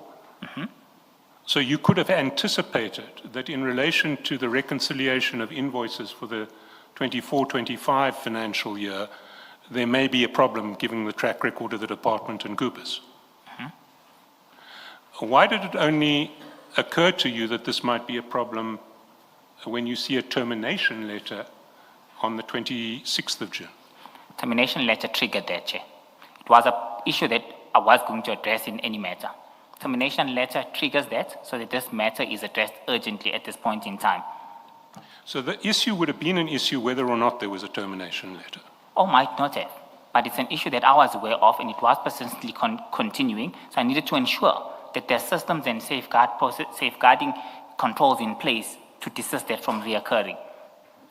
And the existence of the termination letter had no effect on whether that would or would not have been an issue. Like I said, that's not the only reason. Moving forward, how we Sorry, let's get rid of the first explanation that you gave us, because I want to put to you that first explanation is just simply wrong. I The disagree. termination letter could have had nothing whatsoever to do with issues as to whether invoices had been reconciled up to the point at which termination took effect. Respectfully, SC, I disagree with you. These matters are interrelated. One matter triggers another, whether we like it or not. There No, could have been a... You can say that again and again, but you actually need to give me some sort of rational explanation for it, because the termination letter takes place after year end. You're talking about a process of reconciling invoices up to year end. The two are not related. I disagree with you, SC. They are related. That's my answer as a result of this triggering, whether these matters have been reconciled or not, and also ensuring that we put systems in place to avoid this from reoccurring in the new year. We saw what happened in the previous financial year. Invoices from 28th of June 2024 were claimed by the service provider, which had to be dealt with as an ex post facto invoice. So from my perspective... But if we're talking about invoices from a year and a month previously, that's not going to be affected by termination. That is a problem that exists whether or not termination has taken place. You understand that? I understand that, and I've given my answer on the urgency of this matter and what triggered processes. And I think from my perspective, that was an urgent matter that I needed to deal with speed. It was also implemented by that. It's year end now. Further to that, moving forward, there must be systems to deal with this matter. It was an urgent matter from my perspective. So I want to put to you that your evidence is false and that one of two propositions must be the correct state of affairs. Either the urgency had nothing to do with the termination, or the urgency did have something to do with the termination, but it had something that you're not telling us about. I respectfully disagree with you on that proposition. I am giving evidence from an objective perspective. I am telling the truth to the Commission. The purpose of this engagement was in reference to dealing with the matters that I just raised. Firstly, year-end processes ensuring account payables are in place. Secondly, ensuring that this matter does not reoccur in the near future, as depicted by the sequence of events and the urgency of me actually wanting his contact details so I can further have discussions with him directly. But Mr. Mnisi, what's the happening or not happening of something in the future?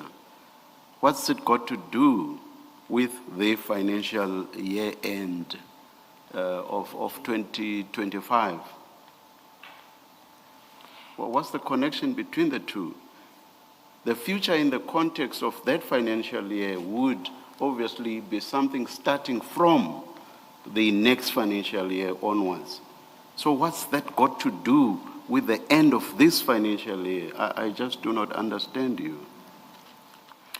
Firstly, Commissioner, I hope you are not going to repeat the same thing you've been repeating to Mr. Shaskalsin. I hope you're going to give a new explanation. I'm going to give you a true explanation of what occurred from my recollection and what happened on this event.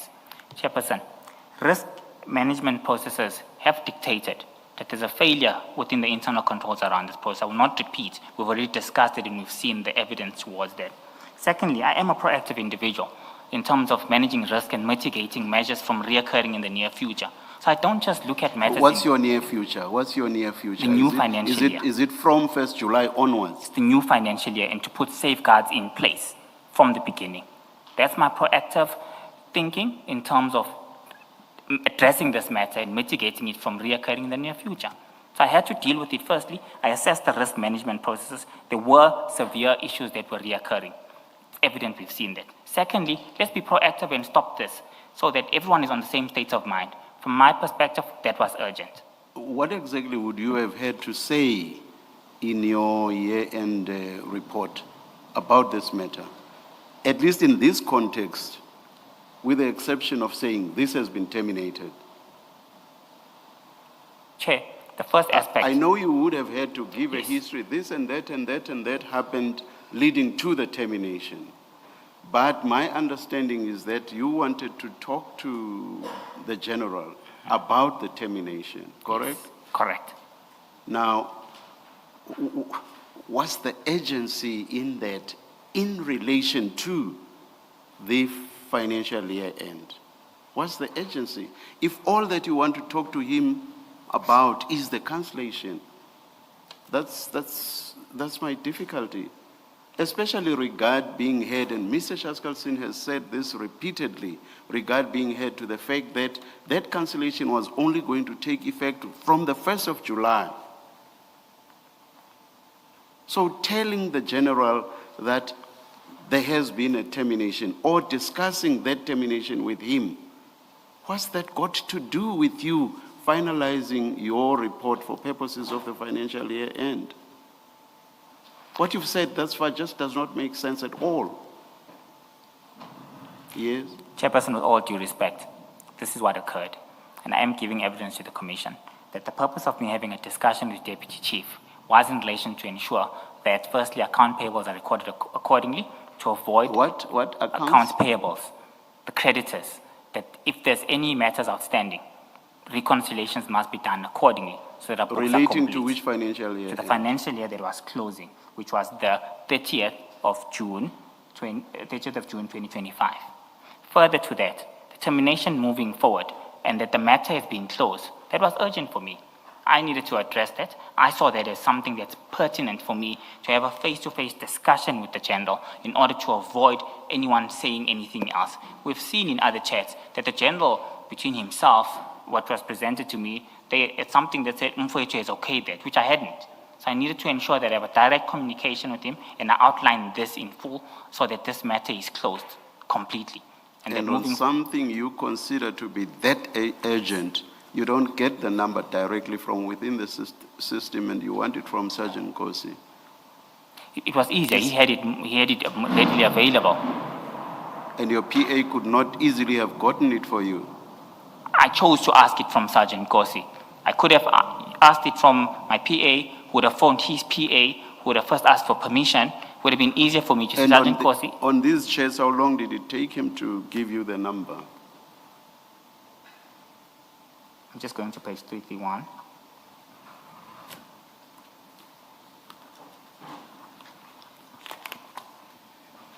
So on 331, I asked for the number. Can I have his number on 332? I just want the time, how long. You can look at the beginning and then right at the tail end and just give me how long it took. How long did it take? Okay, that's where I'm going. It was at 11:58. He sent it to me at 11:03. So it looks like it was about 5 minutes. 5 minutes, okay, all right. Mr. Shaskalson? No, before you do, can I please? Sorry, Mr. Chaskalson. Mr. Mnisi, you say urgency for two reasons. One is for the future, the new financial year, but this termination letter is on the 26th. And in fact, you say it cannot wait before for the meeting. I need to do this on a call and I need to do it now. But the termination letter is on the 26th of June.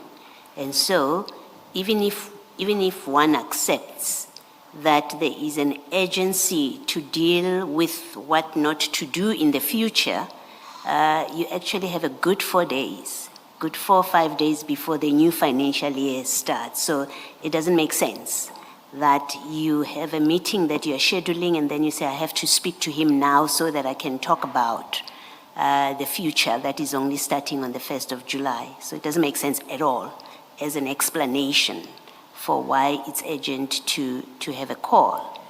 Similarly, the reconciling of the previous years or the ending year payments, invoices, and purchase orders, it doesn't make sense because you have 4 days before the year closes, but the close of the year doesn't mean come the 30th, all your documents and everything are in. It's a process that continues to run as you prepare your documents. I see you nodding. I think you agree with me. I agree with you. That it's a process in itself.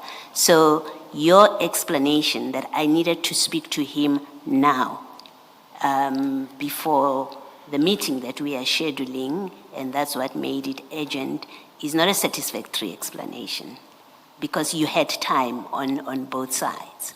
I would like you to comment on that if you've got a comment. But the second thing is, you are speaking to Sergeant Nkosi about having this meeting and having a discussion with General Ramini. So it must be that it is just about Goobies, and we know it is about Goobies because it's about the letter that was sent to Goobies. But Goobies is not the only service provider who is implicated by a termination of these ad hoc services. It's not the only service provider that likely has financial accounting and reconciliations and purchase orders issues. You have the whole lot of your service providers who are similarly situated, and you're not obviously not going to be addressing them with Nkosi because he has nothing to do with them. So that again is to me suggests that in fact your telephone discussion and your meeting that you are asking for had nothing to do with what you are telling us that they were about. It was going to be a completely different discussion other than what you're saying about the future and the reconciliations that you want to be done before financial end, because that explanation doesn't make sense at all for the agency that you've put into this process.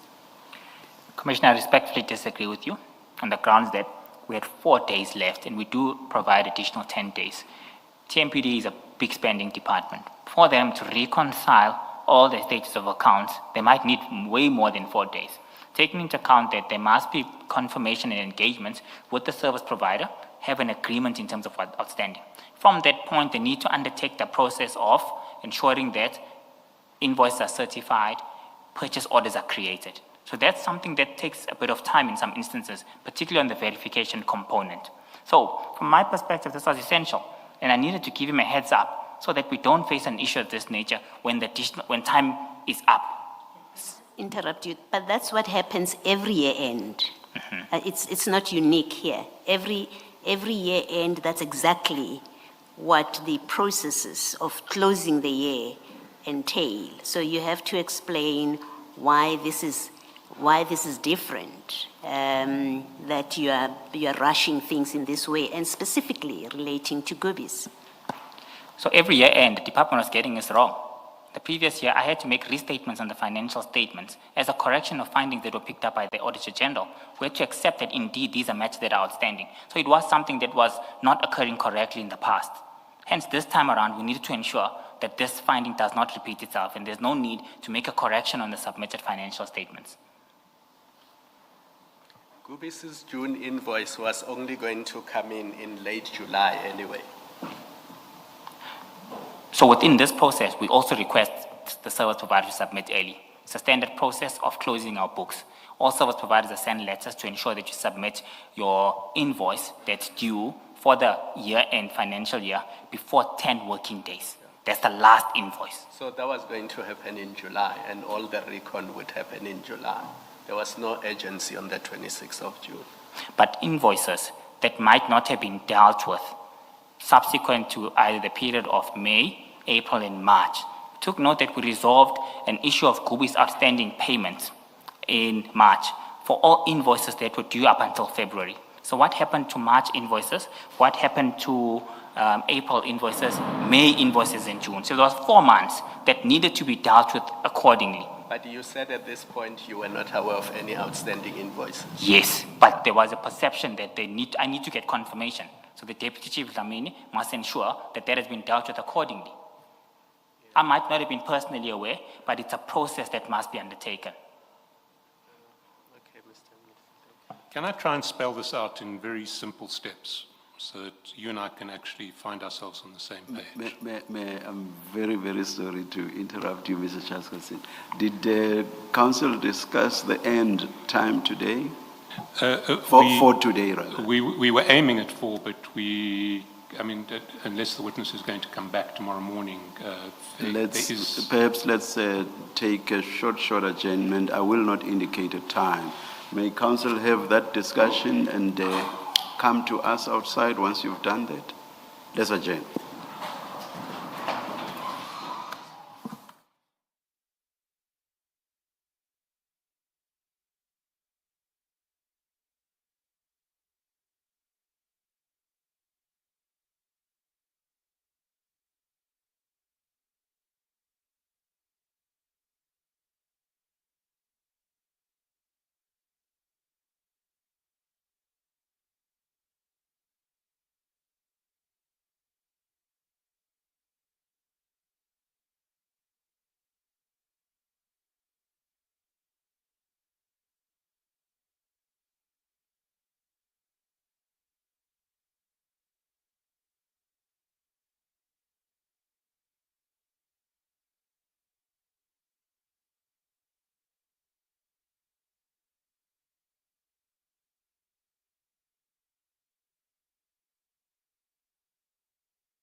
We are ready to resume. Please switch off your devices. Thank you.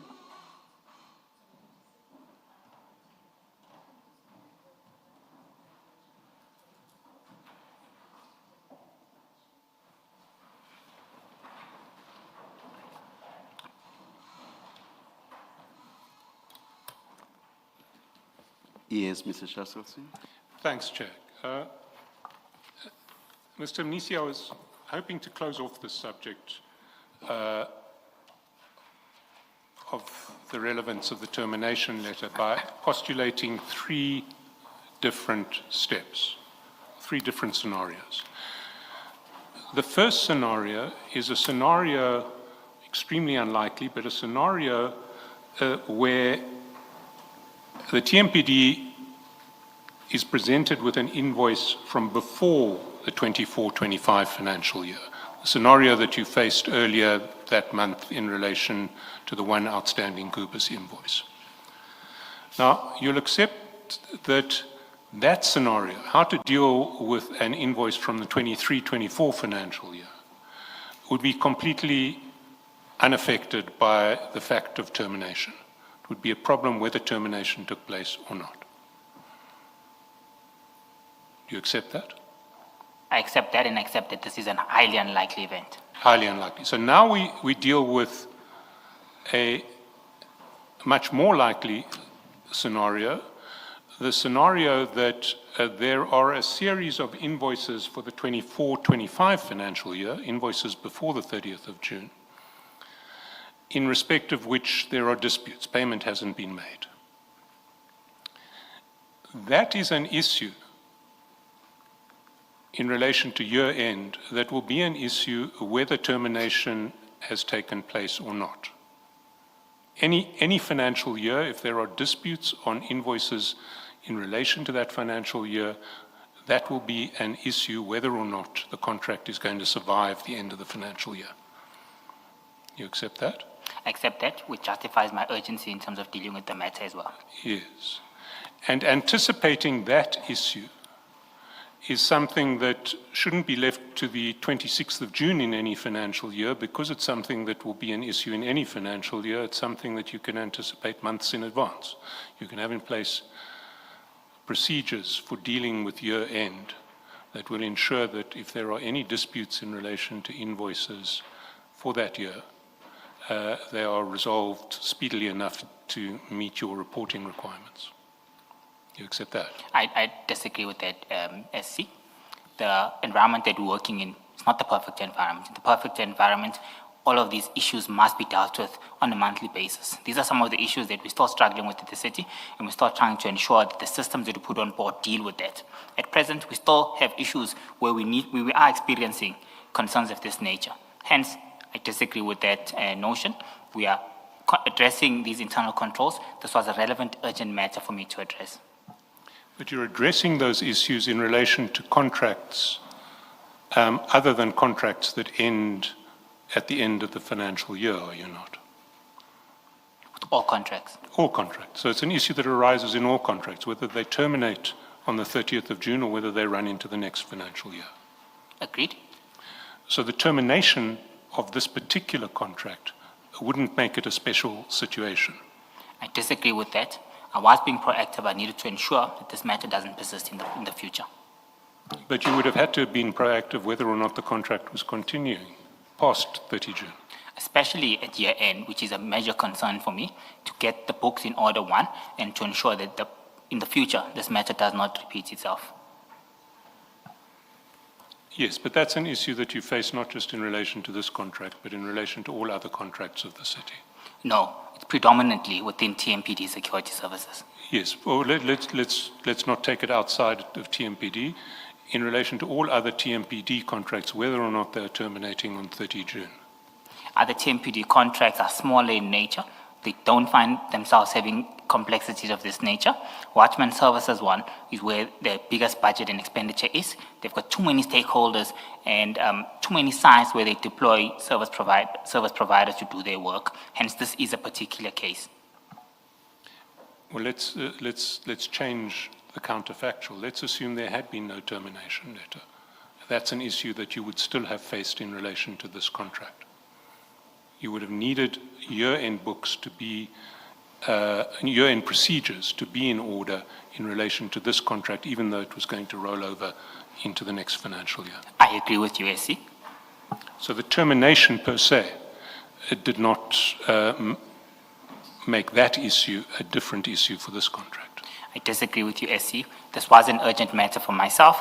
I analyzed, knowing the context of this issue, looking at the risk that we faced in the past. For me, this was an urgent matter that had to be addressed.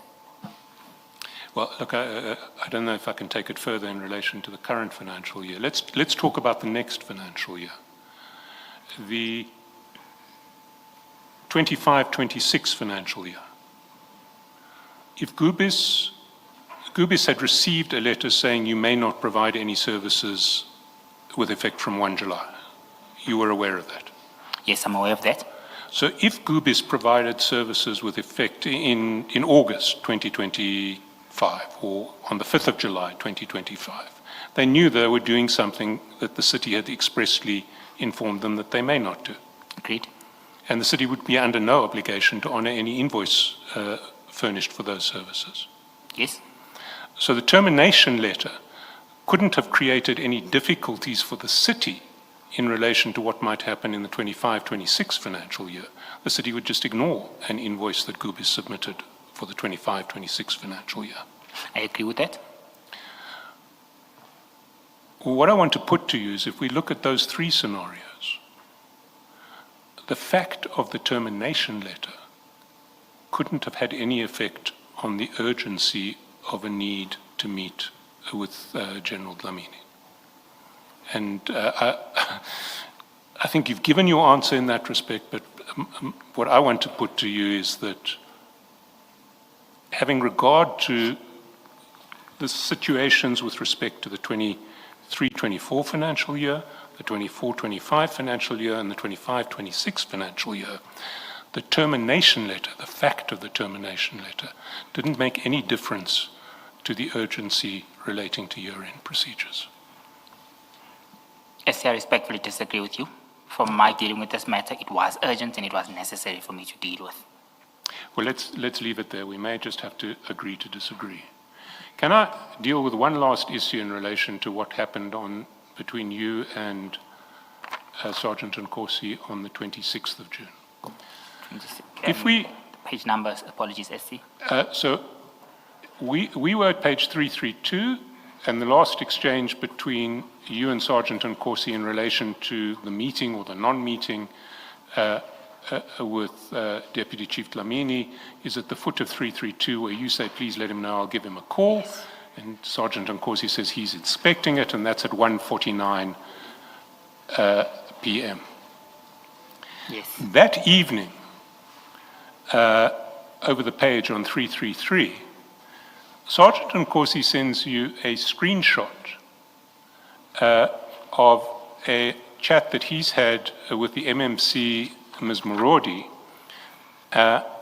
and saying at the bottom of towards the foot of page 334, where it says today, which would be 26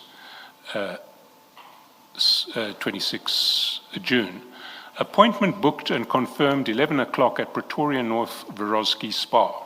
Let me know when you leave home. Please bring your car so I can take it to valet while you're busy on your massage. That's from Sergeant Nkosi, and the MMC responds, thank you so much, I will do so.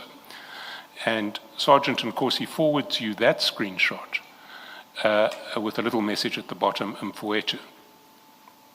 Why did he forward you that message? What did you understand him to be saying in that regard? Well, I knew he knew and had an association with MMC Morodi.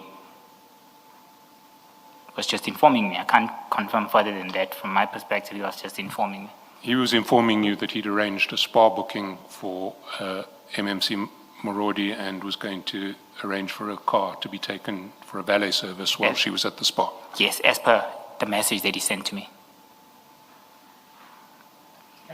Can I take you, why would that be relevant to you? Well, I can't comment on that. I had no interest in it as well. You had no interest in it? I just took note. I had You no had interest. no interest in Sergeant Nkosi's steps to get into the good books of MMC Morodi? Absolutely, yes. No interest. Let's go to page 388. That's the next screenshot that Sergeant Nkosi sends you of a chat with MMC Marodi. And there you'll see there's a screenshot, it's from the 7th of October of that year. Again, it's a chat with MMC Marodi, and Sergeant Nkosi sends, top of it is a picture of some sound equipment at a meeting venue, and then a response from the MMC saying thank you so much with 4 hearts, and then another picture of the sound equipment, and then underneath Sergeant Nkosi says she asked for assistance.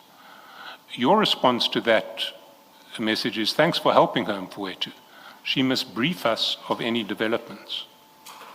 Now, why were you thanking Sergeant Nkosi for helping MMC Marodi?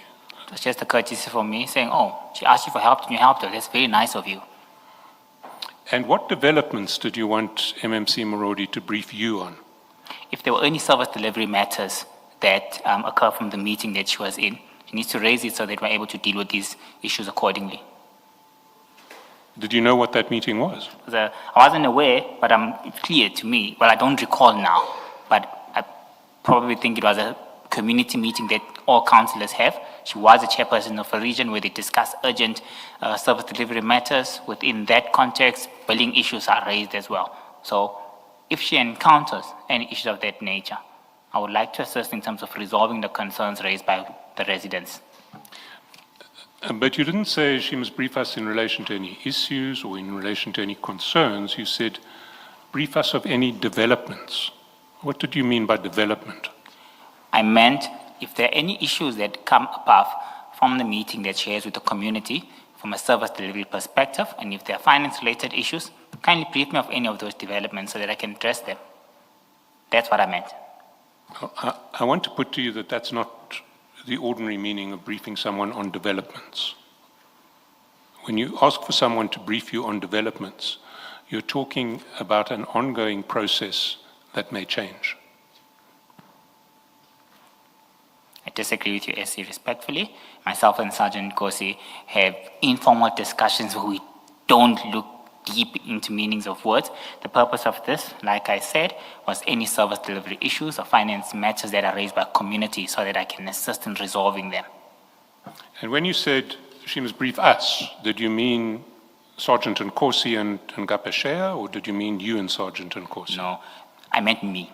When I said us, it's a similar way of speaking with the hours and the way that I had previously seen on circumstances, like we said, when the number 1 issue came out, I said, should we be concerned? It was in that context. I meant me. So you meant you? Yes. So when you, in relation to number 1, when you said, should we be concerned, you were asking, should you be concerned about Sergeant Nkosi's meeting with Mr. Sibanyoni? He, not me. I referenced he. So we were using the words of we, ours interchangeably as a result of us being close. Here I was saying, you must let me know of any issues that might have occurred so that I'm able to assist the residents. So when you say she must brief us of any developments, you mean she must brief me of any developments? Yes. Not me and Sergeant Nkosi? No. And when you say, should we be concerned about the meeting with Mr. Sibanyoni, you mean should Sergeant Nkosi be concerned about the meeting with Mr. Sibanyoni? That's exactly what I said as well, Leon. Yes, so you're using me in 2 completely contradictory ways in those 2 meetings. You'll accept. In short, this meant, when I say we, is your problems are my problem, my brother. So should we be concerned? Please, can you brief us on the developments? It was our way of speaking. So brief us of developments is brief me of developments. Should we be concerned is should you be concerned? Yes. So we is serving as a multi-purpose pronoun that can mean any singular or plural pronoun that you want. Is We had that an what you're informal saying? discussion. We didn't ensure that English grammar is up to scratch when we had discussions, SC. I see. Can I put to you? You're still on the same topic. No, it's Okay, maybe then let me ask my question anyway. This event, this assistance that is offered by, or that was provided by Sergeant Kosi to the MMC, what did you know about it? I don't recall exactly, Commissioner, what was it about. Sorry, you say you don't recall? It was a service delivery meeting that she normally has. It looks like he or she requested him for assistance with additional sound systems. So I said, oh, in that meeting that you're in, if there are any issues that are raised, please let me know so I can assist the communities that you're meeting. So, and you say when you, firstly, you don't remember what it was about? I don't remember the exact meeting where it was. I do remember the context around. And you say the context was what? Commissioner, I'm saying that she was in a service delivery meeting. Within that service delivery meeting, it's clear that she had requested Sergeant Kosi from what he had sent to me. I said to him, oh, thank you for assisting her. I wasn't even involved. I didn't even know this was going to take place. From that point of view, I offer, say, if she encounters any issues, please, she must let me know. So I'm able to address the developments or the issues emanating from that meeting. Okay, so when you say she must brief us of any developments, you're saying if there are any issues, she must tell you? Yes, of yes, service Commissioner. delivery? Yes, Commissioner. She must tell you and Sergeant Nkosi? No, she must tell me. Well, he seems to think that she must tell both of you because he responds, yes, indeed, my brother. So according to Sergeant Nkosi, whatever developments means in this preceding WhatsApp message must be briefed to both of you. I can't comment on how he understood it, but when he responded, I'm fully aware that he knows how we speak because we don't have issues previously and our understanding is clear. So my assumption was he understood exactly what I meant when I said that. Yes, well, I'm looking at your text and his text. I mean, I don't know what he was thinking, but I'm working with the text and your text as well. Your text is she must brief us of any developments. Mr. Chaskalson has told you what his understanding of that is, and I agree, I concur with him. It's similar, I understand it the same way.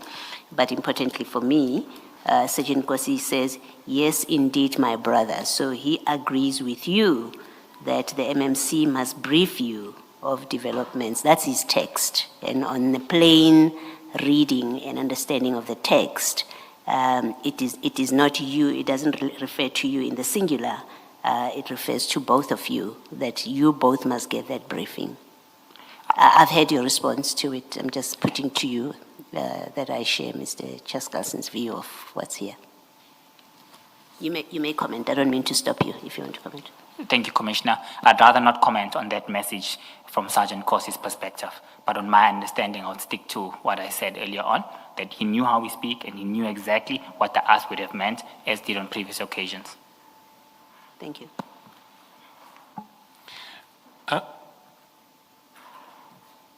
So when we look at these conversations between yourself and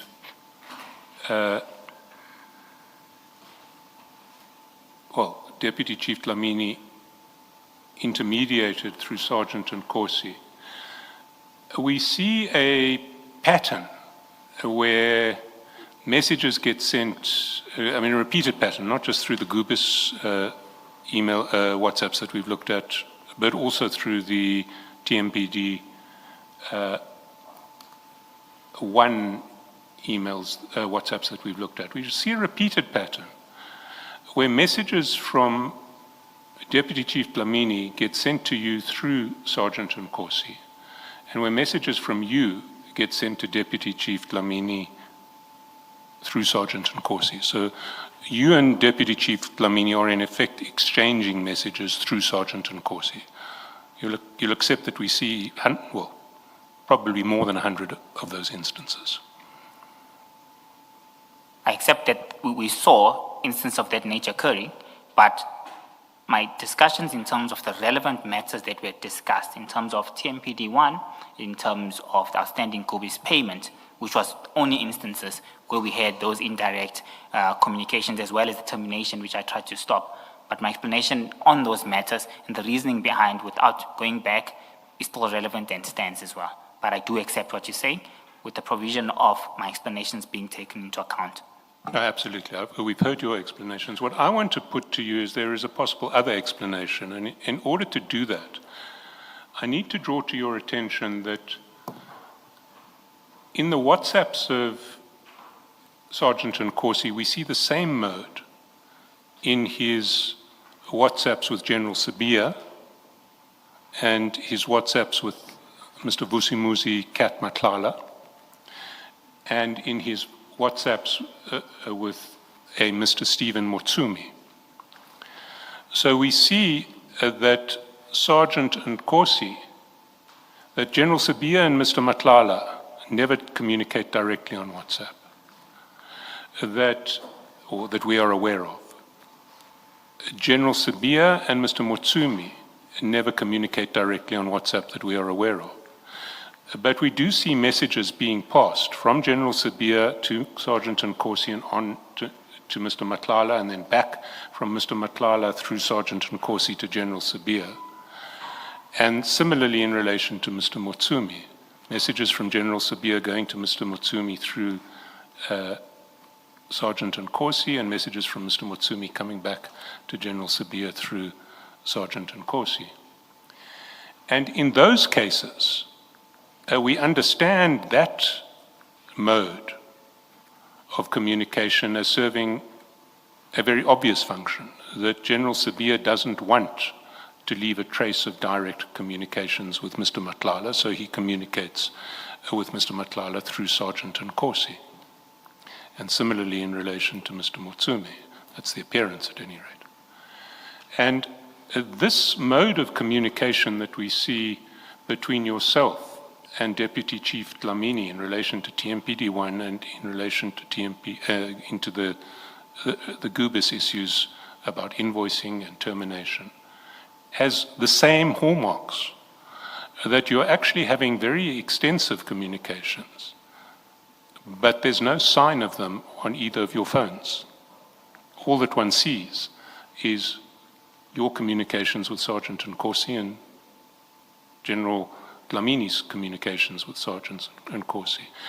And what I want to put to you is that why you are using this mode of communication with General Dlamini through Sergeant Nkosi is that you are engaged in activities that are irregular activities, and you don't want to leave a trace of direct communication with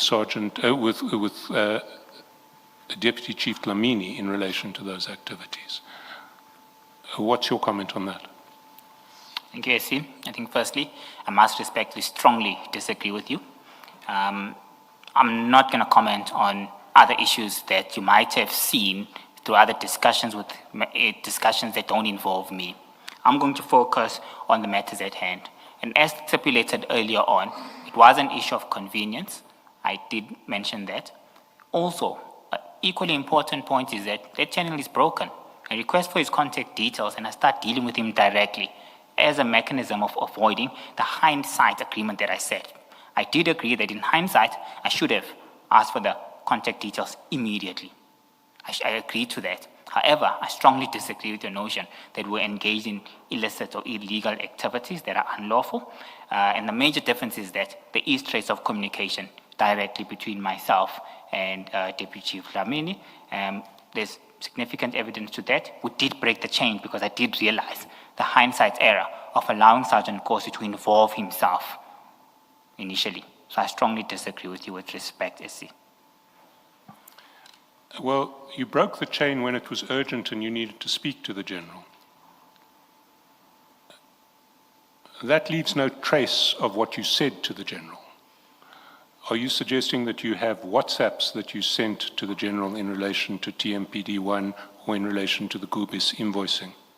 What I'm suggesting is that I requested for his contact details in order to deal with the matters moving forward, particularly on the matter that we have just discussed now, on the accounts payables matter, as well as the termination letter. I did request that. Are there any WhatsApps that you and General Dlamini exchanged in relation to either TMPD1 or any of these Gubis-related issues? No, there are no, because I didn't have his contact details from the Gubis invoices, and I wasn't interested, and he wouldn't send me any WhatsApp messages for TMPD1. There are no WhatsApp messages. So the only WhatsApp messages, we see extensive WhatsApp messages in relation to TMPD1 and Gubis where you are communicating with the general, but they all go through Sergeant Nkosi. Gubis in relation to the payment have been resolved.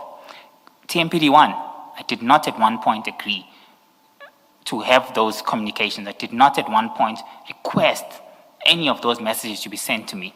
So I'm going to distance myself from that completely. I'm not going to respond to those because those were not WhatsApp messages for myself. I didn't even trigger any of those. So you understood that Sergeant Nkosi was sending you messages from General Dlamini in relation to TMPD1. Let's take that last message, that last set of messages, the fourth case, where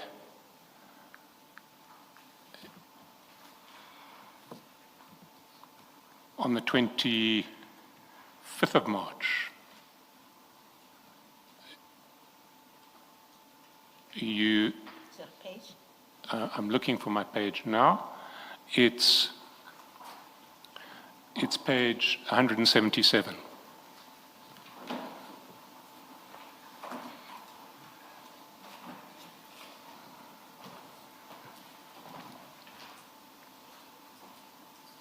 Let's look at that text at message time 7:08:18 p.m., 9:08 p.m. on the 25th of March.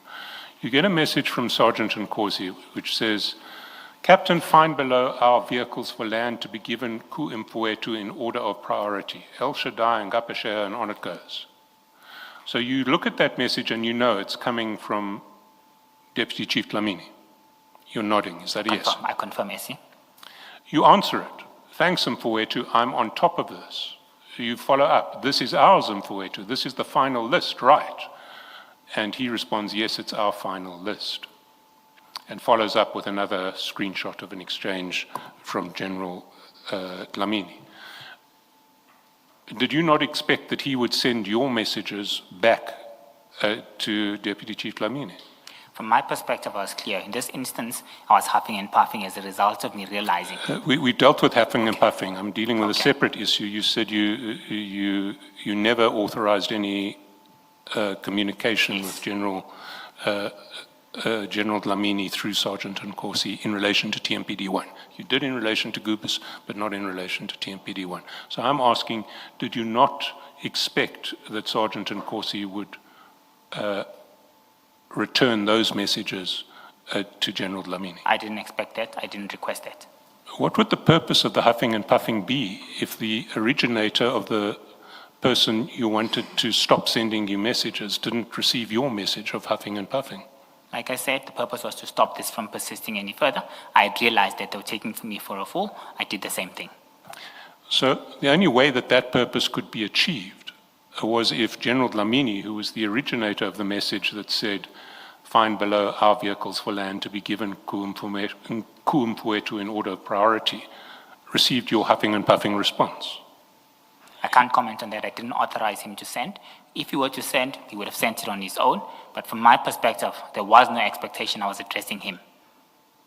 You wanted both Sergeant Nkosi and the person who was sending messages through him, Deputy Chief Dlamini, to stop sending these messages in the mistaken belief that you had now accepted their invitation to interfere with the tender. Is that not what your intention was?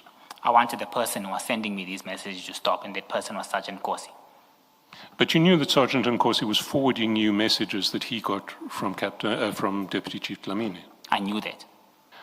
And so the flow of the messages would only stop if what you said to Sergeant Nkosi in your huffing and puffing exercise also made its way to Deputy Chief Dlamini.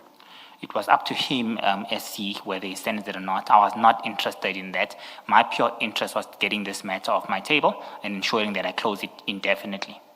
How would it get off your table if Sergeant Nkosi didn't communicate to Deputy Chief Dlamini that the CFO is on board, he's understood that this is our final list, and he's going to ensure that our final list gets the tender? As long as I have sent the message clearly to the individual who was sending it to me, I was completely happy. I was not interested whether he sends it to whichever third party. I did not authorize that, I did not sanction that, and I didn't request it at all. I was interested in the individual that was sending me these things.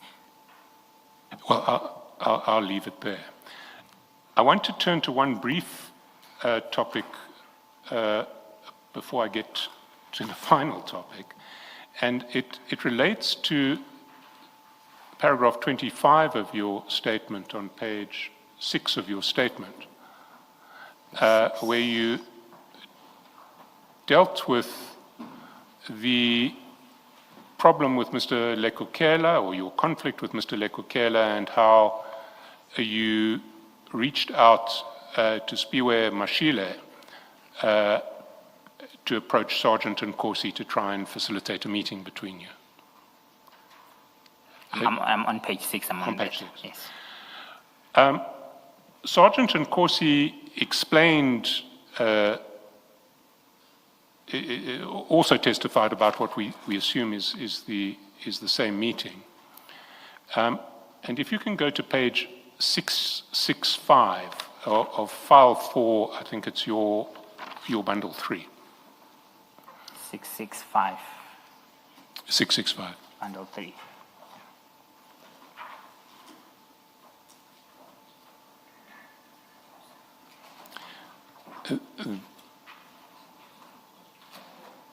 There you'll see chats.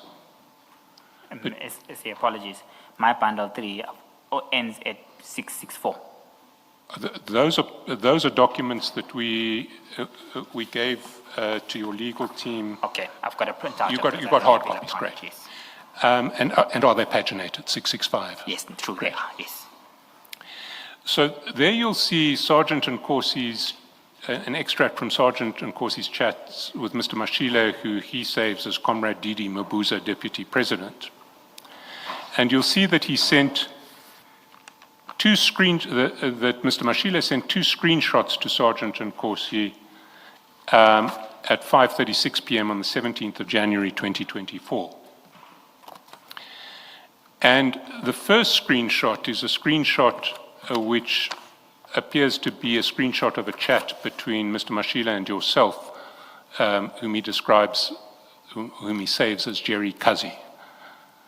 Does that, if you look at that screenshot on page 666, do you confirm that that is a screenshot of an exchange between yourself and Mr. Mashile? Yes, I confirm. And there, the message goes, okay, Kazi, from you, I've got an issue. And then there's a voice note and a voice call. And then you send an extract from your diary saying, I've got an urgent special exco now at 6. He says, you'll indicate. And you say, let's meet 007 tonight. After my meeting, it's urgent. Now, is this the meeting that you set up in relation to Sergeant Nkosi and Mpho Lekukela? I can confirm that, SC. And you refer to Sergeant Nkosi as 007? On our first encounter, he was introduced to me as 007. As 007. Did you ever ask why he was introduced as 007? No, I was not interested. He even says me as Mpumalanga CFO. You look at Mr. Mashile says me as Jerry Kazi. I wasn't interested. You didn't think he might have ambitions of being James Bond? No, I was not interested at all. Okay, we had that conversation with him. So then the exchange continues. And in fact, if we go back to page 665, you'll see that you'll see that a venue is given, the pivot please next to Palazzo, but at 667 there's another screenshot that gets sent to Sergeant Nkosi, which has essentially the same picture, except now Mr. Mashile has said to you, sorted and confirmed, and you've said, thanks, Kazi 7-ish right. Now, who was present at that meeting? Myself, Sergeant Kosi, Mr. Mashile, as well as Mr. Lekukela. It was just the four of you. Just the four of us. You see, the one strange thing that we saw in relation to this screenshot is that shortly after he received the first screenshot asking for the meeting, Sergeant Nkosi forwarded that screenshot to Mr. Steve Motsumi. That's page 668. Have you ever met Mr. Motsumi? No, I've never met him and I don't know who that is. You don't know who he is, so No, I don't. you can't comment on why Sergeant Nkosi would have told Mr. Motsumi about a meeting he'd been asked to attend to broker peace between yourself and Mr. Lekukela. No, I see, I can't confirm at all. I don't know who that is. The very last topic you'll be glad to hear. We don't have in the papers the declaration of interest forms that you signed as a member of the BAC, to the best of my knowledge. But I think they're generic, and maybe you can correct me. If you go, for instance, to file 5, page 109, there's one for the BEC. And I think that these forms, we know that the BSC also has the same form. Page 109. 109. In my pack, it's the fourth pack. Yes, your fourth bundle. 109. In fact, it's right through, it's 104 onwards to the whole series of them.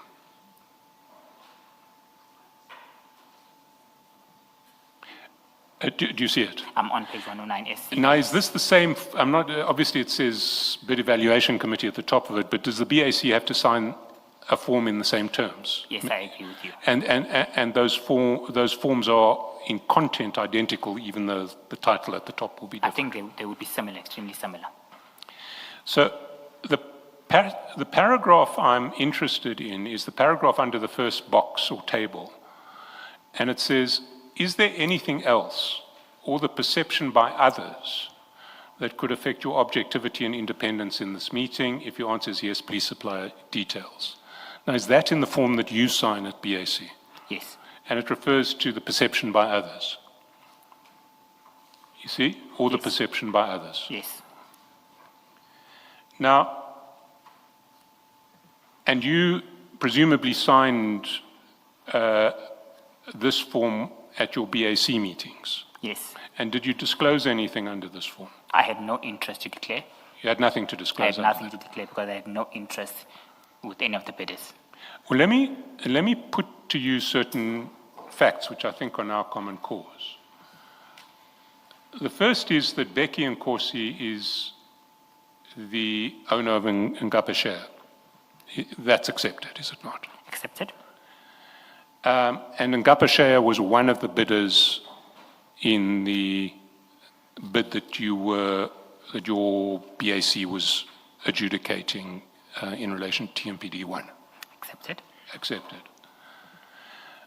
His brother, Sergeant Nkosi, is a close friend of yours and someone who you regard as your brother for life. Accepted?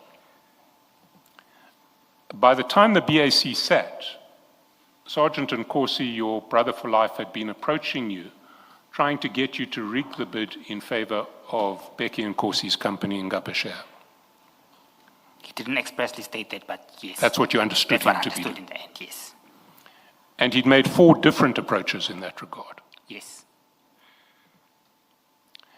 While the TMPD 1 bid was pending before the Tshwane Council, you'd also been assisting Sergeant Nkosi in relation to another bid of Ngapa share that you say was for a different organ of state. From a gender perspective, I've never not once interacted with any of the returnable documents. Yes, but you say that you were offering advice in relation, your version is you were offering advice in relation to the abstract tender document and what Ngapa share had to do to put itself in a position where it might comply. Yes, SC. During the period in which that TMPD 1 bid was pending before the city, you were also in direct communication with Becky Nkosi and invited him to submit a bid for a different tender to the city. the city of Tshwane. You recall that, I think it was the refuse bags Yes, tender. but also to add, I did not know that he had bid it at that point. No, but we're now looking at objective facts that were true from which others might draw an inference. Others might think your objectivity and independence Yes. was. In relation to that other tender, you had written to Sergeant Nkosi saying, quotes, "I have sent the above to Becky. We need to regroup on it." You recall that? I recall that, and I did explain what the regrouping meant, that if needs be, if they don't understand the mandatory administrative and evaluation criteria, I'm available to help clarify from a general perspective. You'd also been involving, while this TMPD1 bid was pending, you'd been involving Sergeant Nkosi in a range of matters relating to the affairs of the client department, the TMPD, including processes relating to the payment and termination of private service providers contracted by the city through that department.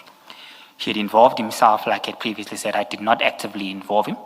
I did, however, on the second instance in terms of the termination, send him that communication, which I have agreed that it's a perception that I involved him in that instance, but I further did try to clarify that as well when I requested the direct contact details of the user department. Well, whoever started that process, you continued with it, and you continued to communicate in relation to those Gubis matters with Chief Dlamini through Sergeant Nkosi. I accept that for the Kubi's payment, SC. In the process of involving Sergeant Nkosi in Gubis-related matters, you put Sergeant Nkosi in a position where he gained access to documents exchanged between the city and one of the competing bidders in TMPD1, namely Gubis, including an invoice that showed the pricing used by Gubis in its dealings with the city. I disagree with that respectfully, SC. I did not share an invoice with Sergeant Nkosi. You didn't share an invoice with Sergeant Nkosi, but if you hadn't involved Sergeant Nkosi in the Gubis process, he would never have received that invoice. I also respectfully disagree with that notion. The general or whoever sent him that invoice took a decision on their own, and they will explain for themselves. I cannot account for that. But the general only got involved with Sergeant Nkosi in relation to Gubis because Sergeant Nkosi had set himself up as your intermediary with the general in relation to Gubis. I agree to that. However, at no point did I authorize any sharing of confidential information in terms of the Kubi's payment, and at no point did I personally share any confidential and sensitive information on the Kubi's payment. So we've looked at 8 different facts. Did it not occur to you that if competing bidders in TMPD1 were aware of these 8 facts, they would have thought that you were not a person who could objectively preside over the adjudication of TMPD1? At that particular point in time, I'm going to cover this question. At this point in time, Chair, I did not perceive that as an interest, purely based on the fact that, firstly, my bias or my objectivity was not impaired. I did not know Begi. He is not an associate of mine. I agree, the brother is an associate of mine, but Begi is not an associate of mine whatsoever. I only have engagement with Sergeant Nkosi. So I knew from that perspective that, firstly, my bias was not going to be, my objectivity, apologies, was not going to be impaired whatsoever. Second to that, the BAC is a panel-based decision-making body. It's not one individual. There are a number of subject matter experts who sit throughout that process, meaning objectivity is further enhanced. Chairperson, I also want to confirm on the TMPD1 matter, which we are raising. There are score sheets that were provided to me as part of the bundle. Within this bundle, I think it's the 4th bundle, independent members scored all bidders accordingly, which gives an indication that these bidders were compliant by the 11th of April. That's when the score sheets were signed, and that's an essential date for us to consider. Lastly, Chair, on the basis of my objectivity not being impaired, because I don't know Begi, I'm not Beggie's friend. Yes, I'm his brother's friend, I can concur, and I have admitted that. At that point in time, I saw that my objectivity would not be impaired whatsoever, and I signed the declaration. Further to that, the panel-based decision-making process, where there are a number of subject matter experts within BAC, including legal services, also assurance that my objectivity wouldn't have been affected. However, Chair, in hindsight, when we are discussing all of these matters, I need to agree that now when we're discussing these matters, there is a perception of conflict, that it's clear and it's apparent, and I can't avoid it. However, what I'm certain on is that when I signed this declaration form, from my perspective, my objectivity was not impaired whatsoever. It remains not impaired at this point in time. It was a panel-based decision-making process with a number of subject matter experts who would have equally made their views and objectives to this matter. Let's deal with two separate issues. The issue in relation to the BAC being a panel. That can't affect issues relating to the declaration of interest, because the purpose of the declaration of interest relates to the bias or appearance of bias of any individual member of the panel. You'll accept that? I accept that. However, the decisions that are taken are not solely mine. In the event, for argument's sake, which I don't agree to, and it was not the case, my bias, I was not objective, and it was impaired. Based on this panel-based decision-making process, it would have been a further safeguard. However, what's essential from my perspective is that initially, from the onset, and now as we speak, my objectivity is not was not and is not impaired. However, I'm seeing the perception that is being created around this when you are raising the sequence of events of what occurred, and we've discussed the merits of those issues in a separate discussion. The purpose of these declaration of interest forms relates to individual cases, doesn't relate to the committee. Each individual needs to sign them. So the fact that the committee acts as a safeguard is irrelevant to these individual interest forms. I see, at the time, when we're evaluating or adjudicating over this process, my bias, my objectivity was not impaired, and I still agree to that. I'm just adding a further factor to give you comfort that in the event it was, which it wasn't at all, and I confirmed that there's a panel-based decision-making. And in light of that, it is a further safeguarding process that I on my own would never be able to take a decision of this nature on my own. I also further agree that in hindsight, to the revelations that are coming out of this commission, there could be there might be perceived conflict of interest. But from my perspective, at the point of signing this, I was not conflicted at all, and my objectivity would not have been impaired. On your logic, the logic that the BAC is a committee and a decision that comes out of that is a committee decision, and therefore an individual couldn't impact the outcome. On that logic, then there's no point to this safeguard that people who have an interest or potentially have an interest should declare it, and in fact go so far as not sit through that process, because on your logic, it's a committee decision, so it shouldn't matter. And so you could change the facts here and say, even if Begi were your brother, or he was your friend, your direct friend, that would not disqualify you or require you to make a declaration, because the BAC is a committee decision. So even your bias would not matter, because others would overrule you by votes.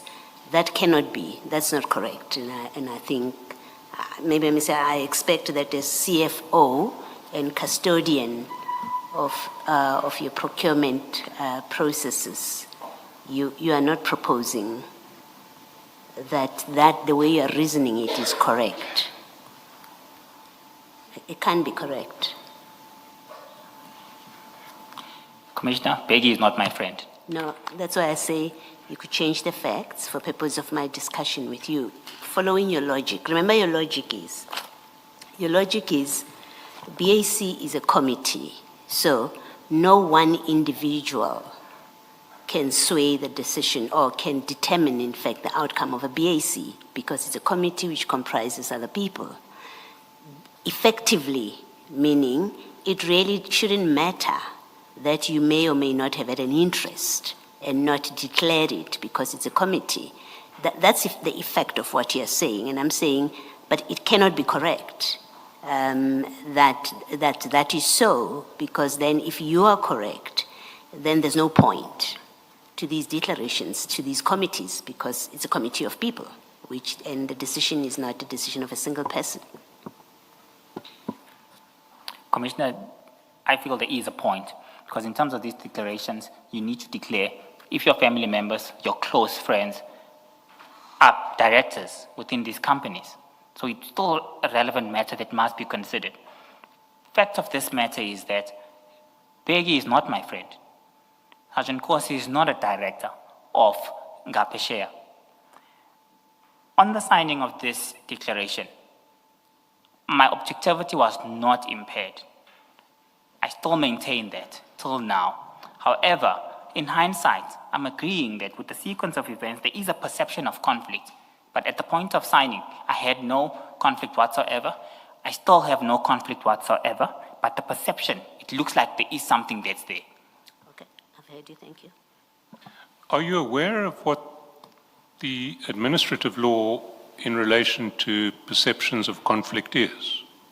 Do you know that if there is an objective perception of conflict, that the administrative decision can be reviewed and set aside? I'm not aware of that. So in administrative review cases, you don't need to show actual bias or actual conflict. You only have to show a reasonable appearance of conflict or a reasonable appearance of bias. That is the law. I don't know the law. So I think I'll have to engage that with my legal team, but I can't comment on that. But what I do know is that there have been cases that we've seen out, particularly in reference to perception of compliance and how those were ruled against. There's many cases that we could refer here to.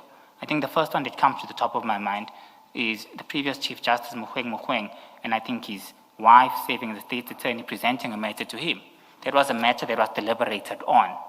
There's another matter that I'm aware of which involves yourself, Senior Counsel Chaskelson, where your dad at one point in time was a president, you had been an advocate in a specific matter, and panel-based decision-making process was also considered. So I'm aware of the general matters around that in terms of the perception of conflict, but like I'm saying, I will address the matter further with my legal team for any further clarity. Look, in relation to my personal position, the issue of panel was utterly irrelevant. And there's certainly no suggestion in any of these matters, including the decided judgment that because it's a panel issue, it is different. It has nothing to do with being a panel court. But what I want to put to you is, well, let's just establish, you accept now that those facts that are common cause give rise to a reasonable apprehension that you may not have been objective. You say you were objective, didn't impair your objectivity, but a third-party competing bidder would have had a reasonable apprehension that you could not objectively assess this, be part of the adjudication of this tender. No, I don't agree with you. You And don't? I have stated the reasons why I don't agree with you. I'm only saying that in hindsight, there is a perception of conflict, which must further be assessed on its own merit. I do not agree with you. I was objective in terms of handling this matter. I have no interest in the company Ngapeshea whatsoever.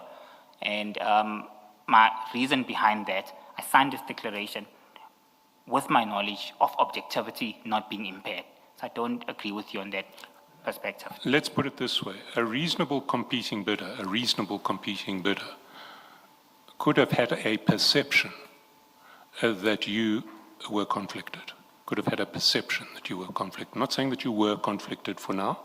I'm putting to you that a reasonable competing bidder, now in possession of all of these facts, could have had a perception that you were conflicted.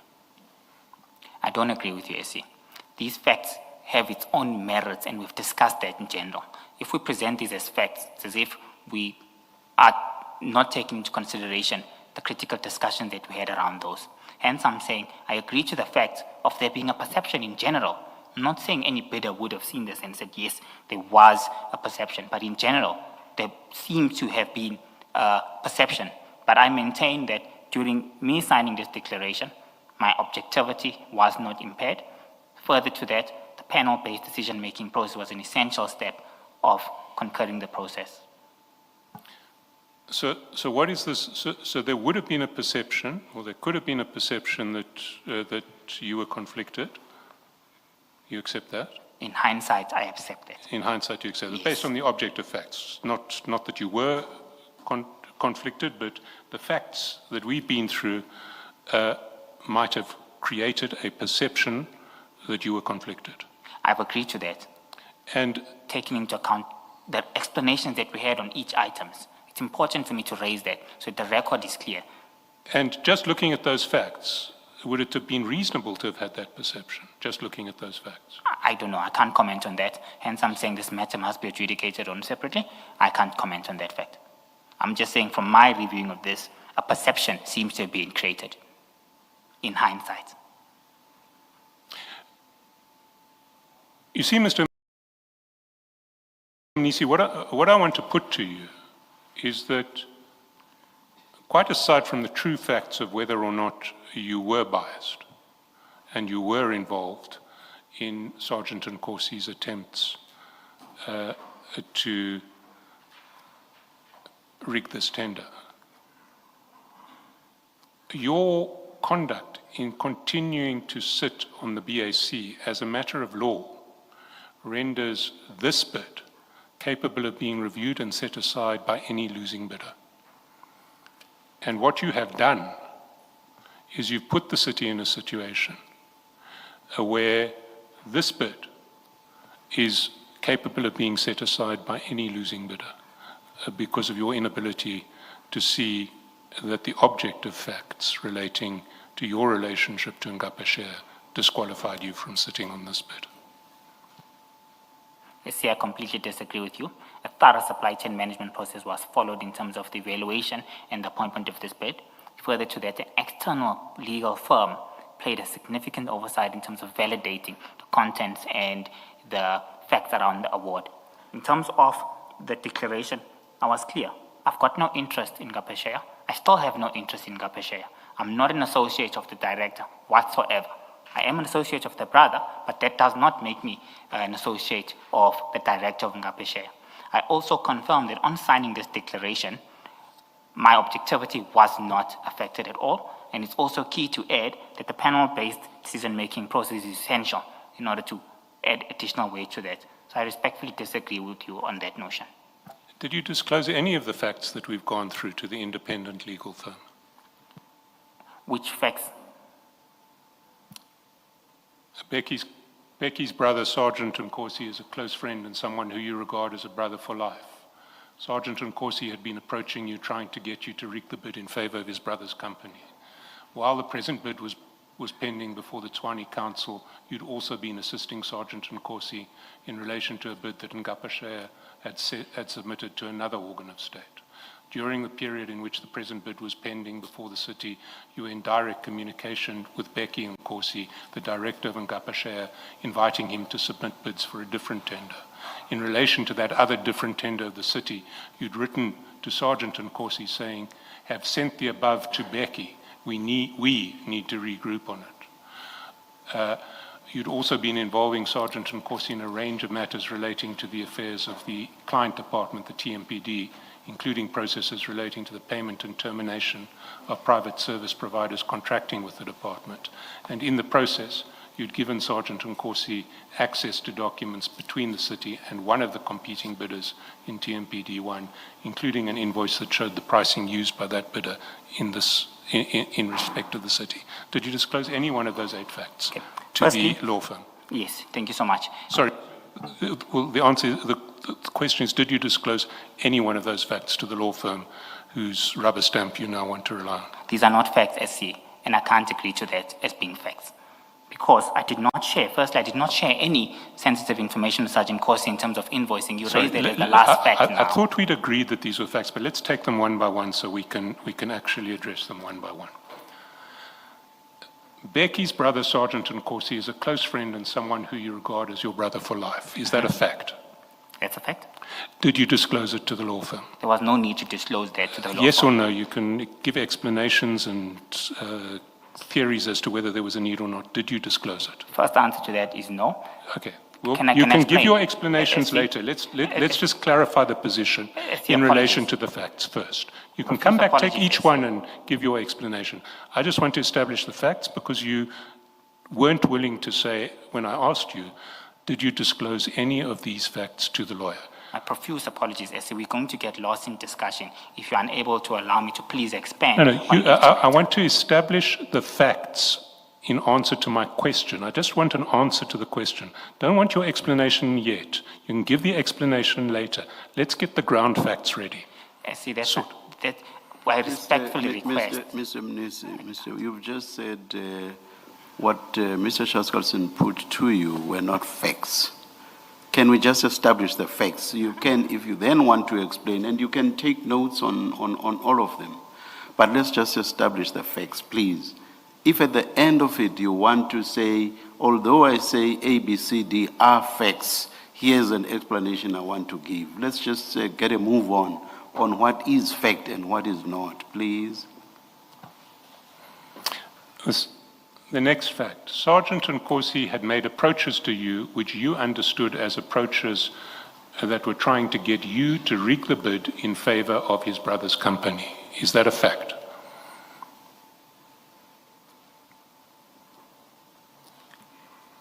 That's what I understood. So it is a fact that you understood that Sergeant Nkosi had been approaching you in an attempt to persuade you to rig the bid in favor of his brother's company. Okay? It's a fact. Did you disclose it to the attorneys? Simple yes or no? Right now, no. No. There was no need, but I'll explain later. You Sorry, can talk SC. about need later. He had made 4 different approaches to you in this regard. Is that a fact? Yes. Did you disclose it to the attorneys? No. While the present bid was pending before the Tshwane Council, you'd also been assisting Sergeant Nkosi in relation to a bid that Ngapa Share had submitted to another organ of state. Is that a fact? Yes. Did you disclose it to the No. attorneys? During the period in which the present bid was pending before the Tshwane Council, you were in direct communication with Becky Nkosi, the director of Ngapa Share, inviting him to submit a bid for a different tender from the Tshwane Council. Is that a Yes. fact? Is it Yes, a fact? yes. Did you disclose No. it to the attorneys? No. In relation to that tender, you had written to Sergeant Nkosi saying, have sent the above to Becky, we need to regroup on it. Is that a Yes. fact? You spoke at the same time. Yes, Commissioner, thank you. apologies. Yes. And you didn't disclose this to any No. attorneys? No, no, SC. You had involved Sergeant Nkosi in a range of matters relating to the affairs of the client department, the TMPD, and these processes included processes relating to the payment and termination of private service providers contracted by the TMPD. Is that a fact? It's not a fact. What is factually incorrect in What's relation to factually, it? sorry, SC, what's factually incorrect is about payment. I involved him in terms of the purchase orders. No involvement whatsoever on payment aspect. Okay, so if I were to say, including processes relating to purchase orders and the termination of private, you would be happy with Yes. that? And you didn't disclose that to any attorneys? No. And in those processes, through involving Sergeant Nkosi, you put him in a position where he got access to documents between the city and one of the competing bidders, including an invoice that shows the pricing used by that competing bidder in relation to the city. Is that a... It's not a fact. I did not give him any information, nor did I put him in a position to receive that. So you are suggesting that if you had not consented to Sergeant Nkosi intermediating your relationship with Deputy Chief Dlamini, he would still have got the invoice that Gubis issued to the city. What I'm suggesting is that I did not give him authority at any stage in time to obtain any sensitive information. I'm sure Deputy Chief Dlamini will have to answer it on himself. From my perspective, this is not a fact. If you had said to Sergeant Nkosi at the outset, Sergeant Nkosi, you have no business getting involved in any TMPD matters. I will speak to General Dlamini myself. Please do not approach him. Would he have got access to that invoice which discloses Gubis's pricing to the city? Chair, I can't comment on what would have happened. The matter that you're putting towards me is that, is this a fact that I enabled him or I gave him information, sensitive information of bidders? And that's not a fact. I'm not going to speculate on what would have happened. You were aware that Sergeant Nkosi had got access to that document? Afterwards, I was aware, and there's nothing I could do to stop that. He already had that. Yes, but at the time that you sat in the committee, you knew that Sergeant Nkosi, the brother of the Ngapashare director, had got access through the city to the pricing of a competitor in relation to the city. 9 months down the line, I was aware of that. You were aware of that, yes. Now, you disclosed none of this to any attorney who was expressing a view on the probity of the process. That's common cause. I've said yes to those issues, except for the last issue that you're saying. Well, you didn't disclose that to any attorney. Did you say to someone, I didn't facilitate it, but Sergeant Nkosi actually got access to a Gubis invoice to the city? Okay. No, I did not disclose that. I didn't see the need. I see, yeah. Now, if you want to explain any of that, please feel free. Okay. I can explain now. Okay. Absolutely. Thank you. My guest. The first one is, did I disclose a relationship with Sergeant Nkosi is my friend? Sergeant Nkosi is neither a director of Ngapeshare, nor is he a shareholder of the entity. As per the declaration form that's in front of us, it's clear on what you should disclose against. Any friends that I have that have no interest or any association with the firm, there's no need to disclose that. I saw that irrelevant, and there was no need for me to disclose that to the probity teams. Secondly, further to that, the exercise that was undertaken, there was no request for me to disclose that. I had disclosed information of the directors as per the declaration of form interest that the city has. The second matter, you say, Sergeant Nkosi made approaches to me, and I did clarify on the approaches that were there. Firstly, I had insufficient evidence to disclose this to any party, because it was clear that he was asking me for compliance. I did suspect, I can agree, that at one point, due to the persistence, it's now resulting to an individual persisting that I go further than that. I had no conclusive evidence. There was nothing for me to declare to any of the property teams. Item number 3, you raised the same issue but on 4 different occasions. Equally, I had no conclusive evidence. There was nothing for me to declare. This was an individual constantly saying, may you please assist with compliance. Hence, there was nothing for me to declare to the probity team. The fourth one is on an assistance on another bidder. I have explained this matter. Assistance that I provide was on a general perspective. Did not interact with any of the returnable documents of the company at hand. Hence, further to that, I expected no financial gain. I had no interest in that. It was just me providing guidance to a friend in general terms to a bid that was open at the time. I did not see the need to disclose that because it doesn't affect any objectivity that might be there on a bid that is currently in question. You refer to direct communications on another bid. That bid was open, and in reference to discussion they had with Sergeant Nkosi, the regrouping clearly meant, if needs be, I'll explain to you the contents of administrative requirements, the mandatory requirements, as well as the evaluation criteria. There's nothing wrong with that. I have given evidence on why that's allowed if individuals do ask you to clarify for that. That ultimately didn't happen. Secondly, they weren't even awarded. I still maintain that I have no interest as a result of that factor, which brings me to conclude that there was nothing necessary for me to declare. The third one is on the Gubis payment. On the Gubis payment, I was clear. Sergeant Nkosi involved himself. I didn't actively say, may you please assist me with mediating this. A phone call was given to me and had a discussion. Hence, from that perspective, I did not actively encourage him to assist me in terms of dealing with that matter at hand. I did, however, admit, Chair, that in hindsight, On this matter, I should have requested for a number. And on this, I should have requested for a number so that I'm able to deal directly with the Deputy Chief Dlamini. On the second aspect you have raised on the Kowi's payment on termination, this was clear. I asked for his number afterwards, and I subsequently took the matter up with the General directly. There was no further interaction with Sergeant Nkosi in reference to the termination letter. In hindsight, I'd also agreed that this is an issue that could have resulted in a problem for me, and I should have got the details directly, and I subsequently received those. Hence, from my perspective, there's nothing to declare. I still have no interest in my objectivity would not have been impaired whatsoever. The last one that you had raised in terms of giving him access to information, I disagreed with this. It's not a fact. There's no single instance from my perspective where I shared any sensitive documentation with him. The termination letter, like I said, was general. We've seen that. There's nothing sensitive about that. The service provider had already received it. And from my perspective, he would have got no advantage, firstly. Nor would his brother's company would have gotten advantage, purely taking into account that they're not even a bidder who would be eligible to be allocated any ad hoc related services work. Thanks, SC. So, Mr. Mnisi, if this whole process is repeated next year in another bid, and all of these facts were to happen again, would you still sit on the BAC and not make any disclosure on your interest form? In hindsight, I did agree that there is a perception of conflict having existed.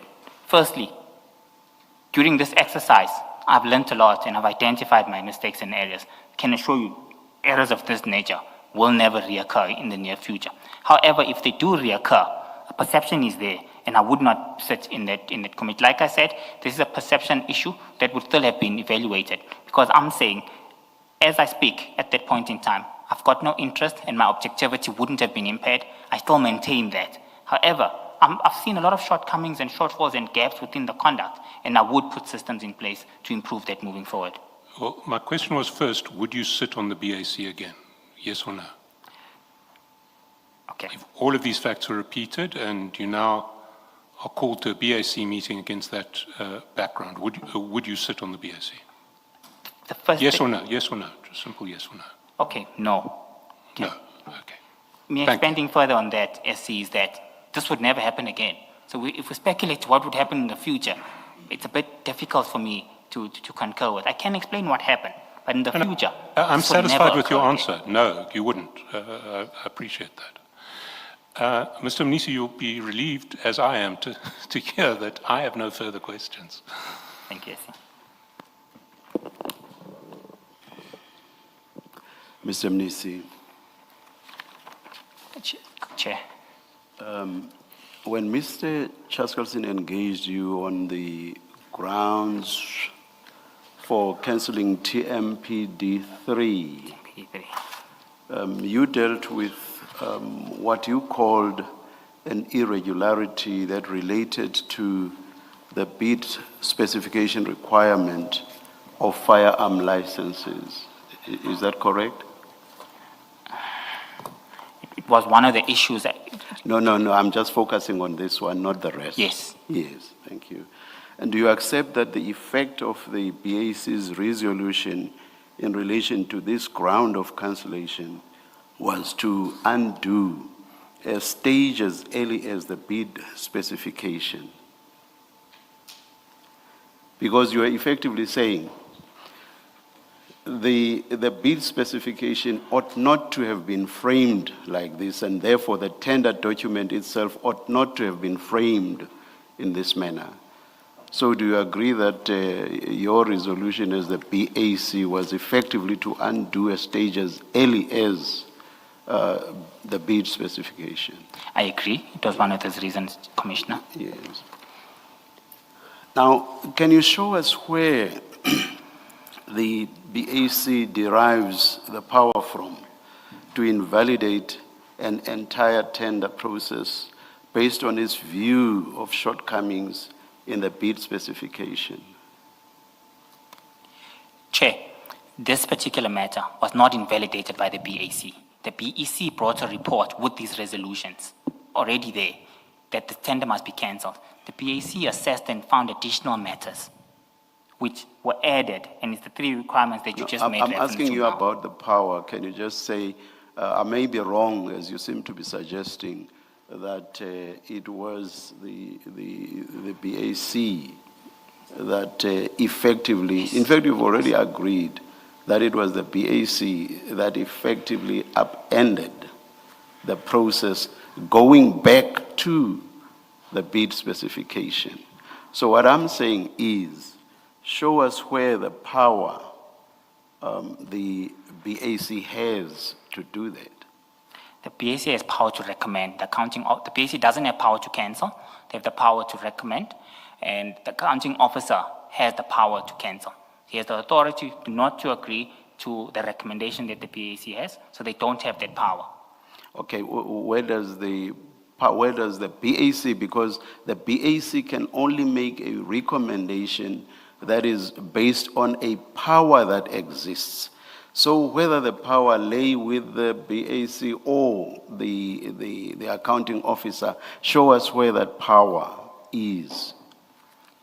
Within this pack, it's not here. A power, it does not need to be in this pack.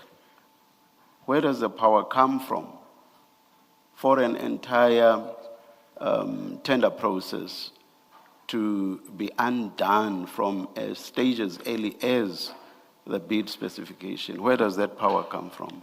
The city manager delegates that in the form of appointment letters when he's delegating his powers to the BAC. No, the municipal manager can only delegate powers that she herself has. So if you say that this is a power that rests on the accounting officer, the municipal manager, show me where that power comes from. I don't have that information with me at present offhand, Chair. I will have to come back to you on that. But I can confirm to you that that power is by law rests with the city manager. He delegates that to the BAC through a letter when he appoints You members. wouldn't know, you wouldn't be in a position to say by law that power vests in. If, as you've just said, you do not know where this comes from, would you? Chair, maybe I'm misunderstanding you. Maybe I'm not So are you understanding. Can saying, please okay, rephrase? let me ask the question differently. Are you saying, as a matter of fact, if not law, the municipal manager does have the power to undo a tender process right from the start, the bid specification stage, based on shortcomings at that stage, undo it at right at the tail end? Are you saying the the municipal manager, has that power? He has the powers, Chair. Based on shortcomings in the bid specification? Chair, he I'm does have those specific. powers. Yes, he does have those powers. If he picks up this is an anomaly that will lead to irregularities, he does have those powers. I'm just thinking, the bid process is a very expensive process for the tenderers. I would imagine there's a lot of expense, in fact, even for the municipality itself, not only in monetary terms, but also in terms of the person hours that have to be used to run this entire process from the beginning all the way to the end. So are you saying the municipal manager can just sit by and say, right at the tail end, I may undo all of this based on the fact that the bid specification ought not to have provided in this manner? He is the accounting officer, he has those powers. As long as he satisfies himself, he's got a duty to satisfy himself as well, with the reasons behind that, and he can take a decision of that. So by virtue of being an accounting officer, he does have those powers.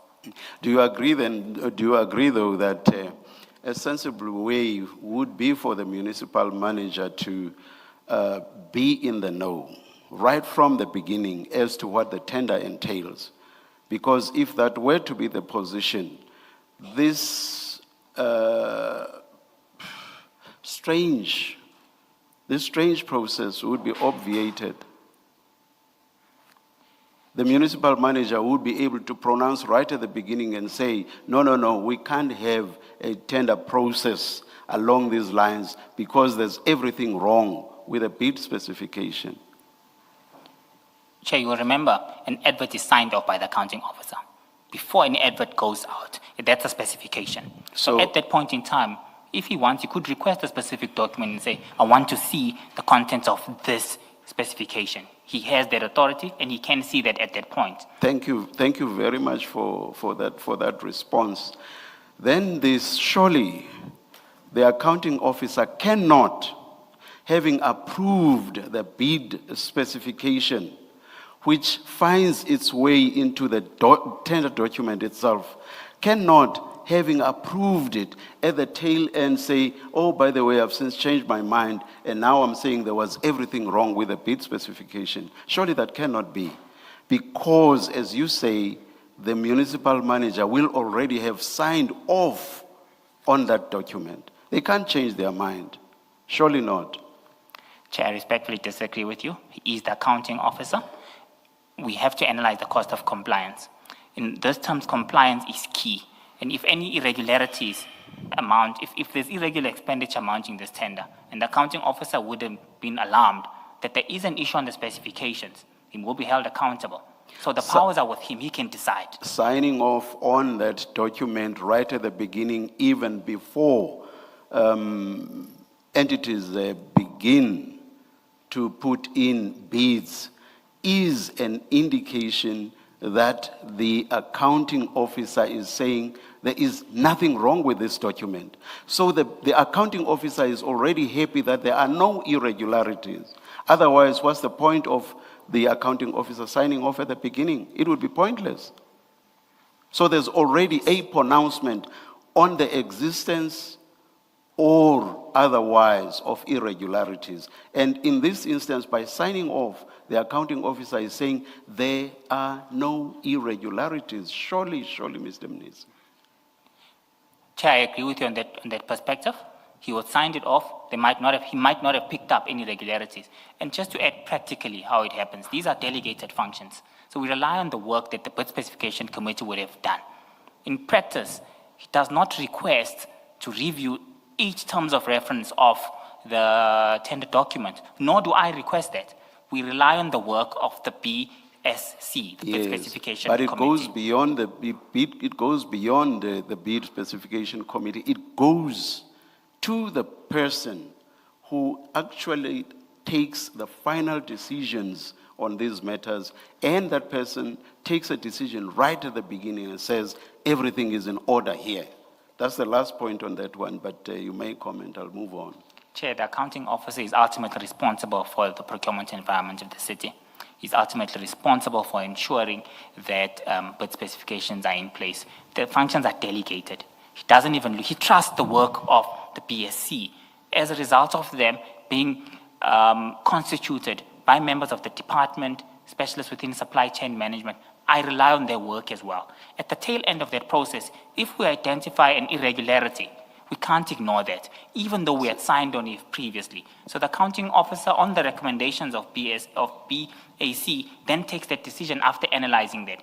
It's a sore point to experience, Chair, but it's necessary in order to avoid irregular expenditure. I wouldn't want irregular expenditure to be recovered for me as a result of overlooking a matter of this nature. I can recommend to the accounting officer, he still has the duty to evaluate those reasons, concur or refer them back. In this instance, he concurred with the reasons, and he approved. Just one. There's a fancy Latin term, Mr. Mnisi, that says that an organ of state cannot revisit their decision if they are functus officio, which means basically that once an organ of state has taken, which would be the accounting officer here, once an organ of state has taken a decision on something, they do not have the power to revisit that decision.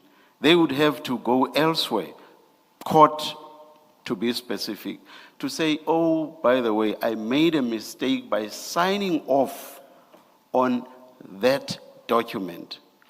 Court, can you please set it aside? On what you are saying, which is the accounting officer is assisted by all the actors at these various stages and can then take a decision at the tail end, surely that has nothing to do with what the accounting officer has already signed off on. It will be whatever happens in accordance with what the accounting officer has already signed off on. Cannot revisit the decision on that aspect. Do you want to comment? With your permission, yes, please, Chair. Firstly, in terms of the difficult legal terms that you had raised, I'm not aware of them. And of course, I'll request my legal team to help me clarify that if needs be. However, in the second aspect, I can confirm, I can comment on that the procurement Yes, process, yes, yes. Chairperson, is looked at holistically. Even if you pick up an error from the beginning of the process, you have a duty to raise that. If it's an error that's valid, that might lead to irregularity, you can't ignore that. We do take a decision to cancel that bid. We then leave that onus on any supplier who says, no, but you shouldn't have canceled this bid, because we make that public as well. Bidders ask us what happened and this, we'll inform them this was canceled because of these reasons. If a bidder chooses to take the city to court, we'll then deal with it at that stage. That's the process that we follow at the city from a practical perspective. I asked my question about an empowering prescript without the knowledge of what you later told us, which is that the accounting officer signs off right at the beginning. Let me repeat my question, but adding to it what you told us. Is there any prescript that entitles the municipal manager to revisit and alter a decision on the bid specification? Can the municipality in law undo that decision? Is there a specific prescript that you can show us in that regard? I think I can refer you to the city supply chain management policy. Yes. On that policy, it's clause 11, which terms evaluation of bids, clause 7. Which says what? Because the very reference to evaluation does not seem to have anything to do with the municipal manager undoing the bid specification. That clause, You are talking evaluation. that clause guides the cancellation of bids. In terms of cancellation of bids, That still says nothing about the power of the municipal manager to undo a bid specification. Chair, like I said, the accounting officer is responsible for managing the city in all respects. He has Okay. the powers to ensure Let's leave it. I'm not done, but Commissioner Baloyi wants to engage you on this. Yes. The city's SEM policy will tell us what the functions of the various committees Yes. are, including the role of the city manager, right? Yes. If I want to know what the powers of the city manager are, I'll have to go and look at the SEM policy when Yes. it comes to procurement matters. Yes. Okay. And unless it's in the policy, that power, unless it's prescribed by the policy, the city manager doesn't have it. Can we accept that as a proposition? That the powers of the city manager, they derive from the SEM policy relating to matters of procurement. Commissioner, I can't accept that. What I can put to you is that the accounting officer, he's accountable for all aspects of the city. Okay. He needs, Let me ask my question anyway. Are you saying to the chairperson and to us that the city manager plays a part in defining the specifications of a bid?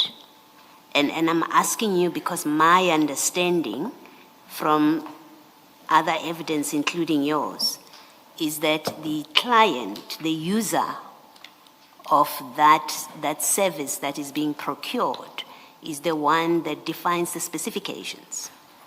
There's a committee, and it is that committee that takes into account what the user requires to specify the specifications. Now, your evidence suggests that the city manager is part of that process.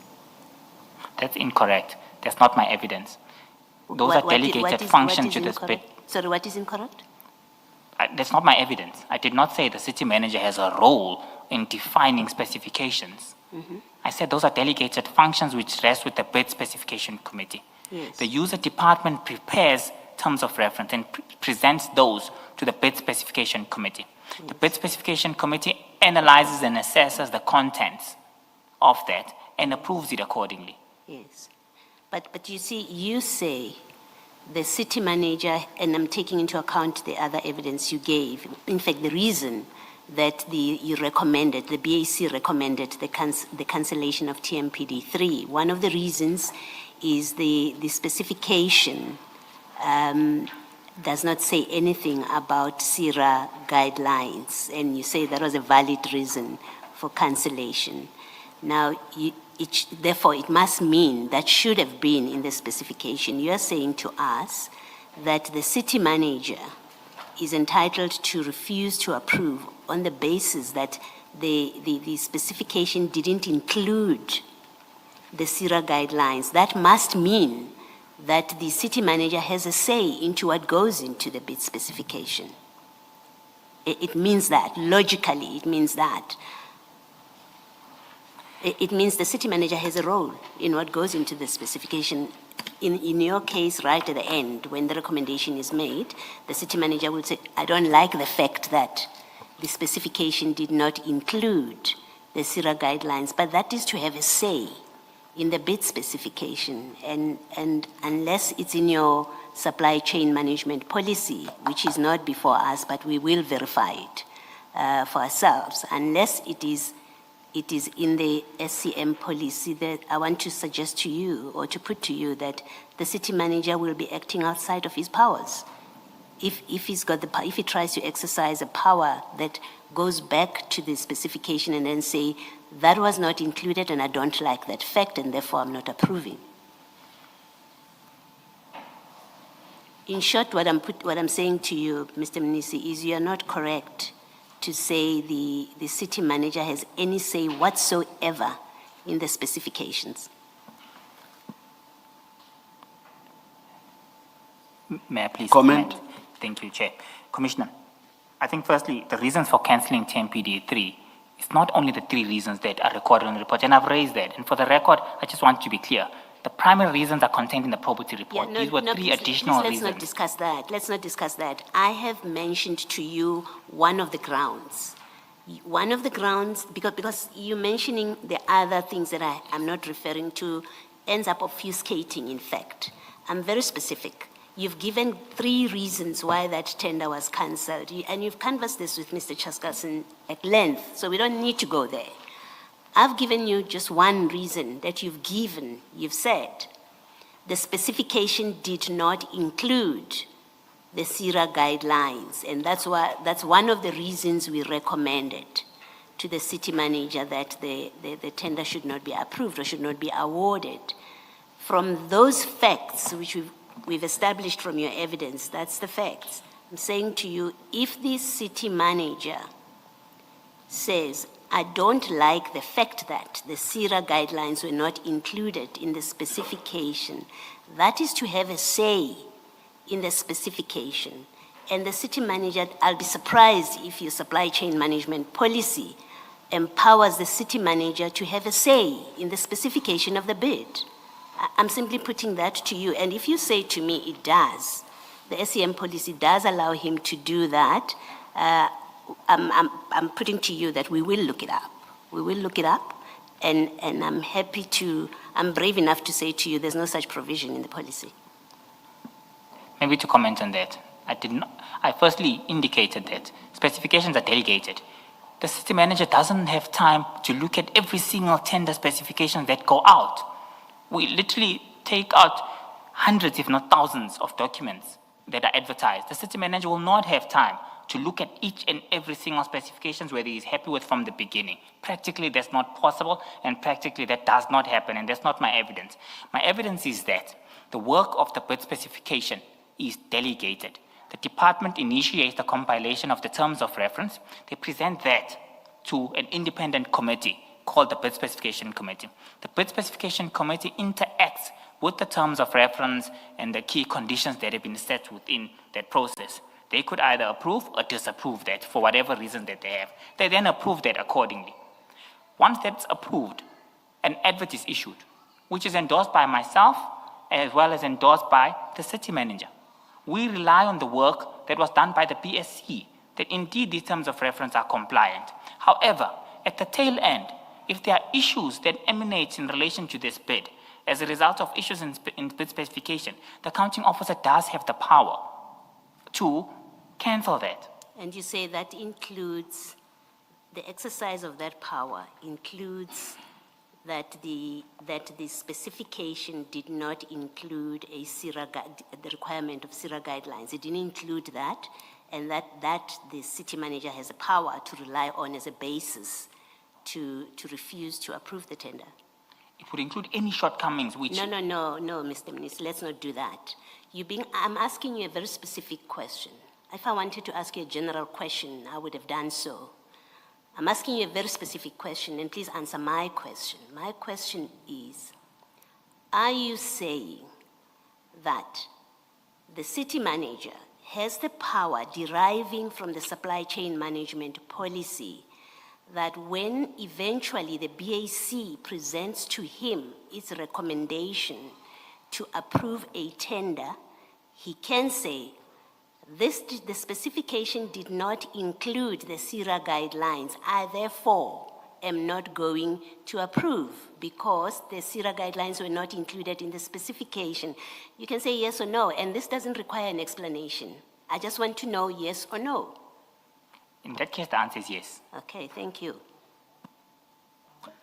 Let's continue, Mr. Mnisi, to a different point. Earlier, I think it was this morning, you said in response to a question by Commissioner Baloyi, you did not consider the tender process to have been corrupted by the fact that Sergeant Nkosi had accessed the draft admin report. Is that correct? That's correct. Yes. If Sergeant Nkosi had access to the BEC draft admin report, which starts at page 158, the possibility exists that he could access any other bid documents. Do you accept that? I can't accept that because I wouldn't know. But you can't deny it as well. I can't accept it and I can't deny it. So you cannot discount the possibility that he could. Is that so? Yes, yes.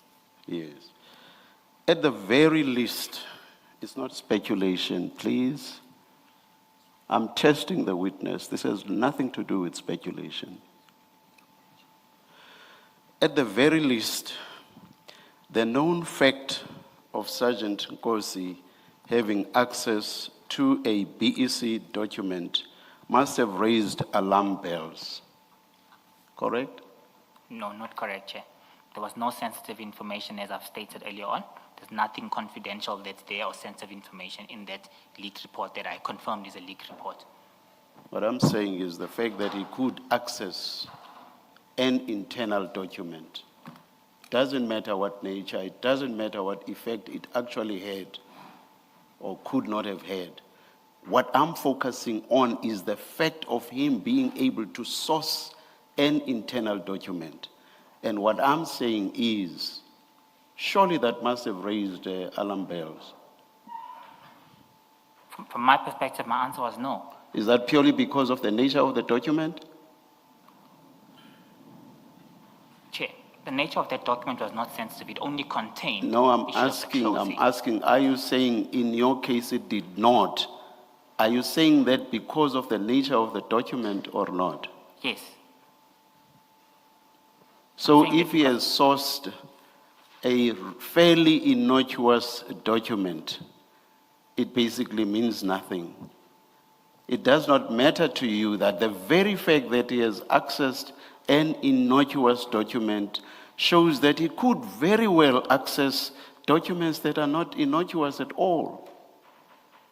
Is that not... I've agreed to that. I said I am yes, concerned. so that possibility, the possibility of other documents which may not be innocuous, must surely raise alarm bells. I agree to that, Chair. Yes.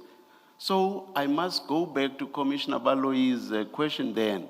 If the possibility of Ms. Sergeant Kosi not only accessing the one document, but the possibility of even accessing others, surely it must tell you that that may well be an indication that the process has been corrupted.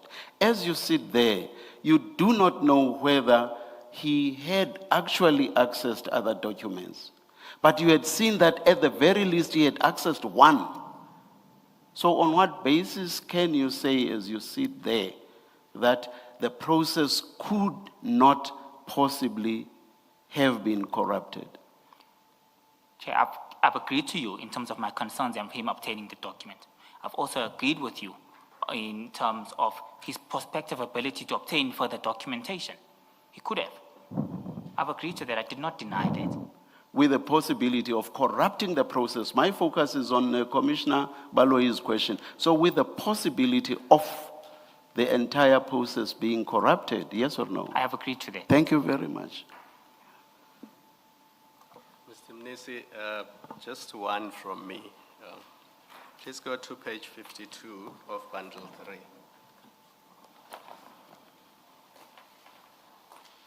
Page 52.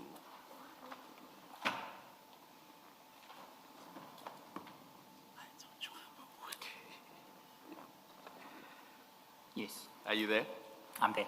So this is the letter from the Hawks, Yes, DPCI, yes, addressed to the office of the CFO, yes. City of Tshwane Municipality. That would be your office, correct? Correct? And they say the Hawks are investigating alleged case of corruption against the City of Tshwane municipal officials attached to the SCM department, together with other finance officials. Do you see that? I see that. And then they ask for various documents relating to certain companies Yes, and certain officials. yes, So this is a document that the Hawks have addressed to the City of Tshwane, correct? correct?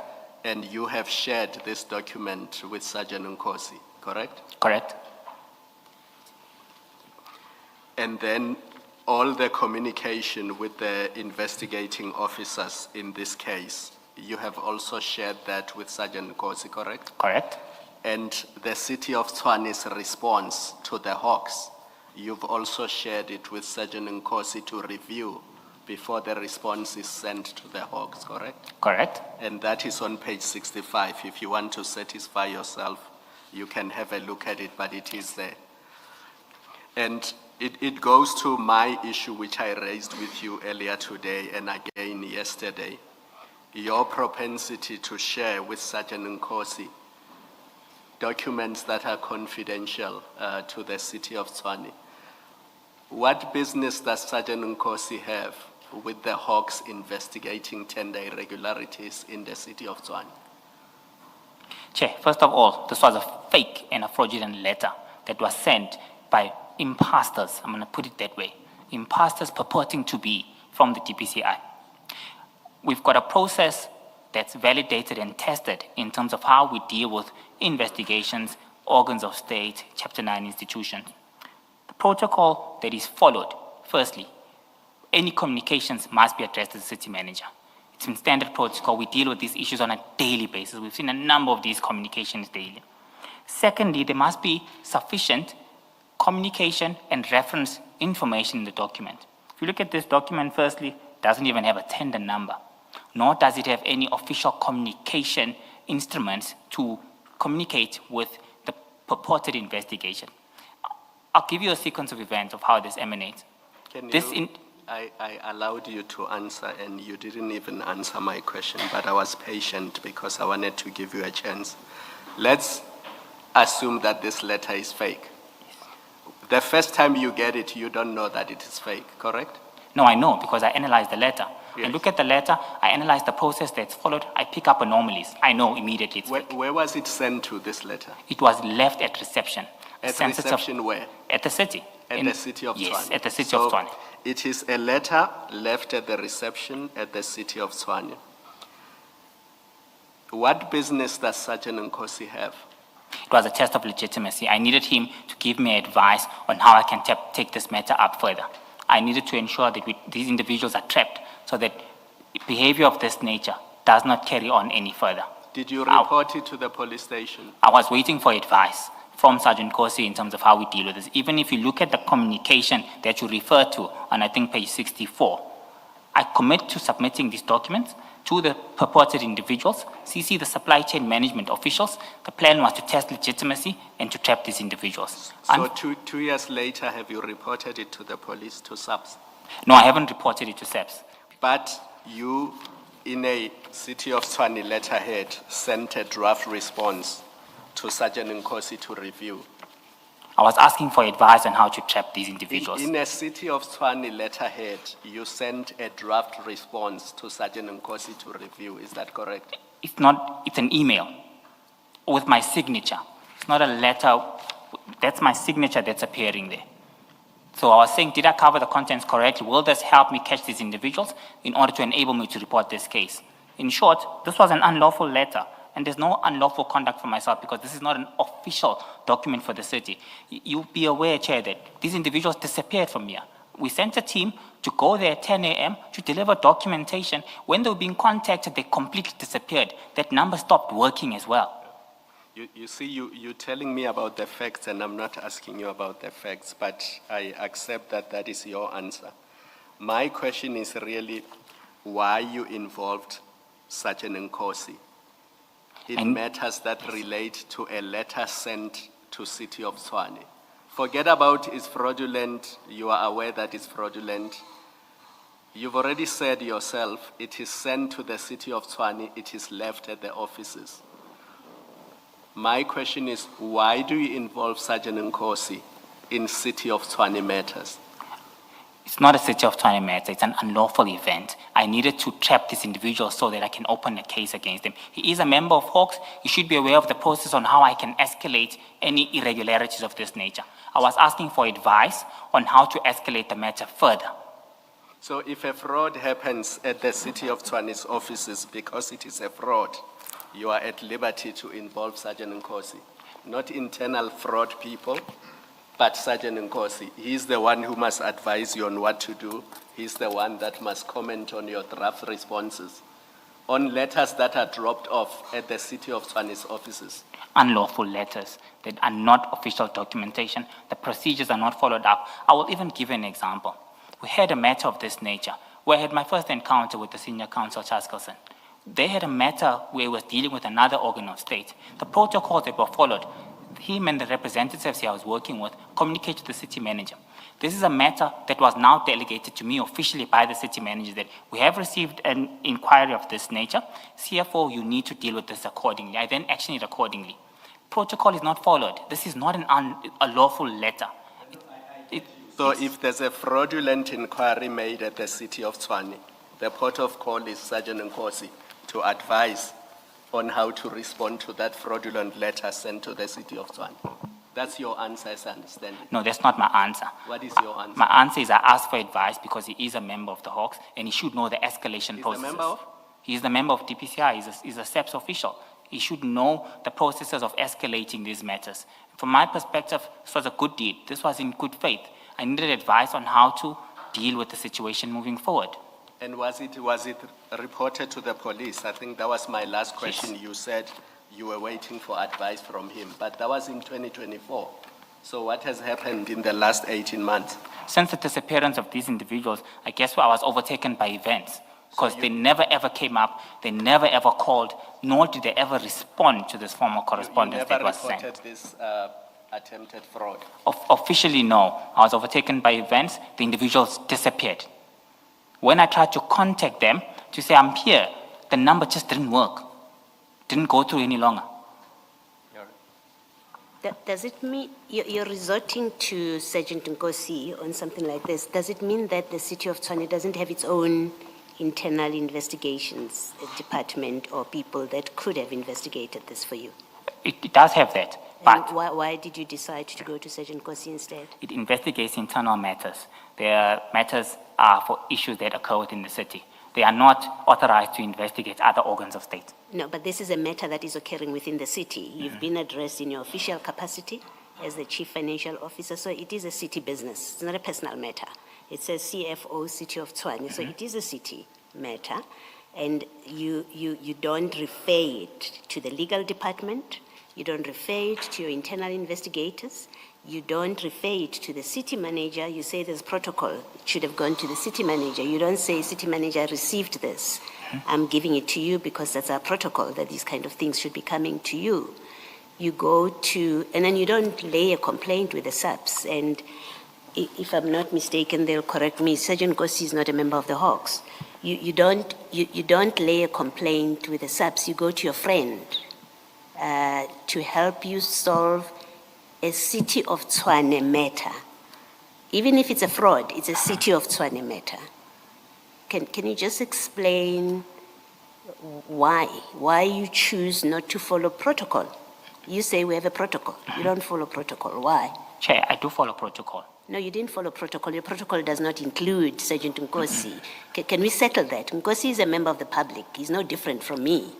So you going to him is not to follow protocol. And I've said to you, and I've indicated to you, bodies internally that you could have gone to, your internal investigation people whom you say you have.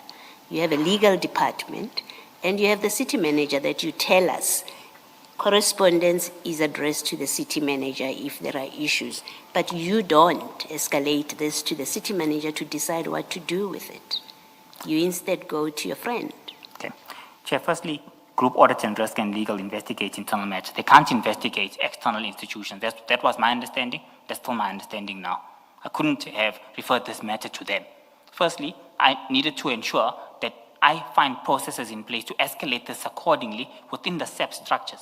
This was me asking for advice on what process I need to undertake to raise this matter accordingly to the relevant officials within SEPS. It was a SEPS-related issue where an unlawful... Did you formally, when you gave this to Sergeant Nkosi, are you saying that's you reporting to the SEPS? And if your answer is yes, then I leave it at that.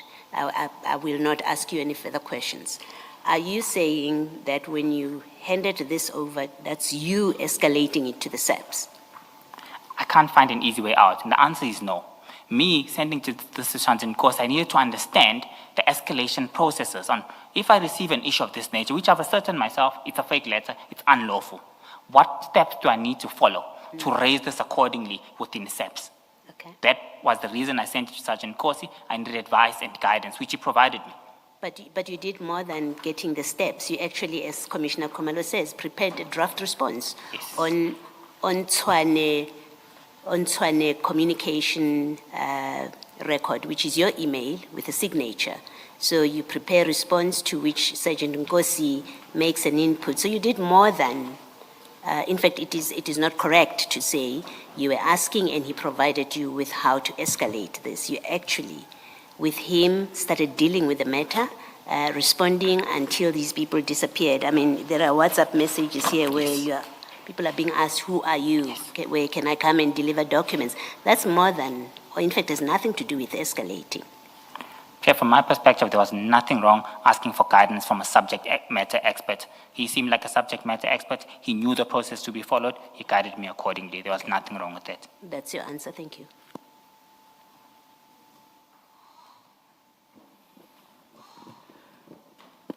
Ms. Vandenheefer, I think we've reached the stage where you should indicate whether you will be re-examining. And our practice is to ask upfront what you will be re-examining on. I know the evidence has ended just now, and I do not know if you have applied your mind to that. At this point, our indication is that we do want to re-examine. Yes. And we would like to have an opportunity to do so. Yeah. But in the lateness of the hour, I assume we were going to have to arrange for a date.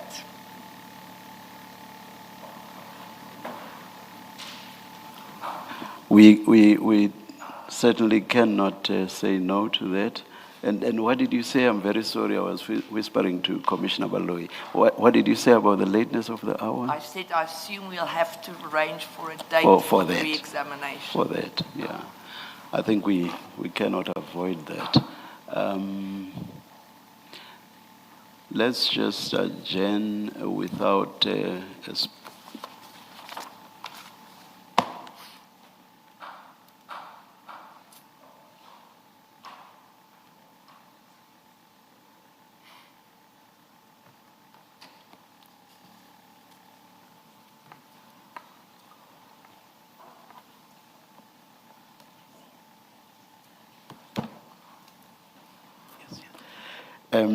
this will actually afford, an adjournment will actually afford you an opportunity to put together beforehand the questions, not so much the questions, rather the aspects or issues that you will be re-examining on.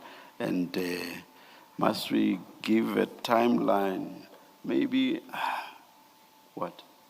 Chairperson, may I be so bold as to request that Yes. I discuss it with my learned friend on availability of dates? As I said to him earlier today, we've accommodated, we've had to, for a number of days, rearrange our diary, so we would really like to be able to have a say in when we do that. Both Mr. Matopo and myself had to. By all means, and I would not suggest otherwise. Yes. Mr. Chaskalson, do you want to make a suggestion with regard to the timeline on the issues that the re-examination will deal with?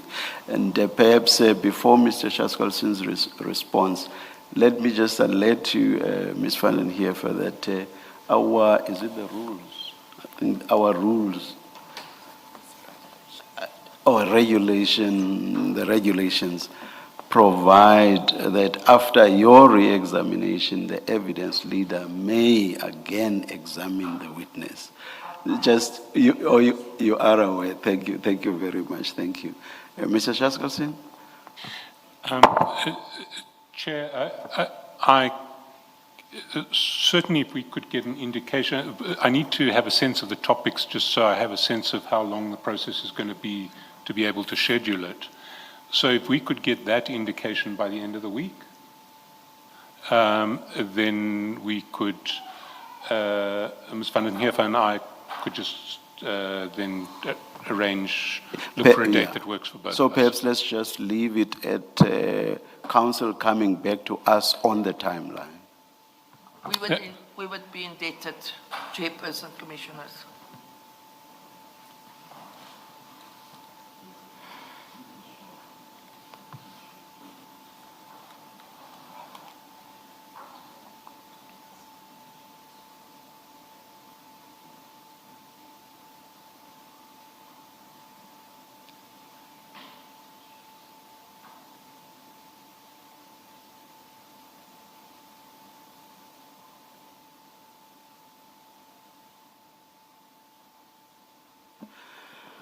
All right, then, the timeline is agreed. End of the week. The date, that will be resolved between council. Thank you, Chair. We'll do that. Yes. Is Thank there you. anything else? Nothing else. Not Okay. from my side either. All right. Let's adjourn and resume at 9:30 tomorrow. Mr. Mnisi, you will come back on a date to be advised. Thank you.